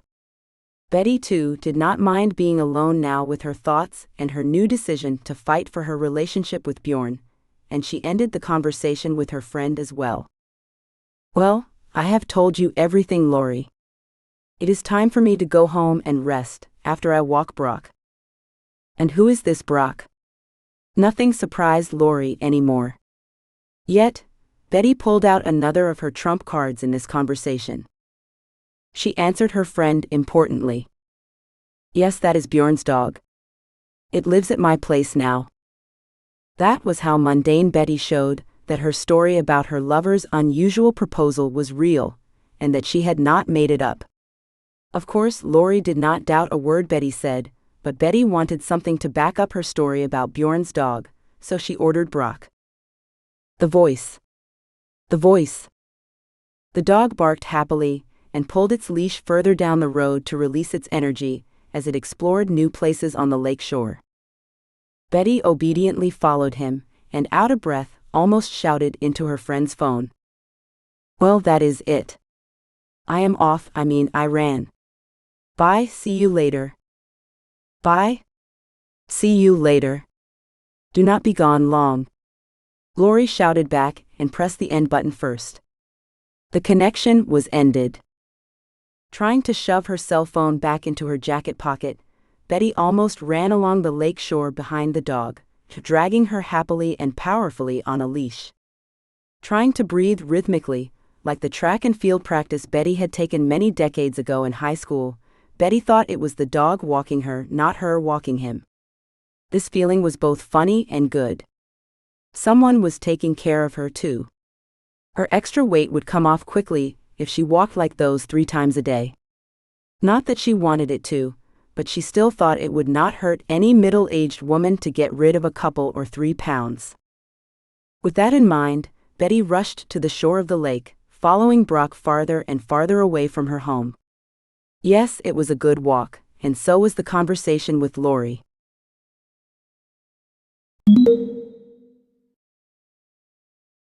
Scene 17. Bjorn stays in hospital. He thinks about Betty. Bjorn was lying in his hospital bed, remembering the recent incidents. He seemed to have done something stupid. Stupid things that had never occurred to him before. I proposed to Betty. Do I get out of my mind? What will my folks say? I am almost getting married so suddenly, and no one knows Betty. Well, do I know her? No, but I like her so much. Bjorn continued thinking. Well, would I really marry her? After all, Betty refused my proposal. She turned me down gently but firmly. This incredible woman had clarified that such a hasty marriage proposal could not be accepted. And she was absolutely right. Bjorn sighed deeply. What a fool I am. I have lost her. Bjorn thought, remembering that evening and his testimony in front of the crowd. But that was not what worried him. But what should I do now? How can I make it up to Betty? I need to see her right now when I am glued to this damn bed, he thought. Bjorn reached over to his bedside table, where someone had already placed his powerful laptop computer with programs that allowed him to create stunning graphics and complex technical drawings. Am I really going to work here? He thought, opening the lid of his laptop with one hand. Yeah, I cannot even get up to go to the bathroom yet. I have to ask for help, to move this laptop closer to me and put it on my stomach. What happens when I have to pee again? That agony of embarrassment again when a young nurse brings you, a big man, a urine canister? Bjorn shuddered at the thought, but nothing was to be done. We would have to be patient. He should not have fallen into that ravine so stupidly. Why did he think he had to give Betty a bouquet of wildflowers as an apology? Would she not have liked roses or lilies more? He knew nothing of his new acquaintance's tastes. Still, he knew one thing. He wanted to get to know her better, so he agreed to spend all his free time with her. But would Betty want that? How is Brock? Is Betty taking good care of him? He thought, fondly imagining his pet's amused and affectionate face. Bjorn immediately dismissed the thought, for he realized he had received so much care from Betty that he should not doubt that his dog would be groomed, fed, and walked. Betty was precisely the woman whose human qualities he did not challenge. She was someone he could rely entirely upon. She is someone on whom any man could entirely rely. That was why he, Bjorn, had to hurry and ensure that he could see Betty again and keep any suitors away from her. A young and pretty nurse, like everyone her age, entered Bjorn's room.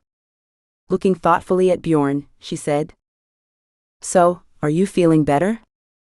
Without waiting for his answer, as if he were in a coma, and she was talking to him, out of the habit of saying something when she was changing tubes or giving injections to her patients, she continued. I see you are feeling better already. You have already done your work. You need to rest more and not exert yourself. With fractures at your age, recovery takes quite a long time. You need to take care of yourself.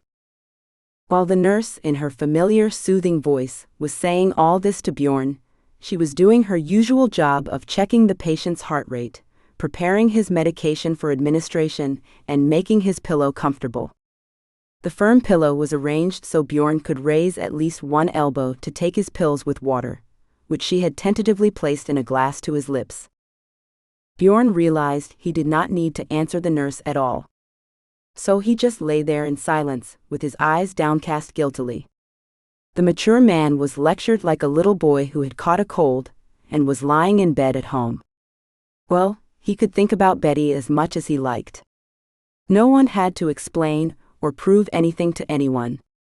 It was his life, period. This nurse was doing what she was supposed to want, so it did not matter what she told him. It would be worse if his ex-wife had come to him and pretended to care about him. However, she would be unlikely to come, even if she knew about his health problems. It has been too long since they split up. Bjorn sighed with relief, and his thoughts turned to his future life. He wondered if he had been too hasty in making this surprise marriage proposal to Betty. She was stunned, and with good reason. Betty had turned him down in front of all his friends and colleagues. But that would not stop him. I deserved that rejection. There was no way to tell Betty how much I liked her. One kiss was no indicator. No wonder this woman, full of dignity, turned me down. Bjorn continued thinking, looking out the window. What would Betty think of a man who makes a sudden marriage proposal to a lady who had lived with her recently passed away husband for 30 years? Yes, my impulse deserved the treatment I received. I was too hasty, but Betty was worth it. For despite everything, she had not turned her back on me. Bjorn appreciated Betty's help. Despite his strange proposal, this fantastic woman found an opportunity to take up his plight when she was needed and valuable to him. Betty took care of him when he broke his leg trying to pick wildflowers for her. She also found an opportunity to help him by caring for Brock, Bjorn's four-legged friend. A friend whom he had already missed tremendously, even though he had only spent one day apart.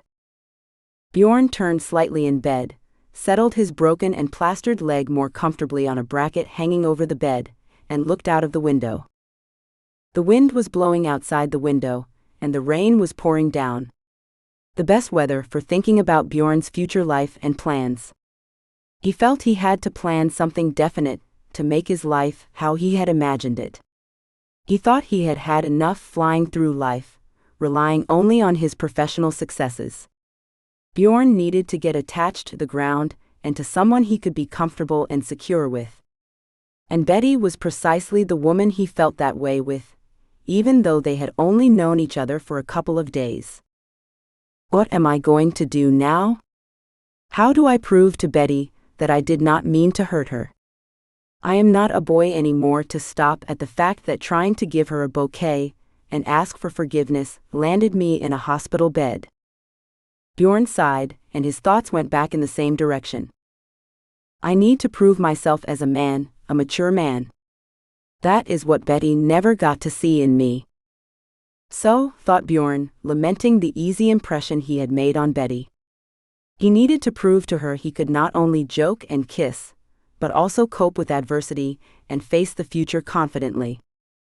Bjorn decided he had to do something urgently that would help him get close to Betty again. Then an idea came to his mind that wholly consumed his thoughts. And what could be better than what he had just thought of? Yes, that idea is exactly what he needs right now. Betty had mentioned that she lived in a rented house and wanted to buy and make it her own. But she also noticed, laughing to herself, that she did not have the money to buy a house and order all the services she needed to design it. Bjorn remembered that she also said she was working and could take out a home loan, but could only buy some ancient houses that needed restoration. Bjorn realized he had found the golden solution to his problem: how to get close to Betty again. That is what he was going to do for her. He firmly pressed his lips together, smiled contentedly, and took his cell phone from the bedside table.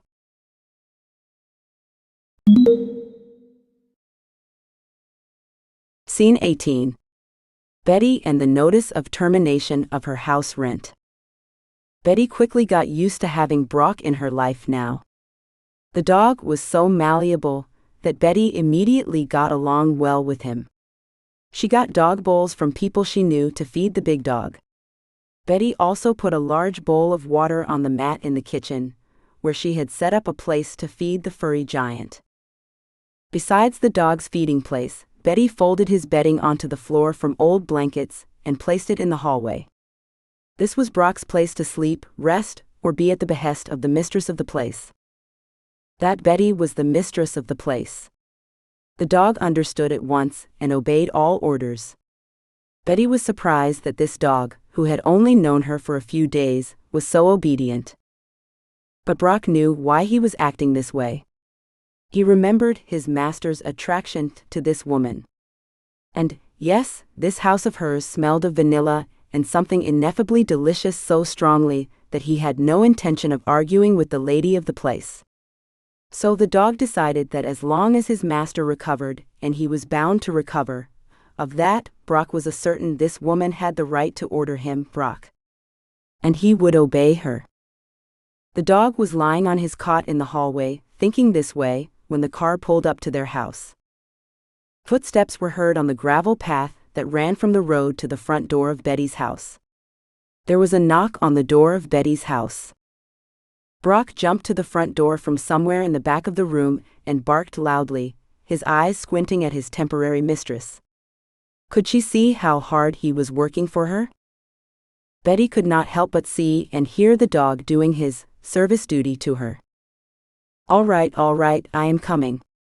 Betty shouted toward the front door and hurried into the hallway, buttoning her robe as she went. She opened the door, keeping her foot and thigh in the dog's doorway, which was torn to shreds by the uninvited guest. Betty saw a man in some uniform in front of her, holding out a mail envelope. "Good afternoon, are you Mrs. Smith?" "Elizabeth Smith?" the man asked. "Yes, that is me." "What is the matter?" Betty asked in confusion. "I am not expecting any papers or letters. Is something wrong?" The man said in a professional neutral tone, looking somewhere in Betty's chest. "Your landlord has instructed me to notify you he is forced to end your lease early. Unfortunately, circumstances have arisen which have caused him to make this decision." "What? How? It cannot be." "I paid all the bills on time," exclaimed Betty. "Where will I go? I do not have the money to move yet. If I had another 6 months, as the contract says, then I would save up enough money to find another place to live and move." Betty said all this to the man, who stared at her with a practiced indifferent look, as if he could not see. Betty continued. "Is it possible to take it all back and ask your employer to keep my rent, but raise it a little? I mean, I could temporarily pay more than I am paying now, but I need time to move." Betty's voice lowered, she was almost crying. Still, she realized that this man could discuss nothing with her except this notice, and stopped her monologue. Although a sob tightened in her throat, Betty did not cry, realizing that this man did not care about her problems, much less her feelings. She pulled herself together, smiled wretchedly, and answered, "Yes, I understand. It is not your purview. I get it, let us give this notice. I will handle the move. How much time do I have to move?" Then the man nodded understandingly and answered, 2 weeks. This is a termination because of the landlord's unforeseen circumstances, so that is a condition of your agreement with him. It is all in the contract. Do not doubt it." Betty nodded sadly, wondering what she was going to do with all the things she would already move once from her and Greg's old house to this rented one after Greg had left her forever. One more move and one more forced, and in such a hurry she cannot take it. She is alone, with no one to help her physically and mentally. She had nothing more to say to the bellboy. Closing the front door after the man's measured steps, Betty turned sadly to Brock and said, "Well, you thought you would find shelter with me while your master was sick. This is what life is going to be like for you and me, with no roof over our heads." But of course, Betty would not give up that easily. It was not in her character. Instead, she sat on the living room couch and closed her eyes. She needed to think. As Betty relaxed, her mind suddenly became clear. She remembered her conversation with Ellen and Lori sometime in the sauna. Betty realized now she had only one chance of getting a temporary place to live, and that was to ask Ellen for help. Betty, poking her finger past the dial buttons in a hurry, finally dialed Ellen's number the 3rd time, and as soon as she answered, she quickly chirped into the receiver. "Ellen dear, do you have room for me in your guest house for a month? I am being kicked out of my house in 2 weeks, and of course I will start looking for a new place right away. However, I do not hope to find one as quickly as I need to get out of here." Her friend's surprised but joyous exclamation was heard on the phone, and Betty realized that her idea was workable and continued. Yes? Did you get it all? Thank you so much. You are a sweetheart. I will pay all the expenses for him, and I will pay something extra. Do not think I am going to sit there as a freeloader. You know I am not. Betty said a warm goodbye to her friend and hung up the phone with relief. Yes, she would forget to mention that she now had such a big dog as a life companion, but that was nothing compared to the fact that she would have a temporary home nearby. Yay!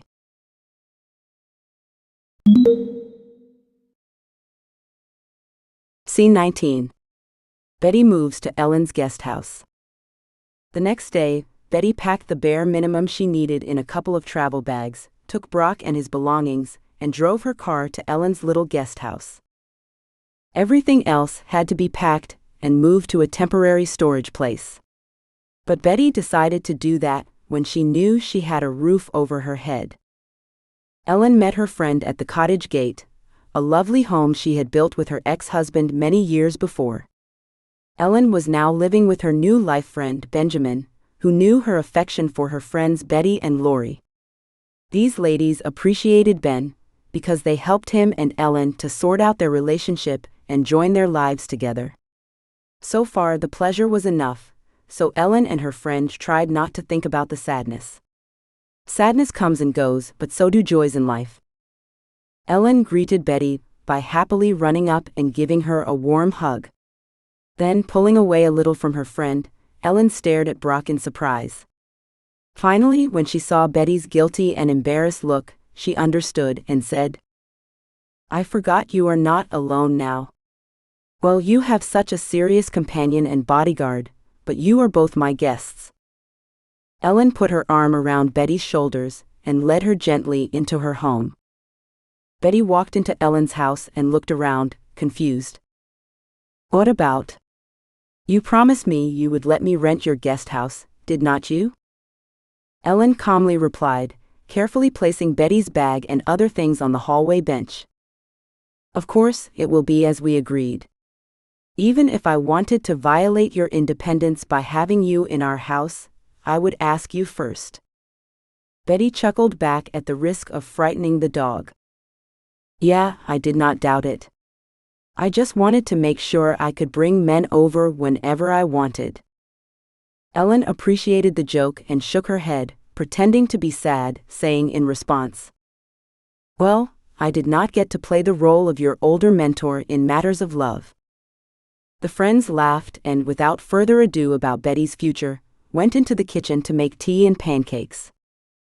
Of course, it was Ellen who did most of the work in the kitchen. She was the hostess. And Betty, for the first time in years, felt utterly unwanted, in a good way of course. That feeling had pierced her once when, after burying Greg, she had returned to her house, refusing to have any of her friends or relatives sleep with her. Then she wanted to go through her grief alone, with no one watching her tears. At the funeral, she hardly ever cried. And then, at home, she screamed and called, waking up in the middle of the night, sobbing into her pillow as if afraid that someone would still hear her. She had the constant feeling that Greg was somewhere near her. The feeling lasted for a long time, for 40 days. Then, abruptly, it faded as soon as she arrived at the wake on the 40th day of her husband's death. She did not know how to explain it, but she was relieved. After that, Betty got out of the house more and met her and Greg's family and friends, Lori and Ellen. Gradually, her life resembled a normal one. So now Betty felt useless, but she enjoyed her uselessness. Then, with her husband gone, Betty could not get used to having anyone to care for her. She did not even have a cat. Well, a garden, flowers, and a garden did not count. When Betty leaned her finances and realized that Greg had left her in debt alone, she had to move out of their shared home to sell it and start looking for a job. All these alterations lessened the acuteness of losing her husband. Betty felt unwanted by society. However, when she found and graduated with a driver's education, the new life, with its own needs and challenges, completely sucked Betty in. For now, Betty realized she had to take care of Brock, who had been busily rounding every corner of the first floor of Ellen's house, and was lying contentedly at Betty's feet as if to say, "Well, I have done my duty. Everything is all right around here. You can talk." Betty understood his mood and gave the dog food in her newly rented house. Now they would have tea, and Betty would ask Ellen to show her to her new home at once. And so it was. After delicious pancakes and apples, Ellen escorted her new tenants to the guest house close to their home. Ellen and her friend had a large plot of land, about 500 square meters. It was large enough to accommodate all the buildings necessary for the household: a garage, a barn for the home, garbage cans under the gate, a sauna at the edge of the lake, and a guest house. The guest house was initially planned for Ellen's grown children, or the various hobbies of Ellen and her ex-husband. But as time passed, the children were not eager to live on their property for lengthy periods in the guest house. And it was not because they did not like Ellen's new friend, Benjamin. Instead, Ellen's grown-up children felt their mother needed privacy with her new life partner in her early years. And starting in life, they wanted to spend all their free time with their peers and get on with their personal lives. Ellen did not mind, and realized that her guest house would not be helpful to her children soon. So she gladly agreed to give it to Betty. Though Ellen wondered what strange ways life was going on around her, she had promised to be the first to rent her guest house to Lori, who wanted some privacy from her husband, who suppressed her passion for writing and gave her almost no opportunity to write her novels at home. Lori wanted privacy. She had once asked permission to rent this cabin if she decided to leave Daniel, at least for a while, and start writing her stories. And now the place was handy for someone else entirely, Betty, who had been doing simply fine except for not having children. So all three of them, Ellen, Betty, and Brock, walked up to the empty but ready-to-host guest house, which was located a little way in the back of the lot that belonged to the main structure. The cabin was in the shade of tall, sprawling trees and was well hidden from prying eyes. Those who visit the main house, where Ellen lived, may see little of those who walked there behind its shrubbery fence. Ellen thought it possible to offer it to her friends, first Lori and now Betty. The cottage was fenced off from Ellen's property by a hedge. The hedge seemed like a fence, so tightly interlocked were the branches of the shrubs. To rough them, it seemed only possible to get straight to the cottage if one was walking along the path leading to the structure's front door. A small gate adorned the way, and Betty was relieved to think that by closing the gate, he could safely let Brock out just to run around the house, unleashed on a leash. The guest house was made entirely of wood. The exception was its foundation, made of large granite, roughly hewn stones. It was evident that no one tried to create a structure that would catch the eye of an aesthete of architecture. But this tiny house, with only 3 rooms and a kitchen with a terrace, was simple and pretentious. The front door was made of solid wood planks and adorned with a beautifully forged iron knob in the Viking style. And the whole cabin was weathered and covered with various kinds of moss, which had found fertile ground here in the humid climate of the lakeside region to grow. But Lori never used it yet, and Betty was suddenly forced to live in it. After all, she had nowhere else to go. Despite her long-term lease, she had been brazenly evicted from her rented house. Ellen thought that if this had happened to her, she would have immediately hired a lawyer and started challenging the legality of this eviction. But Betty was not here. So Ellen decided not to give her friend that advice, knowing she was now extremely limited in funds and could not pay for a lawyer. That was how it was in real life. Who else could you count on in a situation like this but family and friends? But unfortunately, Betty's relatives were far away and could do nothing to help her now. So Ellen's help was her obligation to her friend. And the least Ellen could do for Betty was to help with housing while Betty found her new place to live. Ellen unlocked the cabin door with her key and invited Betty inside. She stepped inside and pulled Brock with her on a leash. They entered the cozy hallway of the house together. Betty looked around and exhaled in a migration. "And I thought you had a warehouse here. This place is great." Ellen responded contentedly, while helping to place Betty and Brock's bags on the small sofa in the living room. A large fireplace was already kindled and warmed the whole room. "Well, no one has ever lived here, but I figured I should keep things in order here too. So make yourself at home here." There was warmth and tenderness in Ellen's voice for her friend, who had recently endured so much hardship. Ellen felt so warm to Betty, who dealt with the death of her beloved husband, then struggled to find a job and get a new profession. And now, the termination of the lease on the house. Only a person as optimistic as Betty could persevere through the circumstances and refocus on a new life and job. Otherwise, she could be helped, which was what Ellen was doing now. The friends talked so more about what was going on in the house, and the terms on which Betty was renting it. Betty flatly refused Ellen's offer to live here for free. She needed to feel she had lost nothing by swapping the rented cabin for this temporary one at a friend's house. "It would not last long, and I could work, which meant I could pay the rent. After that, I would be fine, no doubt about it," Betty thought. At the same time, Ellen left the guest house only when she realized Betty knew every corner and knew what and how to use it to light the fireplace. Betty now knew where the sheets and pillowcases were and where the bath towels were.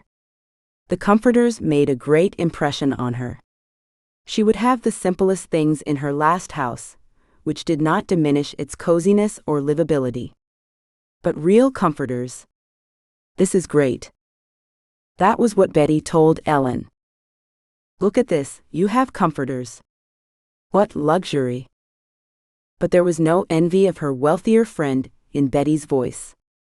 On the contrary, there was only genuine admiration for Ellen's taste and generosity in Betty's say, for she had provided her friend with the finest bedding.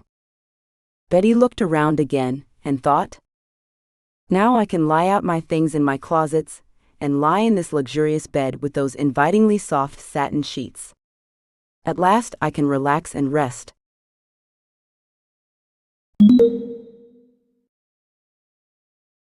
Scene 20. Betty's visit to the hospital and her confrontation with Bjorn's groupies. A few days passed. Betty was settling into her new place and taking care of Brock. She was also getting used to taking the new route to work and was actively searching online for rental ads. Only so far, nothing suitable had turned up. On one of her days off, Betty visited Bjorn. She always thought about him, but did not know how to contact him. After all, they had not even exchanged phone numbers or addresses. So she had to be sure to find him, while he was apparently in the hospital. Otherwise, how else would she give him Brock, who had already missed his master? On her first day off, after an extreme weekend spent in the company of Bjorn, Betty arrived at the city hospital where Bjorn had been taken earlier. Betty walked in on the long hospital corridor, punctuated with various colored lines that pointed the way to multiple parts of the hospital, and found the reception desk of the nurse on duty. Betty waited her turn and approached the nurse on duty. She smiled sweetly at her and asked, "Good afternoon. What is your question?" Betty hesitated for a moment, but then answered in a confident voice. "I am Elizabeth Smith, and I would like to visit Mr. Bjorn, Swenson." The nurse inspected Betty's face. But Betty was not embarrassed, and to further questions about who she was to Bjorn, she answered that she was his acquaintance. "But that's all right, now she will go to him and find out all the rest, what status she has here." Even though her heart was now sweet with the anticipation of seeing Bjorn, Betty was determined to set things straight in her relationship with him. This sudden and impetuous fiancé was too much in the clouds of some other reality, and she needed to bring him back to earth. Otherwise, it will not work out. After explaining to the nurse on duty that she was just an acquaintance of Bjorn's, Betty calmed down. She turned from the counter to walk in the direction stated in the hospital's order room, where Bjorn was. Suddenly, she noticed two women approaching her from the same direction, down the long hospital corridor. Betty was instantly enveloped in a bad feeling. Her stomach clenched. Betty thought she had seen them somewhere before. Yes, those two gaudy women had undoubtedly been there on that ill-fated evening in the hotel, when Bjorn had proposed to her. Betty instinctively tensed up, not expecting anything good for herself from these exquisite ladies. And she was correct. The lady approached Betty and said in a sweet voice, "Good afternoon, Betty. Is not that your name?" Betty nodded her head obediently. "Hello, yes, I am Betty, you are not mistaken," she replied, trying at the same time to find someone to save her from these exquisite but unfriendly creatures. But there was no one around. She sighed lightly and looked questioningly at the lady, who was all as if tuned to the wave of Betty's thoughts. The lady continued, "You must check on Bjorn too?" Bjorn's name was uttered so intimately by the woman that Betty immediately realized that she was being openly shown who had possession of Bjorn here, not her, who had saved him, but those who had known him a long time and were not at all sure what relationship they were or had been in with him. Betty thought it better to use the past tense was, as Bjorn did not give the impression of a man who would have affairs right and left in the same circle of people he knew. However, who knows? Suddenly, he brought his new acquaintance into that circle, and immediately proposed marriage in front of them. Betty needed to become more familiar with the mores of the society in which Bjorn lived. But she knew well that she did not fit into that society.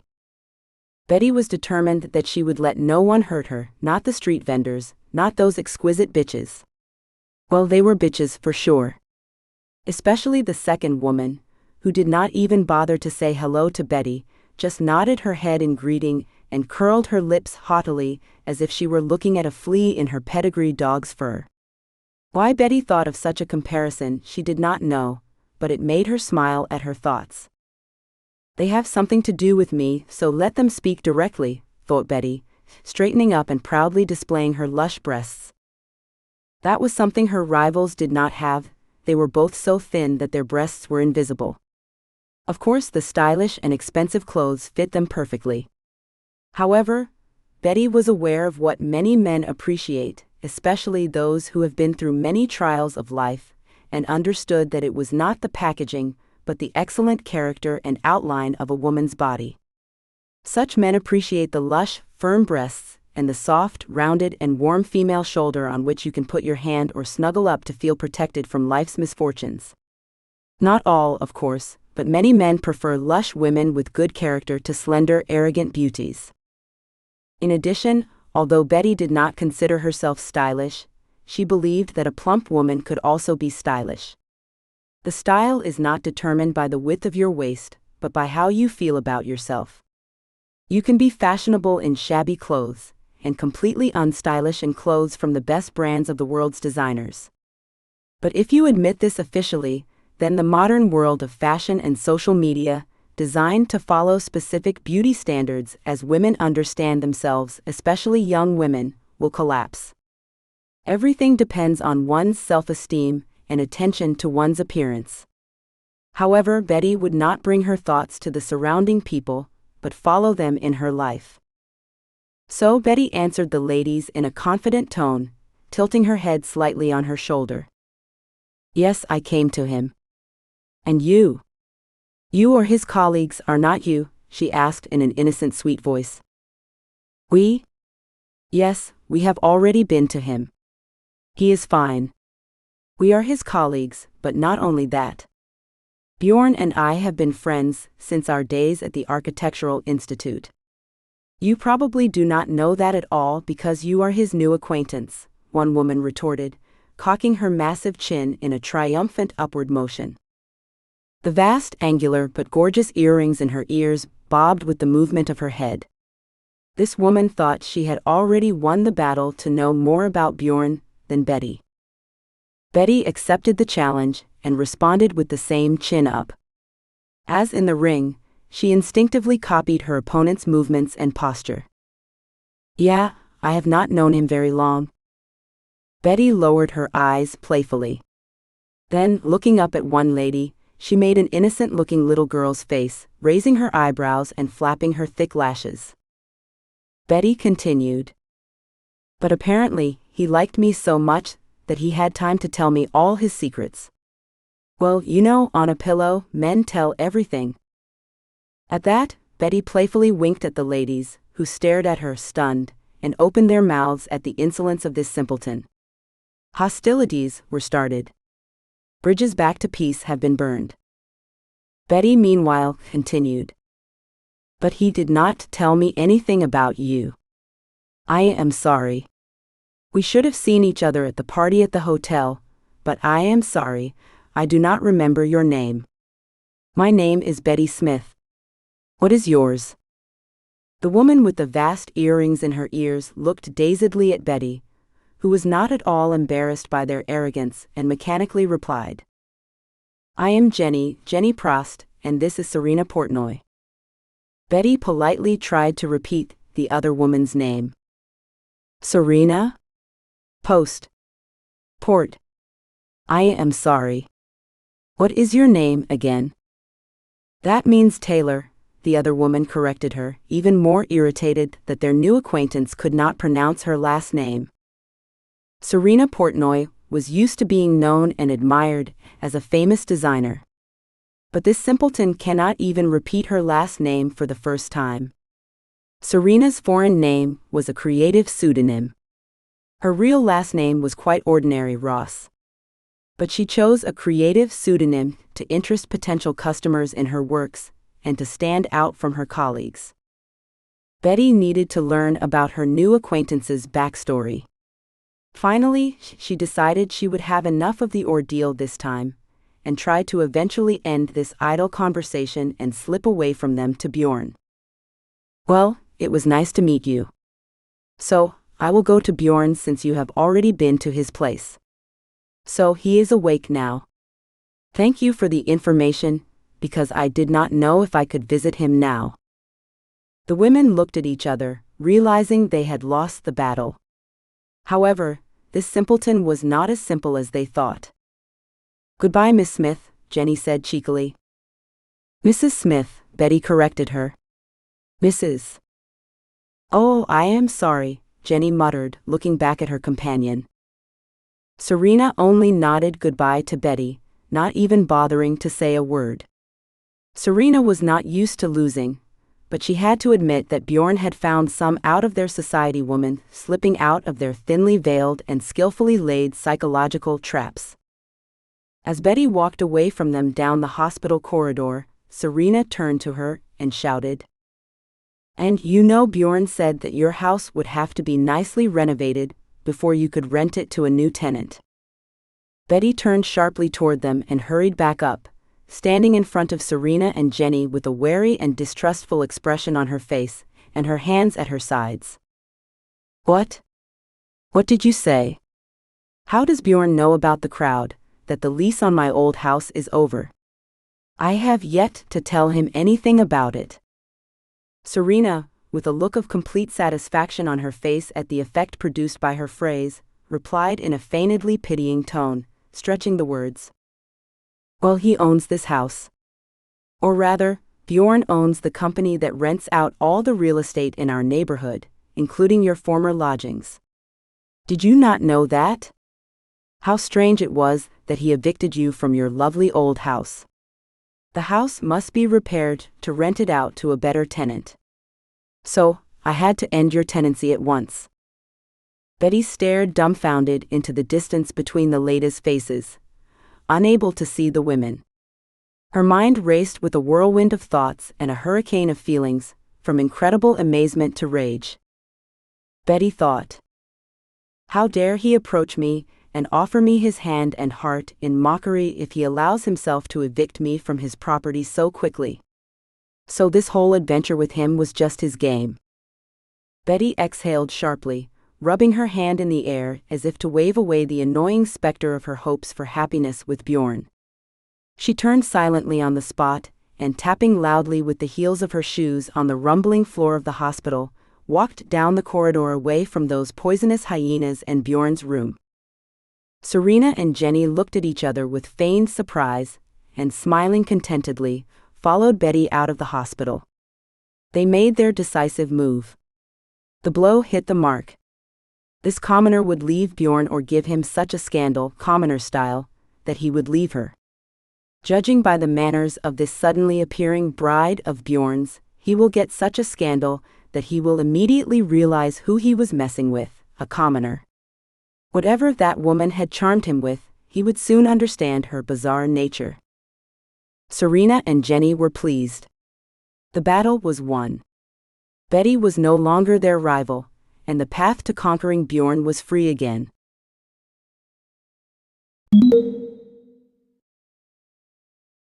Scene 21.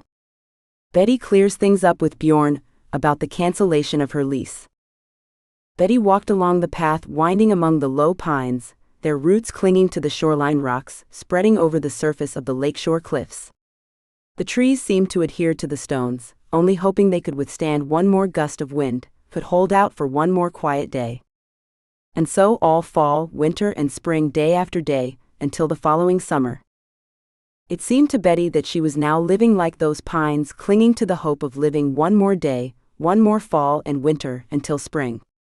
And in the spring, you do not have to think about anything. In the spring, it is possible to leave the house and wander the sandy paths of the pine groves in search of the quietest spot on the lake shore. And the lake will look at you with its calm water surface, as if it is in its depths. All the secrets are hidden, and all the answers to them, including the eternal human question like, what am I living for? Do I have a little more time to live and love? When will I love, and whom? Betty was walking, and these thoughts ran through her head, as if she were not a 50-year-old woman who had seen a lot in her life. Still, a young girl was waiting for her first love and wondering who it would be and what he, her chosen one, would look like. She was like a girl who dreams of where she will meet her prince, and how he will ask her to marry him. All this had already happened twice in Betty's life. The first time, it was her unforgettable Greg, and the second time it was Bjorn, whom she had only known for a couple of days and immediately received a marriage proposal. So it was like a fairy tale. Well, that was why we read fairy tales, so we knew how things are supposed to happen in life, what was the norm and what was not, who was a good wizard or Prince Charming and who was not. After the women around Bjorn, Betty was utterly outraged and irritated. She remembered those bitches, how Betty's rivals had enlightened her about Bjorn owning the cottage she was renting and suddenly being evicted. Yes, she tried not to fall into open despair with those bitches who wanted to humiliate her. But now, Betty did not know whether to cry in despair and shattered hopes or curse Bjorn furiously.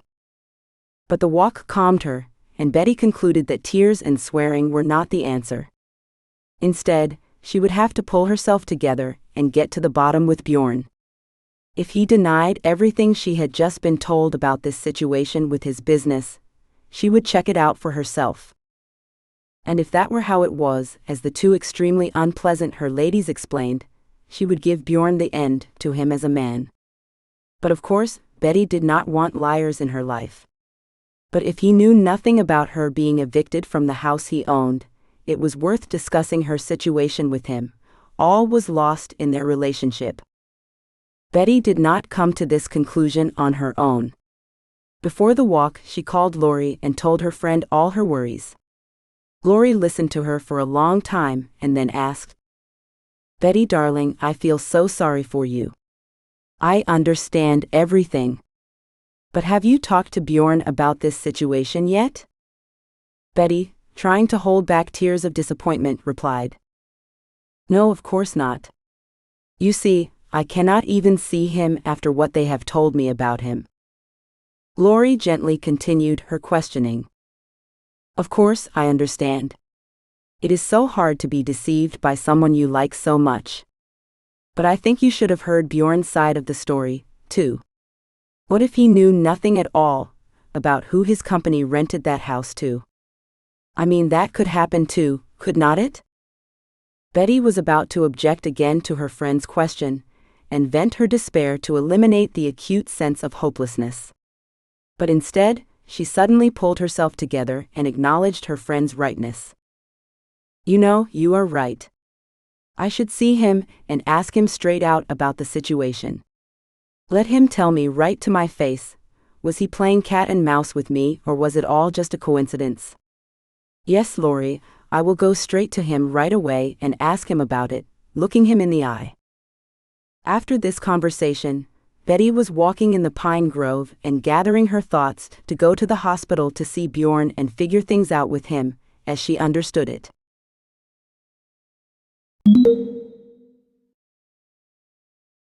Scene 22. Betty comes to the hospital again and talks to Bjorn. Betty arrived at Bjorn's hospital an hour after talking to Lori and taking a walk in the pine grove.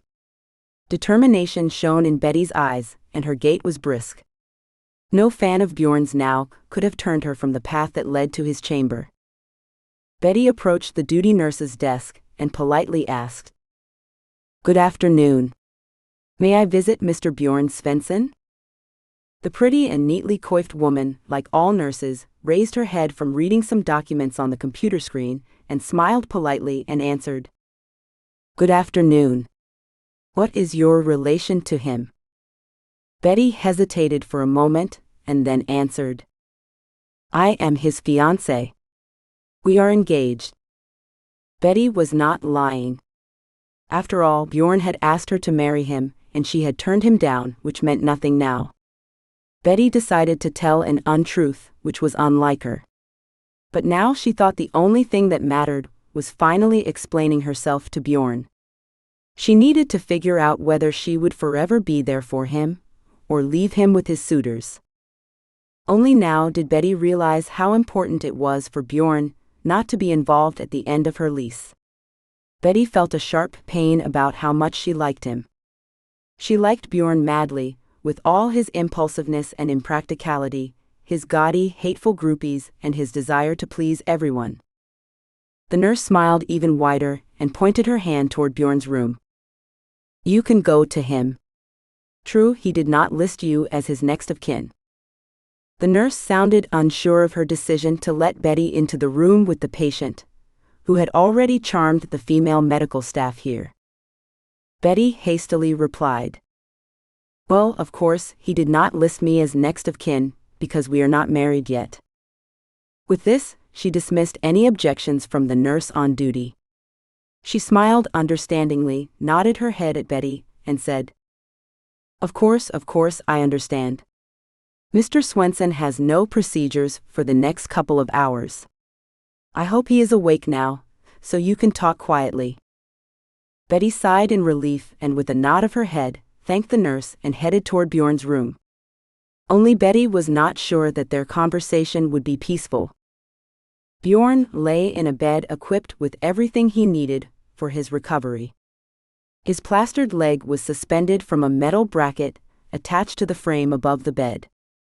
It could support the weight of an elephant. At least, weight to Bjorn, because he sometimes tried to move, pull up or push up from the bed on his arms and his healthy leg, and then some of his weight was placed on the injured leg. A physiotherapist visited him regularly and did specific exercises to keep Bjorn's muscles working, even though he had to lie down all the time. The physiotherapist explained to Bjorn that he should not be immobile. Bjorn understood and diligently performed all the recommended exercises. In addition, some of his movements make him feel alive and almost healthy. At the moment of his attempts to raise himself on his hands and one of his feet in bed, as if doing a gymnastic bridge, the door to the room gently opened and Betty appeared in the doorway. Bjorn could not believe his eyes and collapsed back onto the mattress. Thankfully, the bed was resilient enough to keep the rest of the restless patient's bones intact. Betty stood in the doorway of his hospital room, looking at Bjorn strangely. She did not say hello to him, but stood there and did not go inside the room. Bjorn, not noticing anything from the joy of seeing her, exclaimed, "Wow, there are some people. Did not expect to see you so soon. Well, what are you standing there for? Come on in." He held his hand toward the only chair at the head of his bed. The rest of the hospital room was occupied by sophisticated medical devices, wires dangling from outlets attached to the wall at the head of Bjorn's bed and lying under the bed on the floor. Betty heard everything Bjorn said to her, but she avoided looking him in the eye, trying to postpone explaining it to him. She had not come here to check on him, but to find out the truth. Betty needed the truth about what he had done to her apartment, which she still rented. She needed the truth about his real intentions toward her. At last Betty gathered her courage and, muttering something like, "Hello," walked to Bjorn's bed. Still, she did not sit down on the chair he was pointing to her, but remained standing at the edge of the bed, holding onto its side railing with both hands. It seemed to Betty that if she had unclasped her hands now, she would not have had the strength to speak to Bjorn. So instead, she would remain silent, gazing into his insanely beautiful and beguiling eyes that attracted her so much. Bjorn understood nothing of her behavior, and assumed she was embarrassed by his appearance. Yes, he was now far from his usual dapper image, lying in his hospital bed and dressed in pajamas. Besides, this pose of his, with one leg suspended from a bracketed rope from the room's ceiling, was not conducive to an intimate conversation with Betty. Yeah, well, no one's going to feel right talking in this environment, he thought. Then, turning his charms back on full blast, Bjorn smiled at Betty again, looking at her expectantly. He enjoyed the sight of her blush, flooding her cheeks. Well, she has not yet learned how to blush, he thought.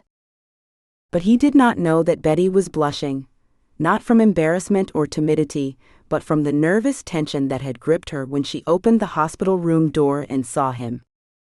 After all, her relationship with Bjorn and her future depended on what this man, handsome as an ancient knight, would say to her now. Betty thought, looking at Bjorn. But why do I see him as my future? Was not it Bjorn, though, who suggested that our fates should be joined?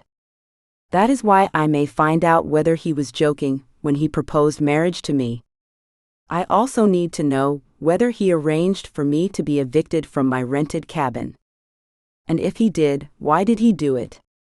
Did he want to show me how powerful he was? Betty stepped closer to Bjorn's bed and leaned her hand on the headboard. And there was a reason she called herself his fiancée to get into his room. Well, it was time to find out if she was still his bride, or if she would turn into an angry fury that would hiss and scratch if someone hurt her. Bjorn raised himself slightly on his elbows to get close to her, so he would not look as helpless as he was in this therapeutic pose. Then he raised his bushy eyebrows expressively and exhaled in surprise. Wow, really? Dear Betty, I am so glad to see you. I thought you never wanted to see me again after that fiasco that happened to me at that party. He looked happy but still testingly into Betty's eyes, who lost her resolve at once and wanted to stand by his bed. She just wanted to look into his eyes, to look at his large features, to see the gray beard, which did not age him at all but gave Bjorn a unique charm, and to listen to his low and slightly husky voice. Trying not to look directly into his eyes, Betty chose not her best option at all. Instead, she approached Bjorn, staring down the neckline of his hospital shirt, where the thick and slightly gray hair on his chest was curling. Seeing and feeling Bjorn was fantastic. Before, she saw him as an intelligent person dressed in elegant suits who came to her life from his refined society. But also, in simple hospital pajamas, he looked like a big child who had been robbed of his toys. This little boy was very bored lying there, with his legs suspended and up to the ceiling. Betty pulled herself together and almost exhaled. Good afternoon, Bjorn. I am. Here she had to pull herself together. Then suddenly, Betty realized that all her questioning about his role in her eviction from the rental house was unnecessary when she looked into this fine man's eyes. That he was beautiful by no means diminished his masculine appeal. As Betty watched Bjorn conduct himself in the company of friends and co-workers at that holiday party she unexpectedly attended, she was sure that Bjorn could also attract men. However, after their passionate and tender kiss, she did not doubt that he was more interested in women. Bjorn still looked up at her expectantly and testingly. But Betty finally told him her suspicions, and ignored the eyes and lips of Bjorn that had so attracted her. His expression could change in a minute when she asked him her question.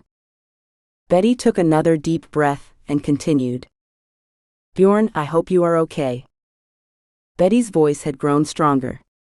Finally, there was certainty in what she was saying or was about to say. I see you are well taken care of. It is an expensive private clinic, and it is good that you can be here and not in an ordinary city hospital. Bjorn immediately contradicted her, a little mockingly. Thank you, but it is not about the money. I just got lucky. Although it is nice to be surrounded by polite and attentive medical staff, I have experience in a regular city hospital, so. Betty suddenly had to make excuses for herself. Well, no, I did not mean for it to sound like that. But I just need to learn how to. I do not know how to pretend. Bjorn stared into her face. Did something happen?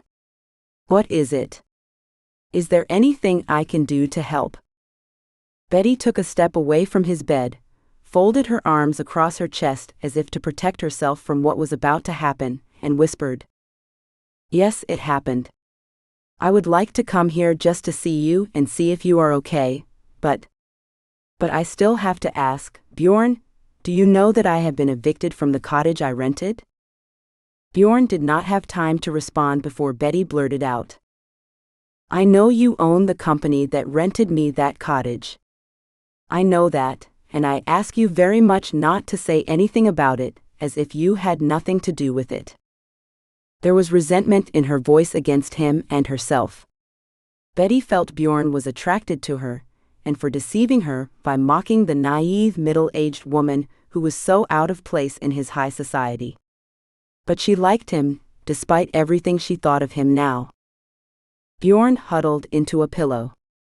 He was dumbfounded. Bjorn thought painfully that he had been eager to prove himself a knight who protected his beautiful lady. But instead, Bjorn had gotten himself into a story that would turn Betty away from him forever. Who could forgive such a thing? But Bjorn remembered well that he had instructed his subordinate in his rental business, Serena, to arrange everything so that Betty could immediately rent another, better cottage at the same price she had been paying for her old house. He only wanted to be the Santa Claus who brought people's presents unnoticed, but he failed. Bjorn genuinely did not understand why Serena did not comply with his request and let him down like that. He had never had a romantic relationship with her, so it had nothing to do with jealousy. Moreover, if Serena had been jealous of him, she would hardly have agreed to handle the case. After all, for her, such an assignment should be a job. And there was no room for personal relationships in work matters. Bjorn had told everyone that long ago, and he hoped his subordinates understood it well. That Bjorn wanted to give the best conditions to his new acquaintance, who fascinated him so much with her dissimilarity to his usual refined but dull surroundings, was beyond the rules. But this was his life, period. By the look on Bjorn's face, Betty saw that this man was to blame himself for what had happened to her. Nevertheless, Betty continued thinking about this strange and attractive man. Then why does not he speak? Why does he not defend himself? He has to explain to me everything that happened.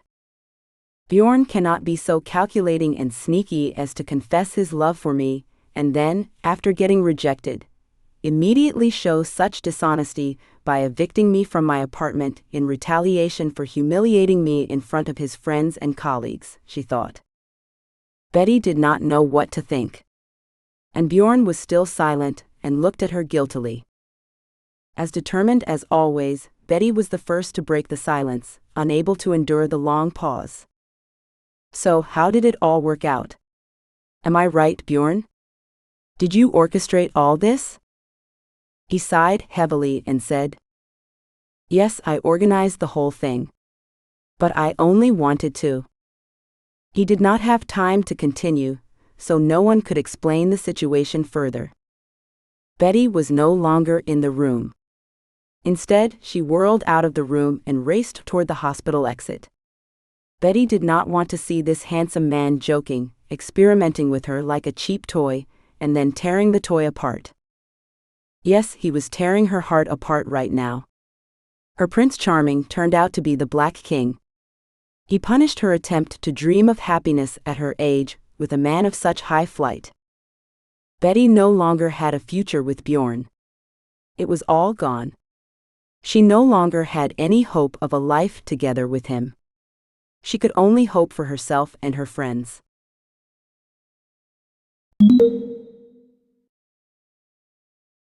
Scene 23. Bjorn tries to correct his mistake. In the hospital, Bjorn tried to get out of bed. He wanted to catch up and dissuade Betty. But instead, he tore his plastered leg off the bracket and rose from the bed. Bjorn, leaning on the back of a chair, began pacing toward the ward door, dragging his injured leg across the floor. He needed to catch up with Betty and tell her he had not had time to explain anything.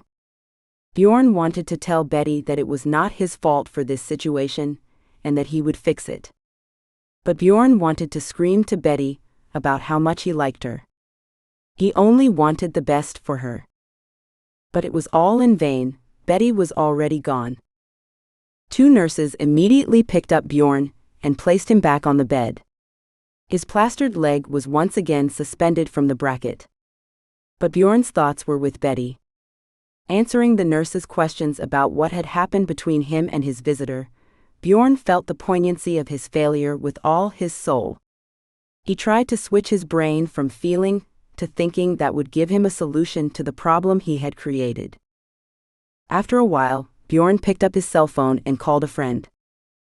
A couple of hours later, on Bjorn's bedside table, a stack of top-quality handwritten paper showed the family crest watermarked on the light. Yes, Bjorn was an aristocrat by birth, but he never brought that part of his life into the public eye. It gave him the habit of an exquisite environment around him, an education of the highest class and the most expansive horizons. Besides this, Bjorn had a large family comprising relatives who lived in different countries because of long-standing immigration from certain countries. They tried to meet once a year, exchange news, and remember each other's faces. Bjorn lost count of his nephews and other relatives a long time ago. But none of his kin expected him to remember their names. When he met his kin, everyone politely reminded him of the names of his children or his new wives. Yes, the habit of changing wives was rare in his clan. It was frowned upon. The more traditional approach to family was approved, in which a married couple was entirely accepted into the family. But it also meant that in the event of a divorce, the half that was not a clan member would fall out of touch. Of course, the children did not. But no one else wanted to stay connected with her if a woman divorced their relative of thumb. The family kept solidarity with their relatives who had suffered such setbacks as divorce. Bjorn loved his extended family and often met with his family, but each individually. Since he had not had girlfriends for a long time, he avoided showing up at his family's gatherings. However, now Bjorn suddenly felt he needed to show Betty how he valued everything she valued: a family, supporting each other in challenging times, and understanding. Bjorn took a sheet of stamped paper and a fountain pen filled with dark blue ink and carefully wrote the words on the paper. After a while, satisfied with his letter, he took the sheet of paper and ran his eyes over it again. Yes, that is enough. I hope Betty will understand why I did it and why I am doing what I am doing now.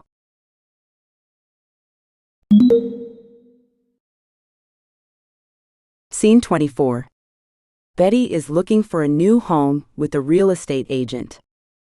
Betty, coming from the hospital where she had been struck to the heart by her disappointment in Bjorn, walked along the lake shore with her head down and her eyes under her feet.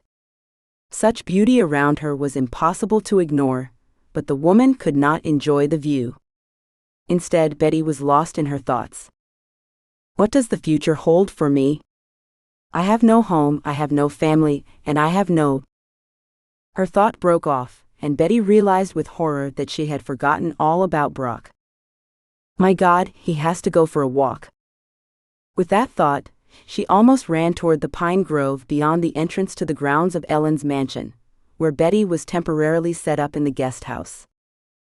The dog waited patiently for her at the entrance to the cottage. Betty decided not to leave him alone in the empty and unfamiliar house. She tied the dog to a porch post, so a bowl of water and a chance to go to the bathroom would be available. The dog's leash was left long, 5 feet, so Brock could also stretch the llamas a little while walking on the lawn outside her house. At her temporary home, Betty was not worried that Ellen would have to do anything for Brock today, since her friend had been out of the house all morning on business for the day. So Betty, almost running up to the house, was relieved to see the dog lying peacefully in the same spot where she had left it a couple of hours before. When he saw Betty, the dog recognized her from afar and stood on his paws, wagging his tail slightly. This woman was pleasant to him, but he was waiting for his master, Bjorn. Where was he? Betty walked over to Brock, stroked his head, scratched behind his ears, and suddenly to herself leaned over and kissed him on the nose. Brock snarled and shook his head in surprise, and started jumping around Betty, trying to put his front paws on her shoulders again. But she already knew that this giant would bring her down, and ducking away from the dog, she slipped into her house. Yes, this house was lovely for her, but it was not hers. But now Betty had no choice where to live, and just had to take care of Bjorn's dog. Betty, leaving the dog on the porch, busied herself preparing food. She poured the dry dog food that Bjorn recommended she use into a large dog bowl. In the other bowl, Betty poured fresh water. She took it all out onto the veranda, where Brock was already whimpering impatiently, having smelled his food. However, Brock could not eat in peace. A man in a bright yellow jacket and blue jeans appeared on the path that led to the guest house. A round collar of a neutral gray tank top peeked out from under the coat. Betty gazed into the stranger's face, but he remained a stranger to her. She had never seen the man before. Betty tensed, not expecting the stranger to do her any good. The last time she had been evicted from her rented house by a stranger like this. Brock barked, warning his temporary mistress of an approaching stranger. This little house was his home until his beloved master Bjorn returned to him. And there was no doubt in Brock's mind that his master would be back. Why else would he be taken care of by this pleasant woman who still smelled as pleasantly vanilla? Brock did not give Betty any name, since no one in his presence had ever called her by name. Or he had, but Brock was not yet accustomed to distinguishing between the words and her name in people's conversations. The man, whose brightly colored clothes screamed he was a real estate agent, headed straight for Betty. She was already out on the terrace with her hands at her sides, looking at the stranger with a slightly skeptical look. Betty expected nothing good from an uninvited visitor, especially after she had been evicted from her beloved cabin. The man addressed Betty as if he had known her for years. Good afternoon, Betty. My name is George Simon, and I am a friend of Bjorn's. Seeing the look on Betty's face, he quickly corrected himself. I am only here on a business matter. Bjorn says you need help to find a place to live. Let me help you. I have all the connections I need to correct his mistakes. Unfortunately, my friend Bjorn cannot help you right now, which is why he asked me to do it for you. Betty was still silent. The words just evaporated somewhere. How had Bjorn still not given up hope I would forgive him? He had a lot of nerves. But simultaneously with these thoughts, some other feeling slowly crept into her soul, as if pushing away evil thoughts with a soft cat's paw. Despite all his faults, Bjorn still hoped to fix her attitude toward him. She should give him a chance. It was easy to listen to this parrot-dressed type and decide whether the conversation was worth having. Betty crossed her arms over her chest and straightened to her small stature to maintain her self-confidence. Still, she answered the agent in a peaceful tone. Good afternoon. George, is not it? The man nodded and smiled. Betty continued. So, listen to what I tell you. This time I will control everything that happens in my next house. So save your courtesy for those who do not know Bjorn, and let us get down to business.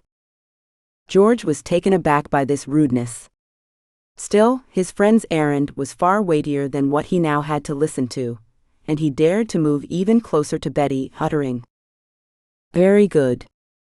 Now we can sit down somewhere and see what I have here, on this computer."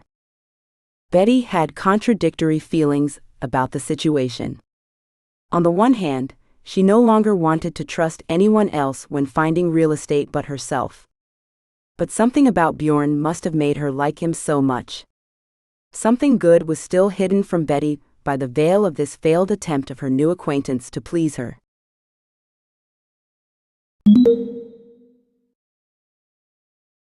Scene 25. Betty's conversation with the real estate agent.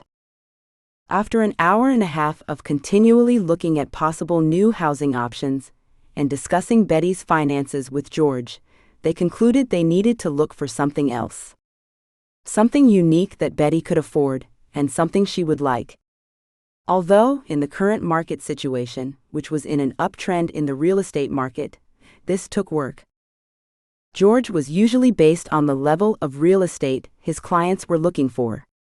Over time, he developed a particular reputation in real estate. As a result, he became wealthier than before clients waited for him to work on their projects. That meant that the property's value was not the deciding factor for him in the deal's success, but prestige and convenience. George paid attention to which interior designer designed the apartment or cottage. And of course, George chose the best for his clients. In Betty's case, he had to go back to his past, when he was actively seeking clients and learning how to offer them the worst options in the real estate market at the best price for those clients. His presentations to cash-strapped clients were not fake. George honestly believed every home or apartment could find its best buyer or tenant. That was why he had a remarkable career in this field, in the process of which he met Bjorn. Talking to Betty, George was studying her to understand her needs better. But first, he needed to discover the most suitable opportunities in the real estate deal his friend Bjorn had assigned him. George began to understand what Bjorn liked about this woman. Betty was simple and natural in her communication. She was not constrained by the contrived conventions of some high society that George and Bjorn's friends were actively creating and supporting. Bjorn was infatuated with an ideally earthy woman. That was what George admired about his friend. One must have the courage to reject the conventions of one's social circle and go beyond its limits and rules. Only such a corypheus of his craft as Bjorn, an honored and internationally recognized architect, could allow himself to slip away from his fellow artists and become involved with a woman outside his circle and not be afraid to lose face in front of his friends and colleagues. Nor was George going to judge Bjorn harshly for such antics. Betty fascinated him too, in her way of course. As a woman she was all right, but that was not the main thing. George was swept away by Betty's avalanche of ideas. She talked about what furnishings she would make in her new home, and who she would invite to dinner to celebrate the housewarming. Betty even knew what cake she would bake for friends on a day like her housewarming party. In her mind, everything was already ready. All that remained was to find a house. While all these thoughts were going through George's head, Betty was chirping nonstop about what would happen after she bought her new house. Soon, however, Betty noticed she had gone off the rails and embarrassed the well-groomed real estate agent. She straightened her curls and shook her rounded shoulder lightly, as if to apologize for the excessive excitement of the subject. Betty could see by the relieved and grateful look on her interlocutor's face that her pause had been accepted with understanding and gratitude. She should have given him a break and time to consider her wishes. Yes, Betty's excitement at the thought that now, with the help of this experienced real estate agent, she could at least try to find a suitable home, for she knew no bounds. But would she have time to create her home again, her cozy little nest, as she had had all those years they had lived with her late husband, Greg? Would she? But it was when she stopped the flow of her ideas about the layout and furnishings of her future home. Betty realized that what made her most happy was what Bjorn had thought of her. By sending a real estate agent who worked in their neighborhood with the wealthiest and most famous clients, Bjorn was asking for her forgiveness.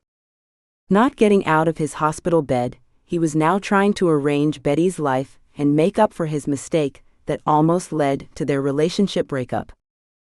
Betty was sitting across from a real estate agent named George, but she saw Bjorn in front of her, to whom she was telling all the things George had had to hear. He seemed to realize that her stories and dreams were addressed to someone other than him. George had seen a lot of different people. That was his profession, which sometimes just had to say aloud what they wanted. Yes, they tried to avoid buying what they painted in their imagination. People need to dream. Dreams give strength to cope with current adversities and guide life in a direction where it takes shape. In searching for a future home, this willingness of potential buyers to dream helped George. Although he was aware now that Betty was not talking to him, but to someone to whom she wanted to tell her dreams about her future home. The agent prepared to fulfill his client's dreams, so she would not notice that she had described everything to him. Of course, George did not want to give away the secret that he and Bjorn already knew what Betty wanted from her future home. But he should have let the woman talk, which he did. George felt relieved when Betty paused in her telling and said, "Dear Betty, I understand everything. You describe it so well that I can already see your future home. It appears wall by wall, right here in front of my eyes." The agent leaned back in his chair and pressed a few buttons on the laptop, which had been sitting idle on the table in front of him. Then, with a satisfied chuckle, he turned the laptop's monitor toward Betty. On the laptop monitor, Betty saw home. Her house. It was exactly as she had described her dream house to George. A dark gray roof, light brown walls, and large French windows and doors overlooking the lake terrace. One window on the top floor of the house was round, like the window of a submarine, which gave the place some peculiar character. The edges of the roof and window frames of the house were painted white, which gave the whole structure a freshness and lightness. Spreading willows grew around the house. From the terrace straight to the water led gray stone steps, stacked in a semicircle and going directly under the water. The whole time Betty looked at this lovely house, the agent looked at her strangely. He could not understand how Bjorn guessed exactly what Betty would like. He had something unusual going on with this woman. Otherwise, how would he have such an understanding of her tastes? Bjorn's professionalism alone, as an acknowledged master architect, was not enough. On the other hand, Betty looked at her dream house on the laptop screen like she was fascinated. She had already imagined walking through the door and inside the house. "What is in there?" she whispered to the agent.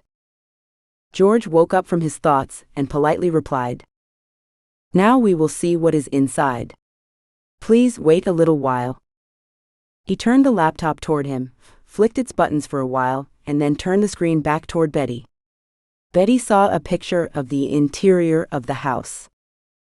The sun was glowing all over the veranda. Its rays were softened by the delicate white, weightless curtains that fell in waves from the eaves of the veranda windows to the floor. Betty thought the breeze was floating through the curtains. She looked questioningly at George, who, understanding her reaction, said, "Yes, it is partly done as a video, a live photo. A few seconds of movement and we feel like we are already there, on the spot. You see how well modern technology works." He was about to go on about how special effects were done, but Betty impatiently interrupted him. "Well, what is next in the living room?" The agent sighed softly and opened a new picture on the monitor. Then Betty gasped in delight. The living room was just her type.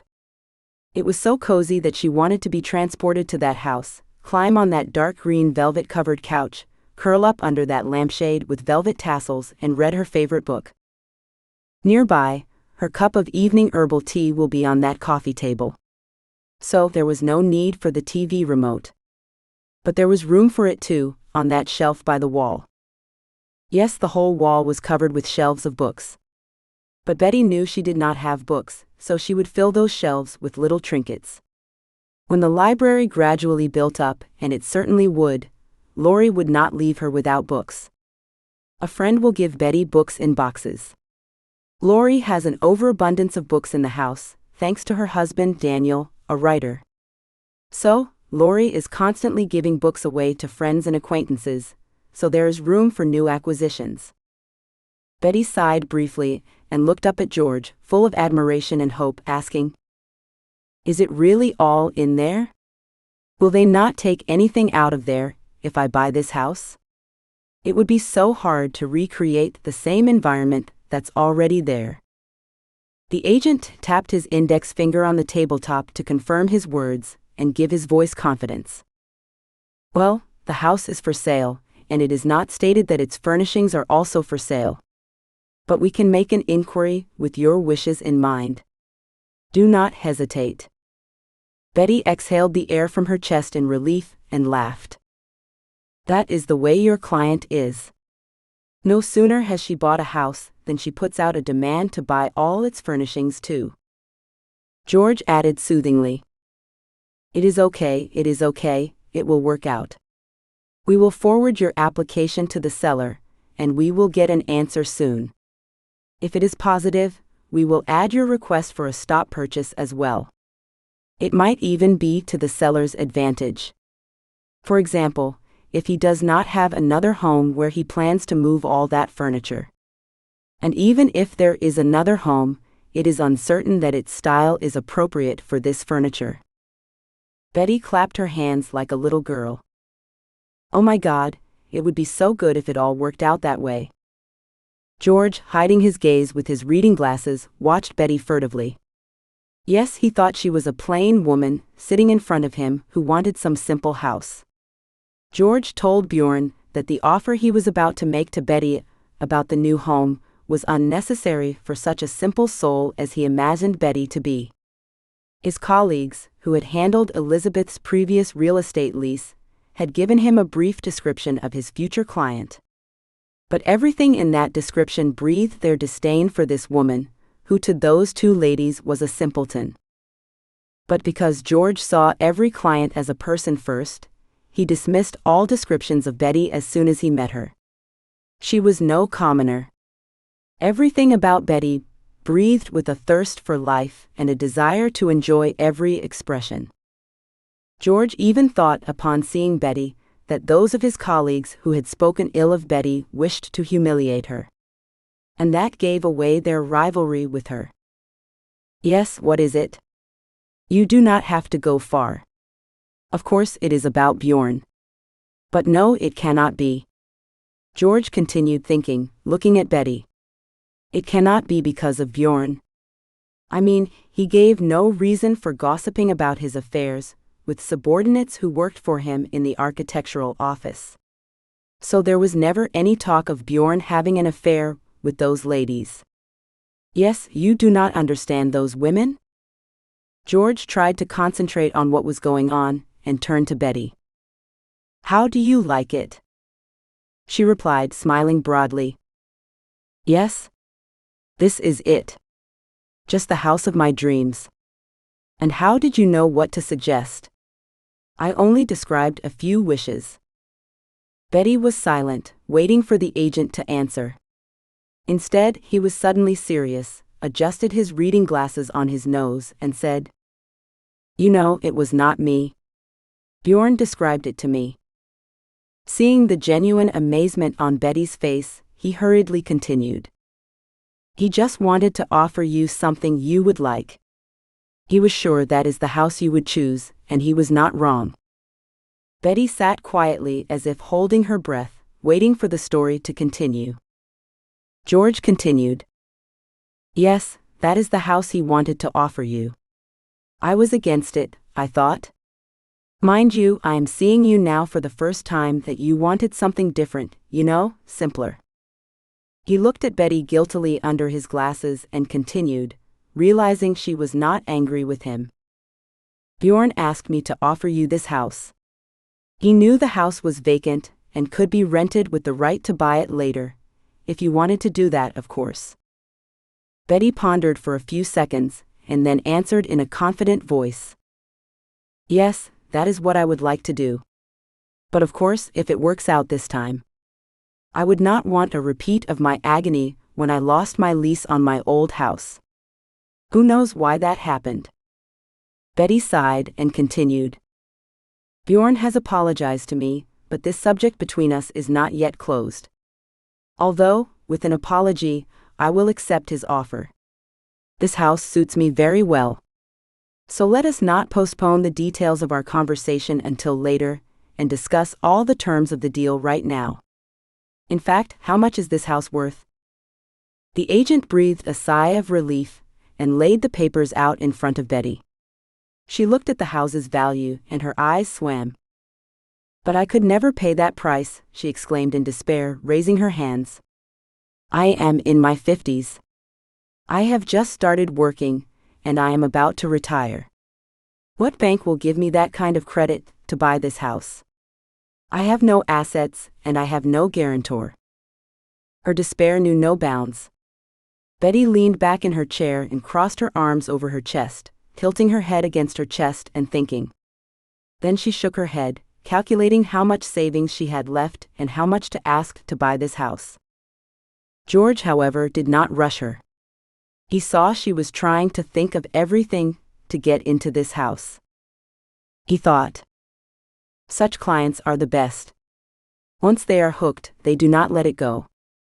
Betty was still sitting in thought when George touched her elbow lightly to wake her up and continue the conversation. Betty realized he had more on buying this house and looked at him questioningly, prompting him to speak. George sighed, took in more air in his chest and intoned. If you like this house, Bjorn takes care of all the financing. Betty was left with her eyes wide open and her jaw hanging open. Bjorn? How? He does not have to. He does not owe me anything. He misunderstood me. The agent, chuckling, continued to speak. He does not owe you anything, but that is your opinion. He is my friend and colleague. I understand the uncomfortable situation you found yourself in when you lost the lease on your former home. Let me tell you, as a friend of Bjorn's, I had never seen him as desperate as when he realized you lost your place through his fault. Well, the fault of his agent to be exact. We cannot prove anything. No one is going to look into it. So we have to do something for you, to compensate you for the inconvenience of your last rental agreement. If Bjorn did not even know that it was you, he only wanted the best. But anything is possible when he is in a hospital bed, and his subordinates handle his affairs. Sincerely, I ask you to forgive him, and give him a chance to prove that he is a decent and honest man worthy of respect. Betty listened to George in silence. She still had not forgiven Bjorn, but she could no longer be angry with him. After all, she liked him so much. So Betty was looking for reasons not to be mad at him anymore. And now this strangely dressed man, for her taste, was pouring balm on her wound. Betty was suddenly relieved that she was no longer angry with Bjorn. She was looking for a way to arrange her life so that she could feel like an average person, having a place to sleep peacefully and her favorite things, a person who has a home of her own. Meanwhile, the agent was explaining to her. You do not have to worry about the house you chose now. I have sent our request for an inspection. I hope to hear from you in the next few days. Then you can come to our office and we can go to see the house right away. As far as I know, there are no bids on it yet because it is not on the market. I was given the exclusive right to represent this client, and it is up to me to decide when to put the house on the internet for public viewing. It is always easier to find a client quickly and not have to deal with people who just want to walk around the house and see how other people live. The agent winked at Betty, who listened intently to his long speech. The woman had calmed down, realizing she had been given all the initiative on the deal. At the same time, George thought she had time to cool down and think about her choice. There was, of course, a risk that she would refuse the deal altogether. But that was okay. George was not making this deal for the money. He was making it for his friend Bjorn. If Betty agrees to buy this house, then Bjorn will win big. He will sell his mother's house and gain a life friend. George now did not doubt that Bjorn and Betty would do well, despite their current problems. Life experience and business sense told him that Betty was firmly on the hook with Bjorn. And Bjorn was also strongly attracted to this woman. Such feelings did not disappear with the misunderstandings that life is full of, but only grew stronger with trials. Betty only knew what her real estate agent was thinking right now.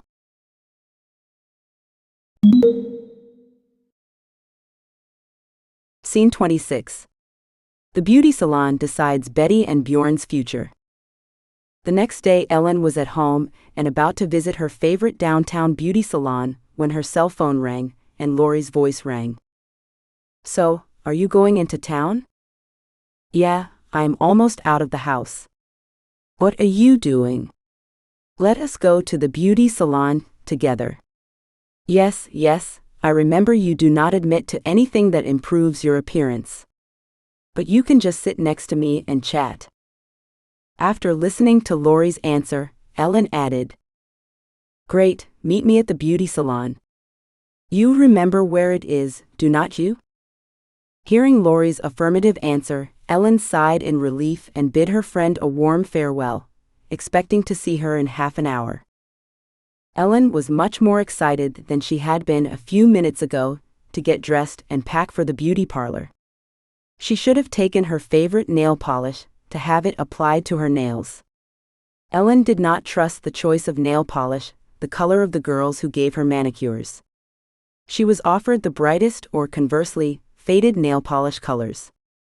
So Ellen chose her favorite nail polish color, bought it in the cosmetics department of a regular supermarket, and always took it with her to the beauty salon. Not that Ellen enjoyed going to the beauty parlor. Sometimes she just wanted to feel like someone was doing her a favor, taking care of her nails. It would seem such a small thing, but could not a woman apply nail polish herself? Of course she can. Ellen was fine doing her nails at home. But sometimes she just wanted to sit and chat about nothing, either with the girl who did her nails or the friends who sometimes accompanied Ellen. Today it would be Lori, though it was usually easier to persuade Betty to go along. Ellen, packing in her bag, thought, "Yes, Betty's obviously not up for meetings right now. Poor thing, she is so over her breakup with Bjorn. It seemed at first nothing could unite them, and now both are suffering." Ellen was unsure if Bjorn was suffering, but she added him to the cohort of those suffering for love. That there was love between Betty and Bjorn, Ellen knew. But unfortunately, Betty alone refused to admit it. Thinking about all this, Ellen leisurely gathered her things and put on her shoes and a light jacket. She took her purse, checked that her cell phone and house keys were in it, and went to the cottage yard to the car. The woman opened the car, got behind the wheel, and leisurely drove out of her house's courtyard. The car rushed down the road around the lake toward town. As Ellen pulled up to the street where her favorite beauty salon was located, she noticed Lori parking her old bicycle at the front door of the beauty salon. Ellen was pleased to note that her friend had also arrived early for her appointment. While Ellen parked her car in the parking lot around the corner, Lori had already put her bicycle in the bike lot.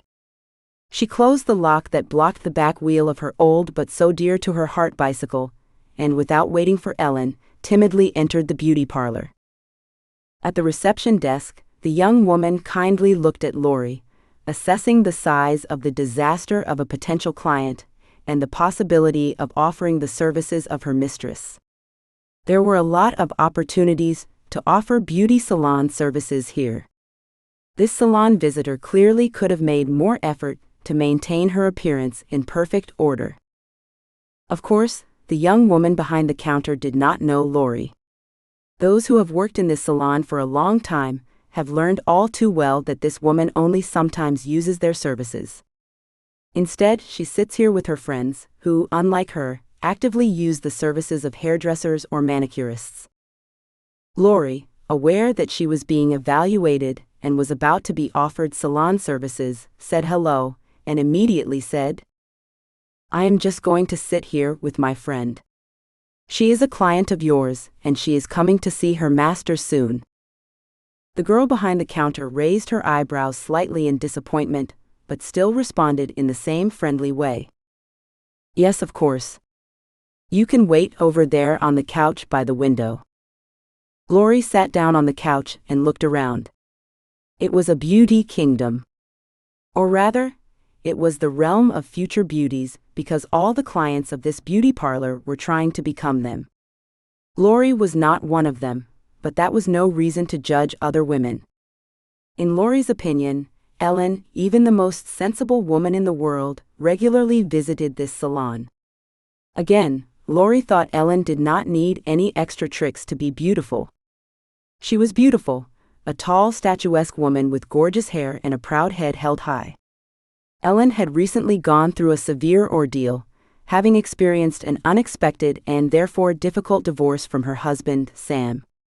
However, she still found the strength to start life anew, and unexpectedly for herself, found her new love when she met her old childhood friend Benjamin or Ben, her friends. Lori thought about Ellen's life and did not notice her friend approaching her. Ellen leaned over to her friend, sitting on the sofa by the salon window, and hugged her shoulders in greeting, kissing her on the cheek. Lori smiled happily, hugged Ellen, and invited her to sit beside her. They exchanged light, airy kisses on their cheeks. Both liked this greeting, like in France, where everything seemed delicate and elegant. In their small provincial town, such manners were something refined and unusual. Ellen looked for her manicurist, and, beckoning Lori to follow her, went to a table in the center of the salon. Lori followed her, and, taking a vacant chair, sat down next to the same table, watching with interest the preparation of the manicurist to work with a client. Ellen prepared her hands by removing their rings and placing them in her bag and her wristwatch. Finally, her beautiful hands, with their long thin fingers and delicately contoured nails, were ready for processing. She greeted the women, asked them about their lives, and began her work. Ellen dipped her hands into a tub of warm water on the table with a solution, soapy water, and turned her head toward Lori and asked a little mockingly, "Well, would you like to join in after all?" Lori shook her head in the negative with a slight smile. "No, I do not want to. Thank you. You know I do not want it." She looked at her hands, already wrinkled from the constant washing and cleaning. Lori did not use household gloves at home. She believed everything had to go its own way, life, aging, etc. No sooner had the friends begun their exchange of news than a middle-aged woman sitting at a nearby table suddenly laughed aloud and exclaimed, "Really? Is there such a thing?" This exclamation involuntarily caused everyone to listen to her further conversation, from which it became clear that she was talking about the adventures of her acquaintance and her boss, the architect. The women were non-stop picking at the man's bones. Suddenly everything in Ellen's chest felt cold. A sense of unreality pierced her. Ellen realized that it was all about Bjorn. The woman glanced worriedly at Lori and saw her frozen in her chair, her eyes fixed on one point. Lori was intensely listening to what the woman at the manicure table next to them was saying.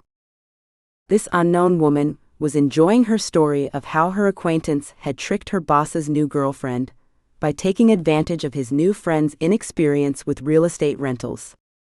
However, it was clear from this narrator's words that her acquaintance had set her boss, the architect, and his new mistress apart. And this lover of his was nobody at all. She was just some nobody who was a bus driver. Lori and Ellen looked at each other with stretched faces and realized that each of them had gotten it right. After that, however, it was about Bjorn and Betty. They both realized that Bjorn wrongly offended Betty, for he knew nothing of what his subordinate, Serena, had done. Ellen could not wait until her manicure was finished. She sat impatiently stomping her foot, waiting for the nail polish to dry. Lori sat quietly, but with her back perfectly straight, which gave away her inner tension. One did not speak, and Ellen responded briefly to the usual inquiries of her masters, wishing in her heart that the torture would end as soon as possible. But unfortunately, their friend Betty is suffering so much, and they are wasting time here and cannot tell her this terrific news. When the manicure was finished, Ellen hurriedly paid for the services. Following her, her friends whirled out of the beauty salon into the street. Ellen was the first to lose her temper. She turned to Lori and said indignantly, "How is such a thing possible? How can people do this to others just because they are jealous? Betty could have been on the street and had to go to a shelter if I had not offered her my guest house. Oh God, what people are capable of." Lori shook her ready crushingly, answering Ellen's rhetorical questions. Yeah, such a thing. Who would have thought that Bjorn really knew nothing about Betty being evicted from the house, and all the blame being pinned on him? Ellen said emphatically, "Well, we are not just going to leave it at that. We have to find Bjorn and talk to him right away. She does not know us, but if he really loves Betty, he will listen to us even in the hospital." Lori nodded her head in agreement. Ellen continued, "Lori, honey, can you leave your bike here? We will ride in my car and then I will bring you back, of course, or even take you home." It suited Lori, and the friends got into Ellen's car and drove to the local hospital.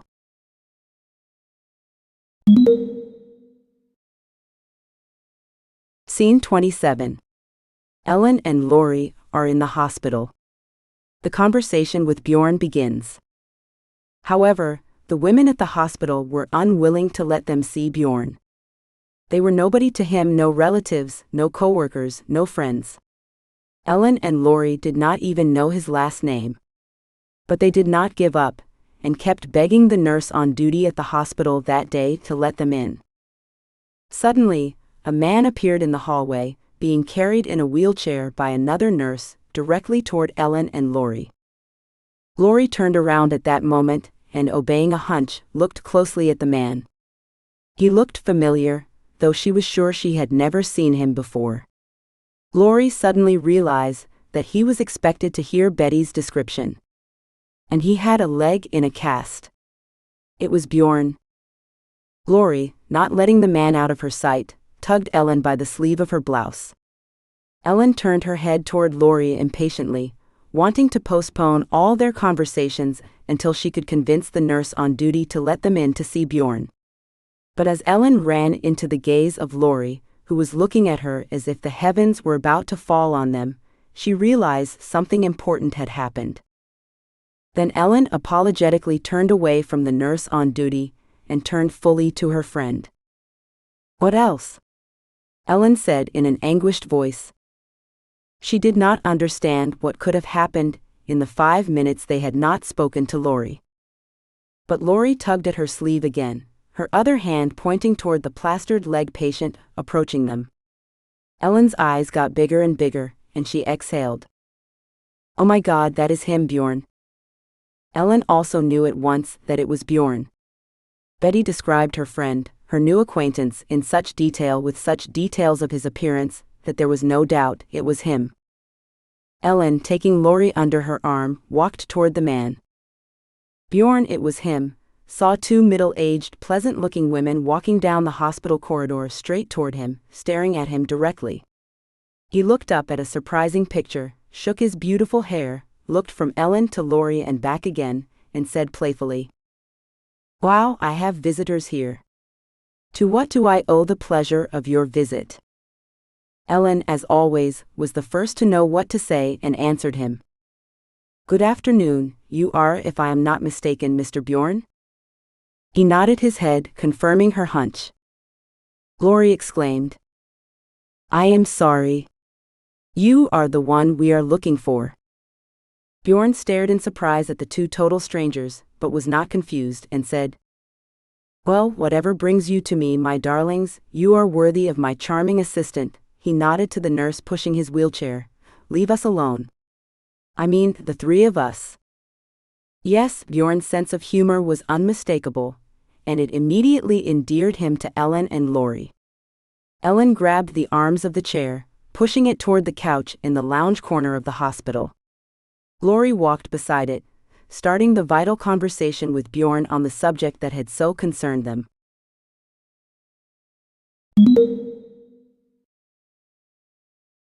Scene 28.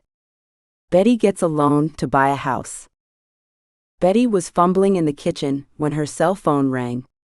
Brock barked loudly. He could not get used to the sound of Betty's cell phone ringing, and kept signaling her that someone wanted to bother her. Betty had made peace with it, and stopped paying attention to the dog's loud barking. While Brock reminded her of the cell phone ringing, he also scratched her legs with his paws, reminding her he was doing his duty to warn her of the danger. Something was ringing for a reason. But she was in no hurry to answer the call. Betty leaned over to the dog, rubbed his neck, and scratched behind his ears. The dog relaxed, and something like a smile appeared on his face.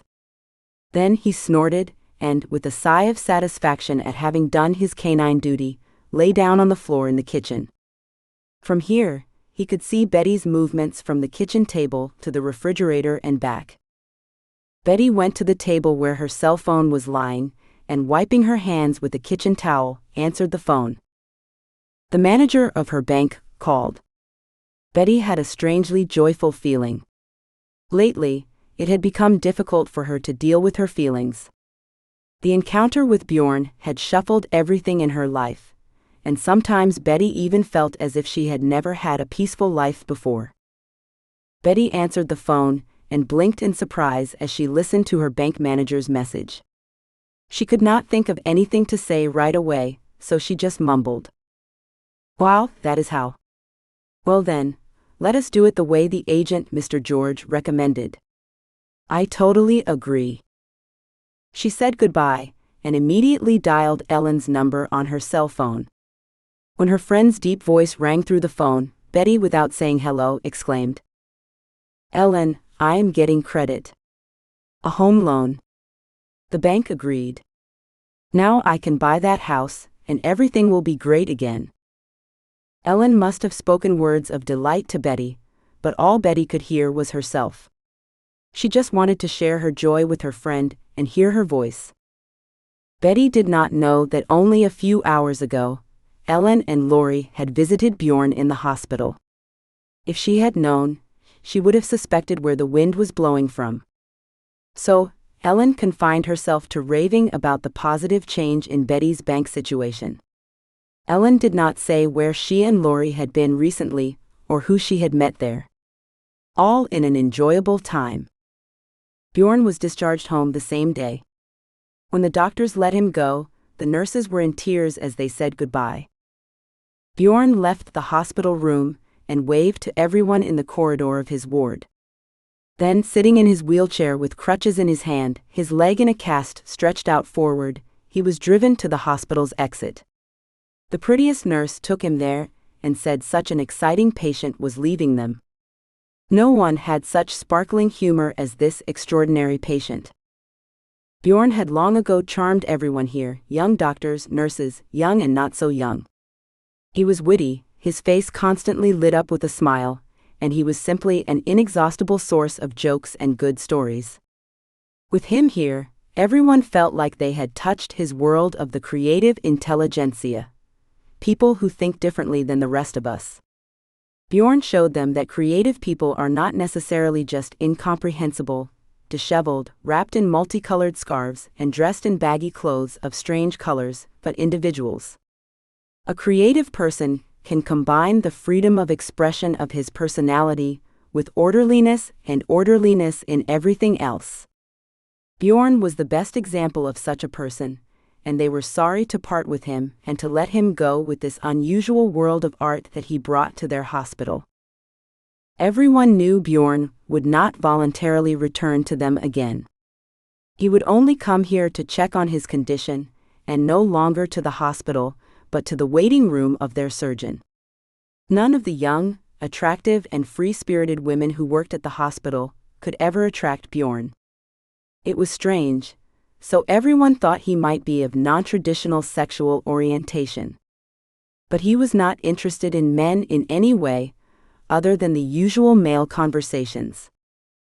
So he was left to believe that he had a fiancée, perhaps the same middle-aged, shapely lady who had come to him before and then stopped. Bjorn's heart was broken, for that lady had stopped coming to him, and there was an opportunity to catch him in her net. So thought some of the charming nurses who escorted him out of the hospital ward. But they were all wrong. Despite the warm farewell to them all, while Bjorn was riding in a specialized taxi to his home, he was thinking only of Betty.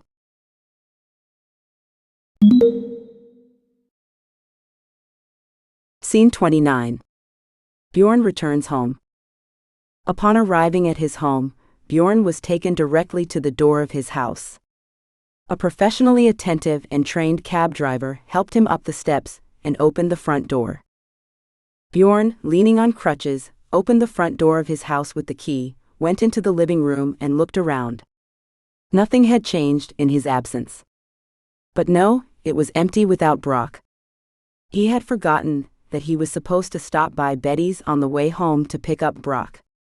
What a slob. But what Bjorn was afraid of was meeting Betty.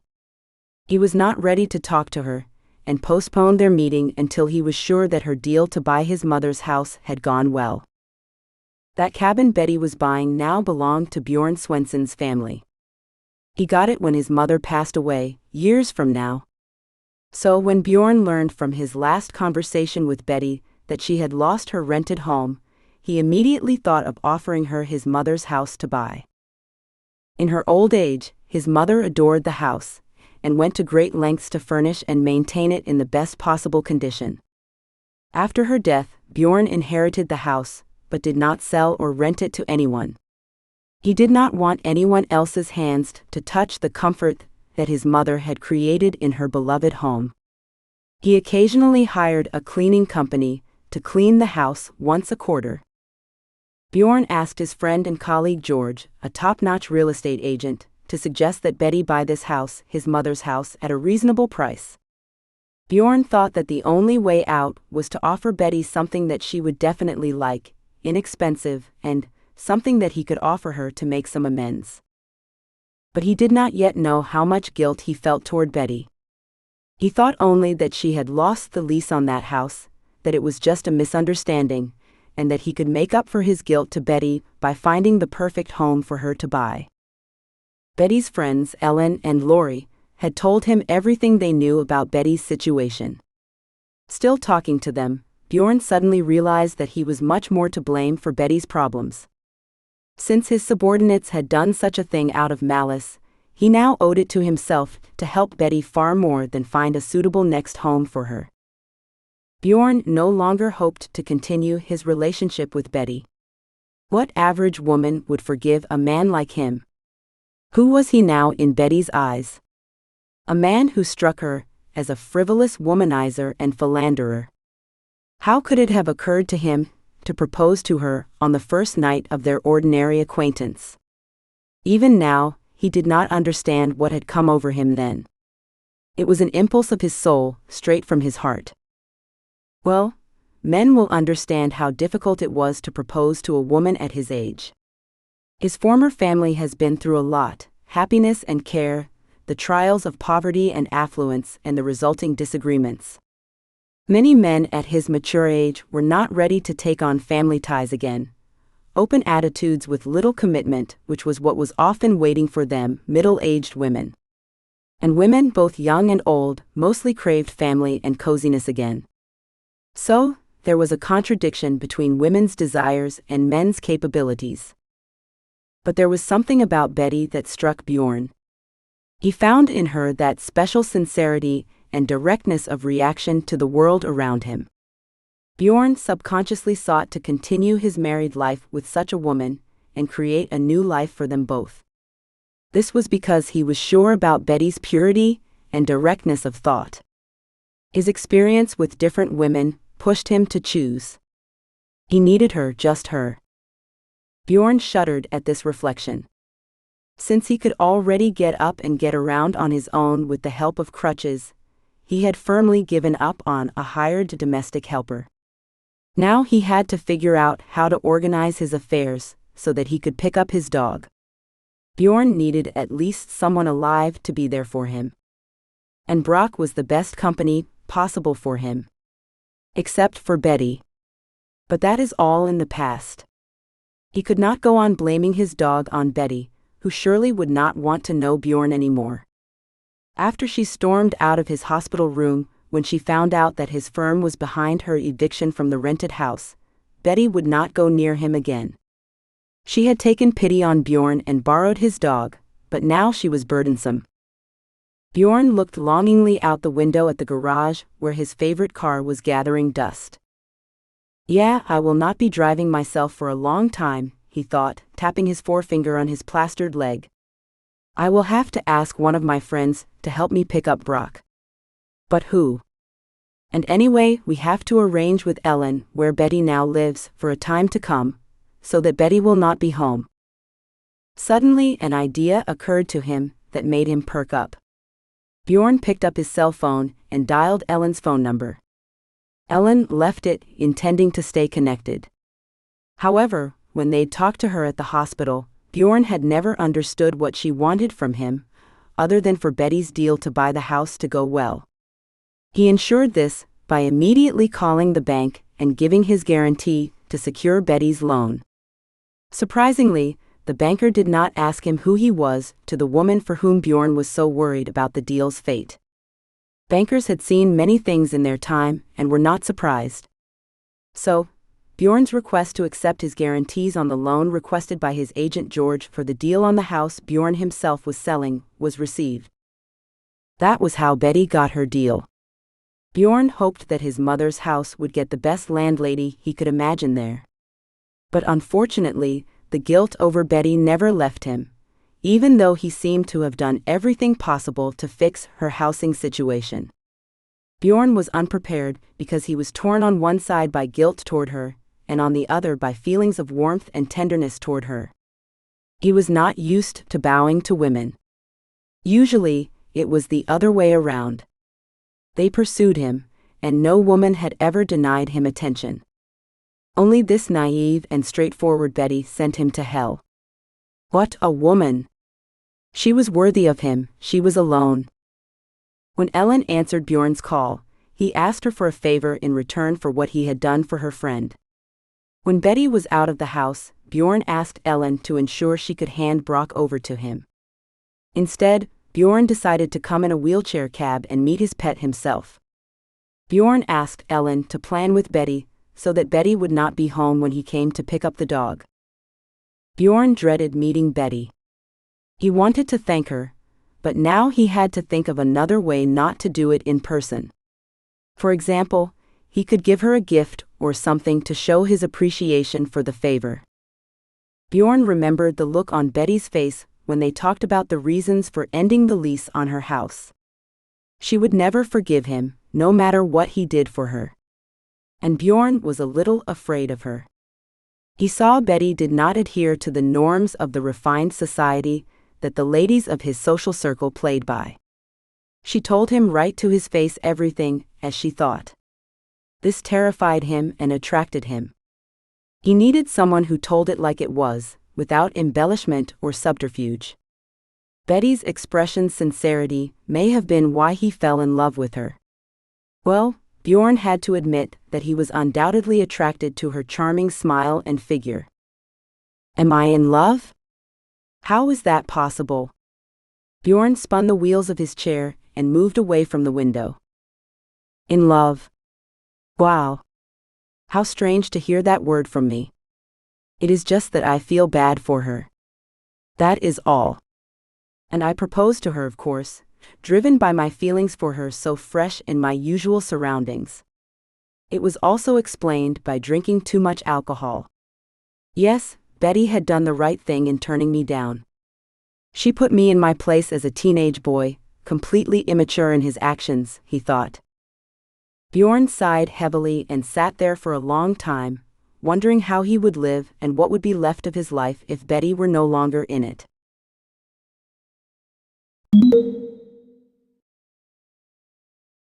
Scene 30. Betty goes to the bank. Surprise on the house deal. At the same time, Laurie was taking Betty to the bank. They arranged to meet George directly at the bank's office, which had agreed to give Betty a loan for the deal. Betty was joyfully excited, in anticipation of the deal to buy the house. Still, she was afraid to do these things alone. Greg used to be around, and she did not have to think about shopping or worry about whether she understood some entry in the contract for a service or the purchase of something expensive. True, they bought nothing more costly than a washing machine. However, Greg's truck was a separate story. It was his business, and Betty had no part in buying it. And here she was, entirely at the mercy of George, Bjorn's friend. Oh, that Bjorn! But there was no time to think of him. There would be time for that after she had her own home. Her own home. Betty asked her friends to go with her to the bank for this transaction. However, Ellen refused, citing her children's urgent matters. Laurie, on the contrary, unexpectedly for her and quickly agreed. This was a little strange, since Ellen was experienced in business matters, not Laurie. But the presence of at least one of her balanced friends was already soothing to Betty. It was a good thing Laurie had some free time that day. It turned out that her husband, Daniel, was on a trip somewhere and did not require her to be at home every minute. Betty and Laurie met at the front door of the building that housed the bank. The women joyfully embraced and kissed each other on the cheeks. Laurie patted Betty on the shoulder reassuringly, urging calm, and they entered the bank office. George was already there and welcomed them with open arms. He seated the ladies at a large conference table in one of the bank's rooms. Then he began laying out on the table a stack of transaction documents prepared on their part. Betty sat with her back straight and her hands clasped nervously on the table. On the other hand, Laurie was perfectly calm and looked like she made real estate deals daily. Betty did not understand why her friend did not care about this moment, but she was grateful that she was going with her. After about 10 minutes, they were joined by the bank manager, who made a favorable decision on lending Betty's deal. Then, the men began sorting through the documents like decks of playing cards. Betty watched their confident movements and did not know what she would have to do. She hoped she would be handed a finished contract. All she had to do was sign it. Finally, George handed Betty a stack of papers, beautifully bound and tied with a red ribbon in one corner. It looked as if she were signing some international treaty. Betty hesitantly took the document. Then finally, George helped her open it to the right page and asked her to read all its terms carefully. Although Betty had read the real estate purchase agreement before, she had to read all its provisions again, moving her lips with exertion. When Betty reached the last contract page to sign, she signed for herself. Then she looked at the seller's information. Her face changed. Betty looked up from the treaty, first at Laurie and then at George. Her face showed unspeakable surprise mixed with disbelief, confusion, and growing anger. The previously blank space at the bottom of the contract's last page now had an entry about the seller. Bjorn Swenson. The ballpoint pen trembled in her hand and fell out of her weakened fingers onto the table. Betty looked at Laurie in confusion, then at George, and moving sharply away from the table, she jumped up and ran around the room. George looked at Betty guiltily, but not at all embarrassed by her reaction, waiting for her to calm down.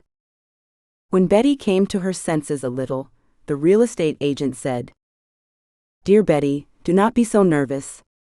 This is a typical transaction, and anyone could have sold the house. Here it is. Bjorn Svensson. You are buying the home on such good terms that it is a gift." He had not considered selling his mother's house for many years, even though he received many lucrative yearly offers. "I was astonished," that he decided to ask me to sell it to you. It speaks volumes about his respect for you and his desire to make amends for what happened earlier through the fault of his subordinates." The bank manager sat there and said nothing. It was none of his business. He was only processing the loan for the transaction, so he did not understand all his client's worries. He only had to check her identity papers, which was all.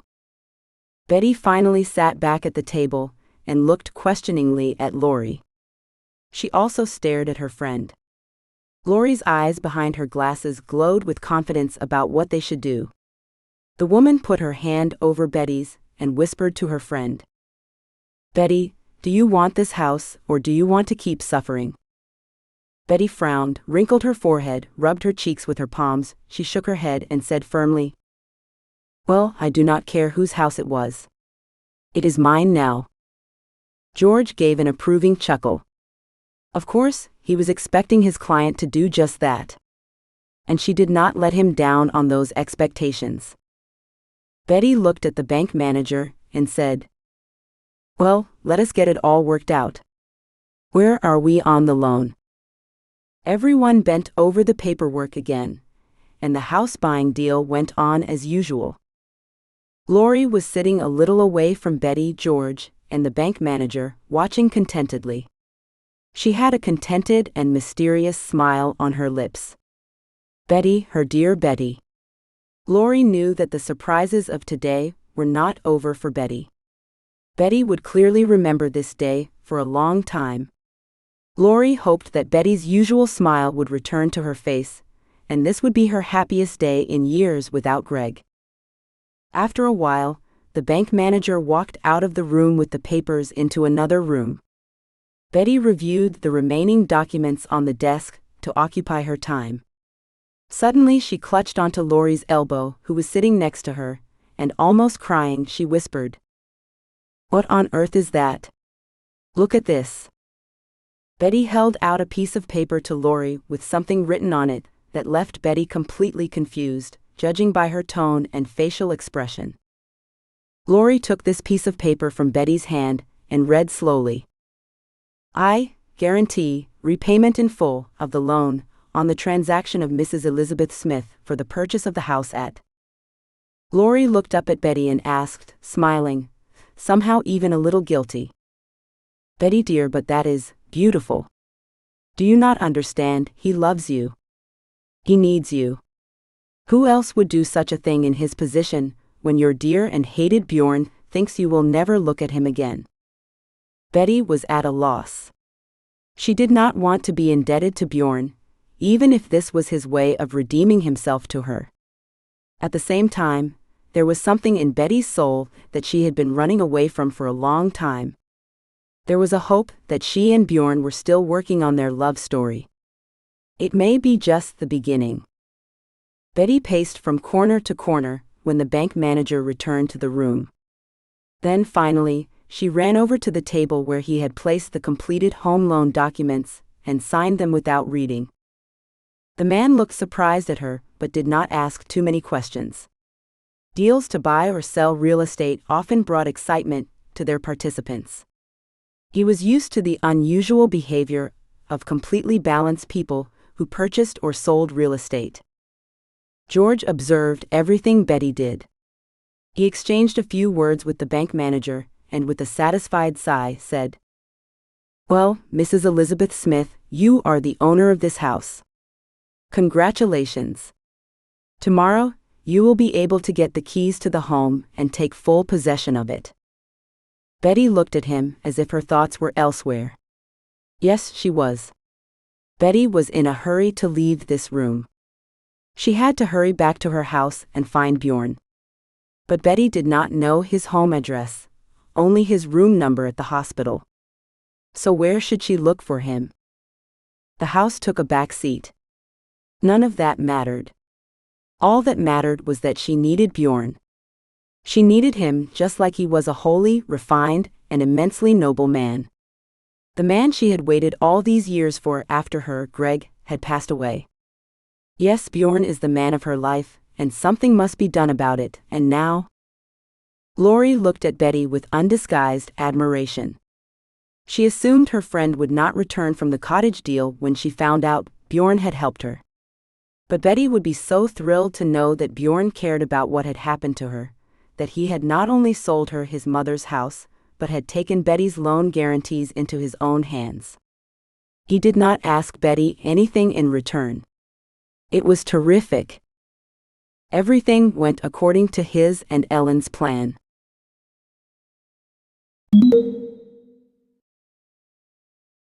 Scene 31. Betty goes home to feed Brooke. Betty sprinted out of the bank office, straight to her car.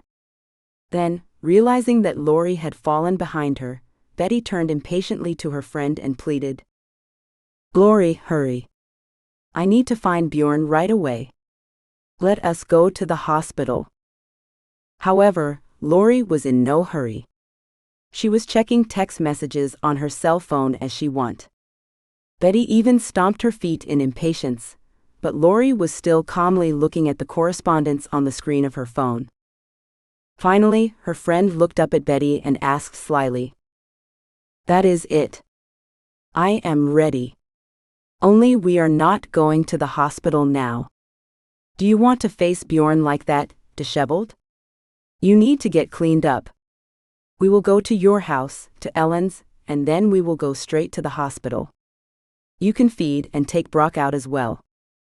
Lori's voice sounded confident. Betty, usually more active and therefore more dominant than Lori, suddenly felt that her friend had a deep hidden steel core of a character, typically invisible to other people. It was this trait that made her friend so appreciative of Lori's opinion. Yes, being a total introvert, she usually kept her mouth shut when listening to other people's views. But when Lori spoke out, it was always an informed opinion that could not be ignored. So once Lori decided on an idea, it was almost impossible to change her mind. Then you had to follow her decision, or leave Lori alone and let her do as she decided. Now Betty realized she was making a fuss for nothing. Lori was right. Why rush to see Bjorn, who was not expecting Betty to have to deal with him again?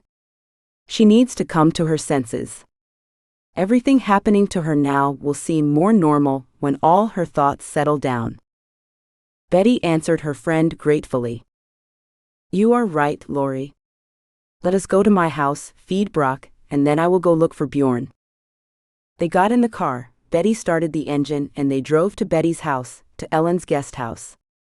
Betty hoped this was the last time she was not going to her house.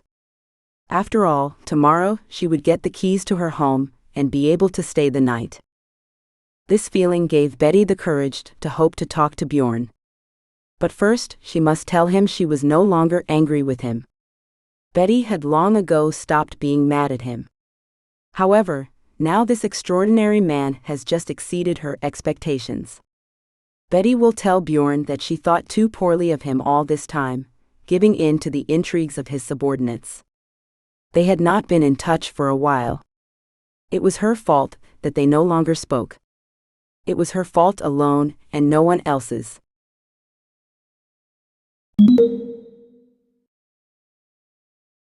Scene 32. The meeting of two suffering hearts. A wheelchair cab, a white baggie with an electric wheelchair elevator attached to the rear doors, pulled up neatly onto the driveway in front of Ellen's cottage. The driver's side cabin doors opened, and the driver in his company's dark uniform took his time getting out and walking around the car. Then finally, he opened the doors at the end of the car. When the doors were open, the driver lowered the electric elevator with a button, went into the car's interior, and poked around for a long time.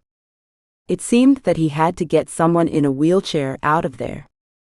But in the doorway of the car saloon, a tall, slender man appeared, leaning on two crutches. The man stood on the elevator platform of the car. The chauffeur carefully lowered the elevator platform to the ground, and the man stepped carefully down the walkway. It was Bjorn Svensson. He thanked the cab driver, asked him to wait, and walked to the lake house alone, only wobbling a little on his injured, cast-covered leg. At the cottage door, Bjorn saw the door of the house open, and waving a welcoming hand, Ellen came down the steps of the cottage terrace toward him. She welcomed Bjorn by extending her hand for a handshake. Still leaning his armpit on the crutch, he took her hand instead of a handshake and gallantly put it to his lips for a kiss. There was so much respect for her in his gesture that Ellen, who was not used to such refinements in the society of businessmen, was a little dazed and still incredibly pleased. She suddenly felt much more of a woman than she had felt a moment ago. Yes, Bjorn knew how to impress women, even swinging on crutches. Ellen invited Bjorn to come into her house with a welcoming gesture, believing that since he could walk on crutches, he could take a few steps to visit her. But she underestimated his insecurity. Bjorn was not eager to see her. He was gripped by the fear that Betty would come here. However, he still did not know what to say to her about the whole story. It seemed to Bjorn that as soon as he saw her, all his words would disappear and lose meaning. Only his guilt over her would remain. Bjorn knew he was being cowardly now. But he could not imagine Betty's reaction to the fact that he had shown up at her place without her permission. Ellen saw Bjorn shake his head negatively, refusing to go into her house, and realized that she had overestimated his mental strength.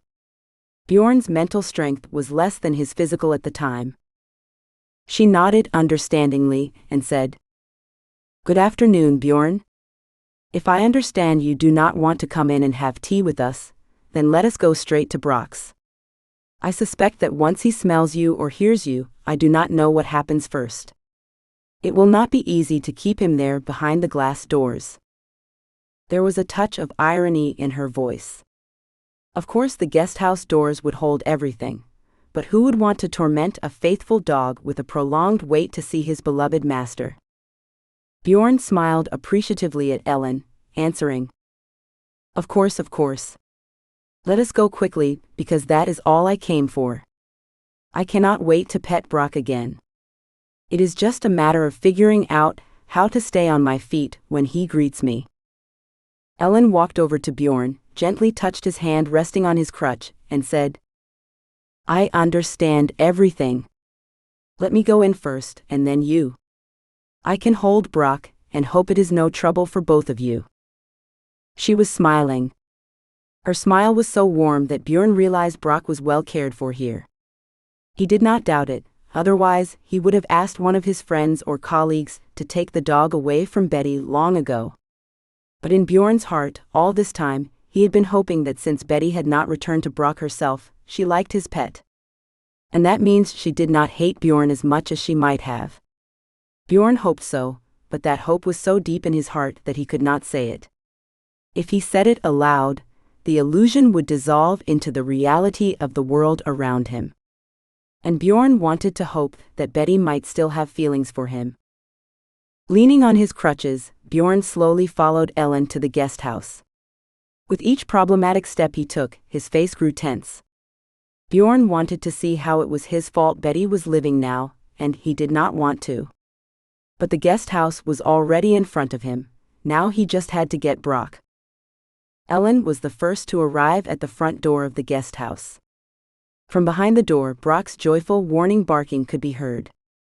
The dog was already defending this place as his own. After all, she was fed here, given her bed, and taken for walks from here. All this was done by these two women, that kinder woman Betty, who smelled of vanilla, and this sterner one Ellen, who was now opening the front door of the cabin. Brock would not lunge at Ellen. Instead, he just stood on his hind legs and put his front paws on her shoulders. Ellen picked up the dog with both hands by his front feet and tried to keep the balance, which could be broken at any moment. But then the wind carried something familiar to Brock. His master Bjorn, he was here. The dog sharply pushed away from Ellen with his front paws, sank on all four paws, and rushed toward Bjorn, almost knocking the woman off her feet. Knowing his pet, and his passion for putting his front paws on the shoulders of people he greeted, Bjorn immediately leaned better on crutches. He put forward both hands, trying to stop the dog. The dog almost jumped on his master, put his front paws on his shoulders, and licked Bjorn's face, whining with excess emotion like a puppy and wagging his tail frantically. Ellen walked over and stood beside Bjorn and Brock, hesitant to do anything to stop this violent display of joyful dog emotion. But after a minute, Ellen took Brock by the collar and gently led him away from Bjorn. Next, she looked at Bjorn, waiting for him to go into the house to get her dog's things. Then, realizing that Bjorn was hesitant to enter the house, Ellen led the dog inside, waving her hand invitingly for Bjorn to follow her. Seeing that his pet had calmed down, Bjorn slowly followed Ellen and the dog into the house. He did not understand why, though. Betty was not there. That was what Ellen had told him when they had arranged a time when she could help him get the dog. Bjorn was uncomfortable going into the house where Betty lived without her permission. However, he pulled himself together, leaned on his crutches, and walked to the house's front door. Then finally, he seemed to have overcome his doubts and guilt. Now there was nothing to be done. He would have to see how Betty was now living. In Bjorn's mind, there were images of a cozy house and many things, knickknacks that Betty must have loved to surround herself with. Such trinkets, according to many men, were unnecessary in the home. But these knickknacks, dear to women's hearts, make a home cozy. Bjorn stepped resolutely and as firmly as possible into the house. But first, he moved both crutches inside the doorway and stepped in himself. He immediately had to freeze. Betty was standing right before him. The woman looked at Bjorn as if he were a ghost. Her face was a mixture of opposite feelings, joy and wariness, hope and distrust. Betty saw before her an admirer and the man who had brought her trouble and misery in recent weeks. She saw before her a man who was still infirm to the point of swaying on crutches. But he was staring straight into her eyes, not averting his gaze. Bjorn waited for Betty's reaction to his sudden appearance in her house. Ellen retreated to a corner of the cabin hallway and watched the exciting scene. Her heart was bursting, hoping Betty could speak politely to Bjorn. However, could she even talk to him? Betty, who thought she would explode with emotion, looked only at Bjorn. She saw only Bjorn. The world had shrunk to the size of the tunnel before her, and at the end of that tunnel of light was him, Bjorn, her Bjorn. Everything that was in Betty's heart was now clear. Betty realized that her feelings for Bjorn had not faded. She liked him and wanted to take care of him. All of this was reflected alternately on her face. Bjorn realized she was struggling with her conflicting feelings for him. He looked at Betty too, and was silent. His face expressed both guilt and admiration and hope. Betty took her palms from her cheeks, flushed like a young girl, and hesitantly stepped toward Bjorn. He swung toward her, forgetting his crutches, and almost fell into her arms.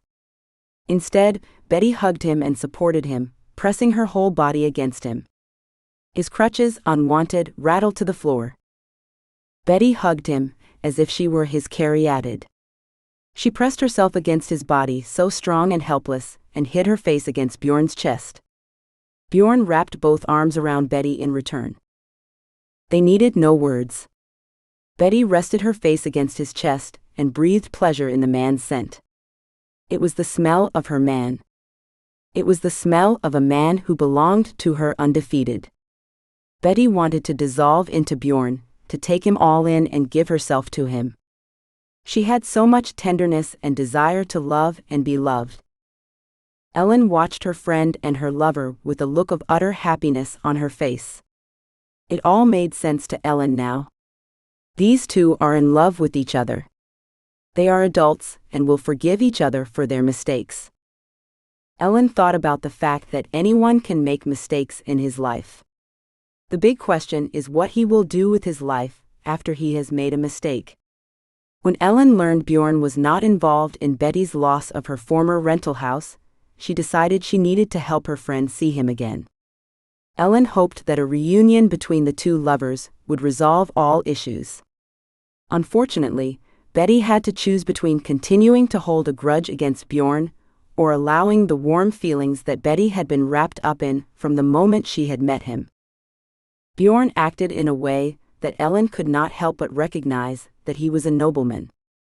He dared to take full responsibility for what happened to Betty through his or not entirely his fault, and to do something that many male friends would consider excessive. Yet Bjorn could take care of a woman who seemed about to send him out of his life. He did everything he could to right his wrong without even counting on Betty's forgiveness. And now Ellen could see that Betty had forgiven Bjorn. Betty realized this only when Bjorn appeared before her in the house doorway. She realized she did not want to spend a minute without him. Betty wanted to be near him. She wants to see and be near him, to rejoice and grieve with him. Betty wanted to possess Bjorn, with all his flaws and unseriousness. Betty thought now that she could propose to him herself if she had to. After all, we lived in a world of equal rights for women and men, did not we? She would arrange it herself, so that he would accept her proposal. It occurred to Betty that if he was so fond of making marriage proposals as a joke, she might be active in the matter herself. And Bjorn would then have no chance of refusing the gift. Betty was sure of that. If she offered him her heart in front of witnesses, he could not refuse. Betty felt it now, holding Bjorn in her arms and supporting him with her whole body. In the same way, she could support him in everything else about their future life. There was no doubt in Betty's mind that they had a life together. As she pressed against Bjorn's chest, Betty could feel his heart beating furiously, as if he were running through the storm and the wind of adversity that had come upon them both. He was running away from past mistakes. He was running forward toward her, Betty, and their future happiness. Betty was assured that she now had a lifelong friend, her love and joy, Bjorn. And they had their pet Brock to share. So that was their dog's new family. The couple still stood cuddled together, not saying a word. The faithful dog sat at Bjorn's feet, waiting patiently for his masters to exchange their thoughts without saying a word and remembering him.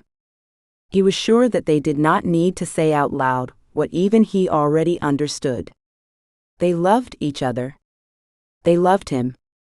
What could be better than that?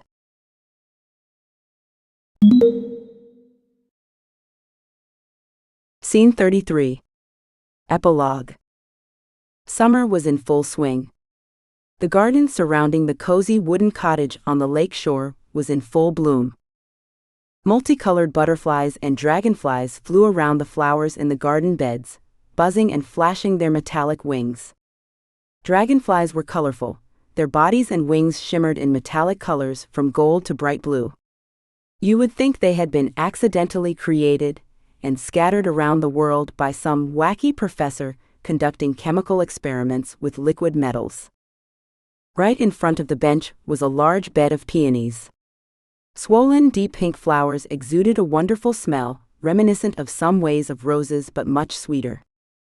It was as if their fragrance was a mixture of rose syrup and honey. There were apple, plum, and cherry trees in the orchard. They had long since blossomed, and now their crowns still bore green tiny fruits. A little away from the bench, by the garden hedge, were bushes of gooseberries and currants. Their branches were studded with clusters of berries, not yet ripe but already bending the components of the bushes under their weight down to the ground. Everything in the garden promised a bountiful harvest by the end of summer. Betty sat on a wooden bench in the garden among the blooming beds of bright flowers and admired the garden surrounding her house and the view of the lake. Yes, it was her house, the same one she had bought from Bjorn. Or rather, it was her and Bjorn's house now. A couple of years passed between when she made the deal to buy that unspeakably attractive lakeside cottage and when she and Bjorn moved into the house. In that time, Betty had revived the abandoned garden around the house and tidied up its flower garden. Bjorn did not take part in these improvements. He did not want to interfere in arranging Betty's, her home. He was a guest here. When his mother lived here, he felt like a guest. So of course, he helped Betty whenever she needed his help. But usually it was just physical help like planting a tree, straightening the time-sagging fence around the house, or digging a bed for the spices and herbs Betty grew in the garden.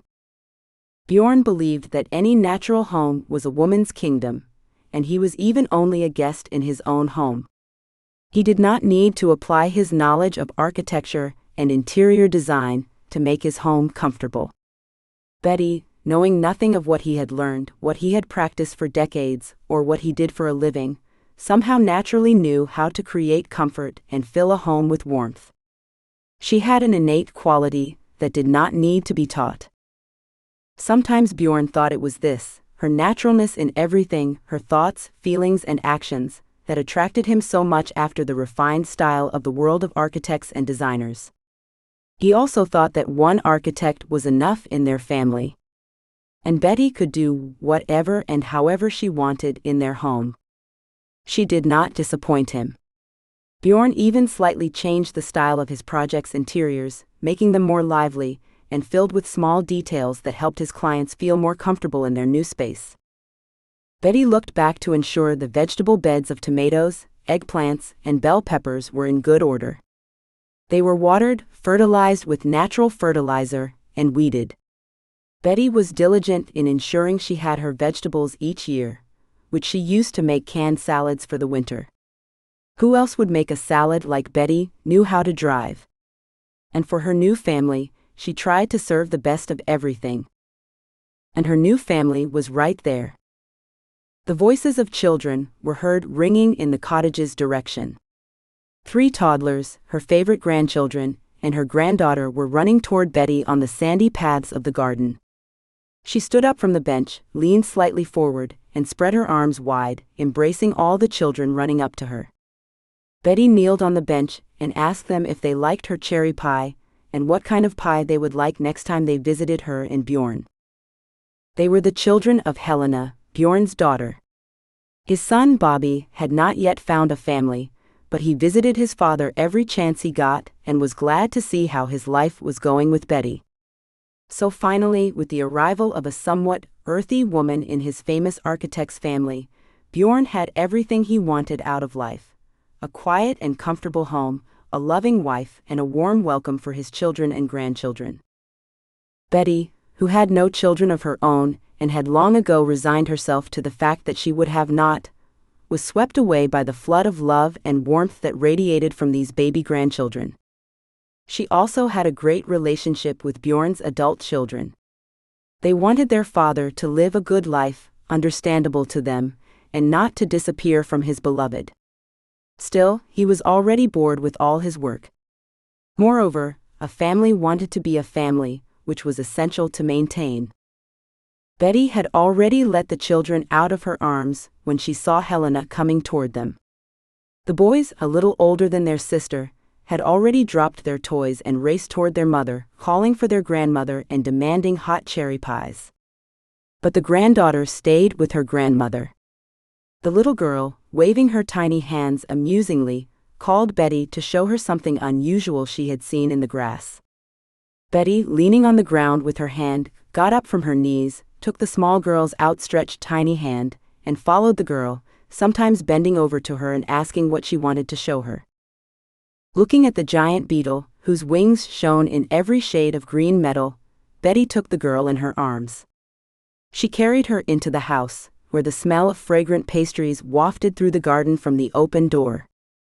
A cross-country vehicle pulled up to the cottage. 2 young men got out of the car. They chatted cheerfully, and taking their travel bags from the car's trunk, headed for the house. The driver, a tall, slender man with a mane of medium-length wavy gray hair, also got out of the car and looked around. It was Bjorn. He was looking for Betty. Although she was already in the kitchen, Betty noticed him first. She waved her husband's hand with a kitchen towel clutched in it, in greeting. Then the rest of the guests came onto the terrace, Bjorn's daughter Helena and his son plus Bobby, Helena's husband. The little ones poured out onto the terrace too, but they could run into the yard when Bjorn had parked the car. As he left the garage, Bjorn strolled, limping slightly, toward the cottage. They were waiting for him. The long wooden table on the terrace was already set for dinner. Seeing the little ones, Bjorn kissed each of them, took the 2 grandchildren by hand and led them to the table. The granddaughter was already sitting at the table. She stretched her tiny hands toward him, waiting for her grandfather's kiss. Instead, Bjorn put the boys in their chairs by the table and walked over to the girl. She put her arms around his neck and whispered something to him that made him laugh merrily and kiss her on the cheek. Betty had been working on the stove the whole time, and now she was ready to serve soup in a beautiful antique porcelain tureen, bread from her baking and cherry pies. Helena brought cheese, sausage, and butter from the refrigerator. Next, Betty served fresh herbs, dill, coriander, and parsley, and piled them on a separate plate. She liked to eat fresh, well-washed herbs without chopping them, and had accustomed her family to it. Helena brought a large, rosy cherry pie and put it on the table. The top of the pie was decorated with a grid of dough strips, and the dark red cherry filling of the pie was visible through the grid. An ineffable aroma from it made everyone want to eat ordinary food, so they could finally get permission to touch the cherry pie. The pie reigned on the dinner table, and happiness reigned in Betty's heart. She had a whole family at once. Betty got children, Bjorn's children. She had a grandson and a granddaughter, the most loved people in her life. Yes, Betty finally had everything she dreamed of. It was her life with Bjorn. This was the life she had built despite the loss of her first husband, Greg, and the subsequent troubles, with her husband's income disappearing, her job search, and rent problems. Yet Betty overcame it all, and with the help of her faithful friends Ellen and Lori, kept fate from taking Bjorn, her love, joy, and happiness, from under her nose. The end. Please, if you like this book, rate it by stars, and you may be so kind as to leave a good review. Thank you so much for your attention and participation. The next book is Love is Everything, a sweet enemies to lovers, later-in-life romance and contemporary women friendship fiction, release in 2023.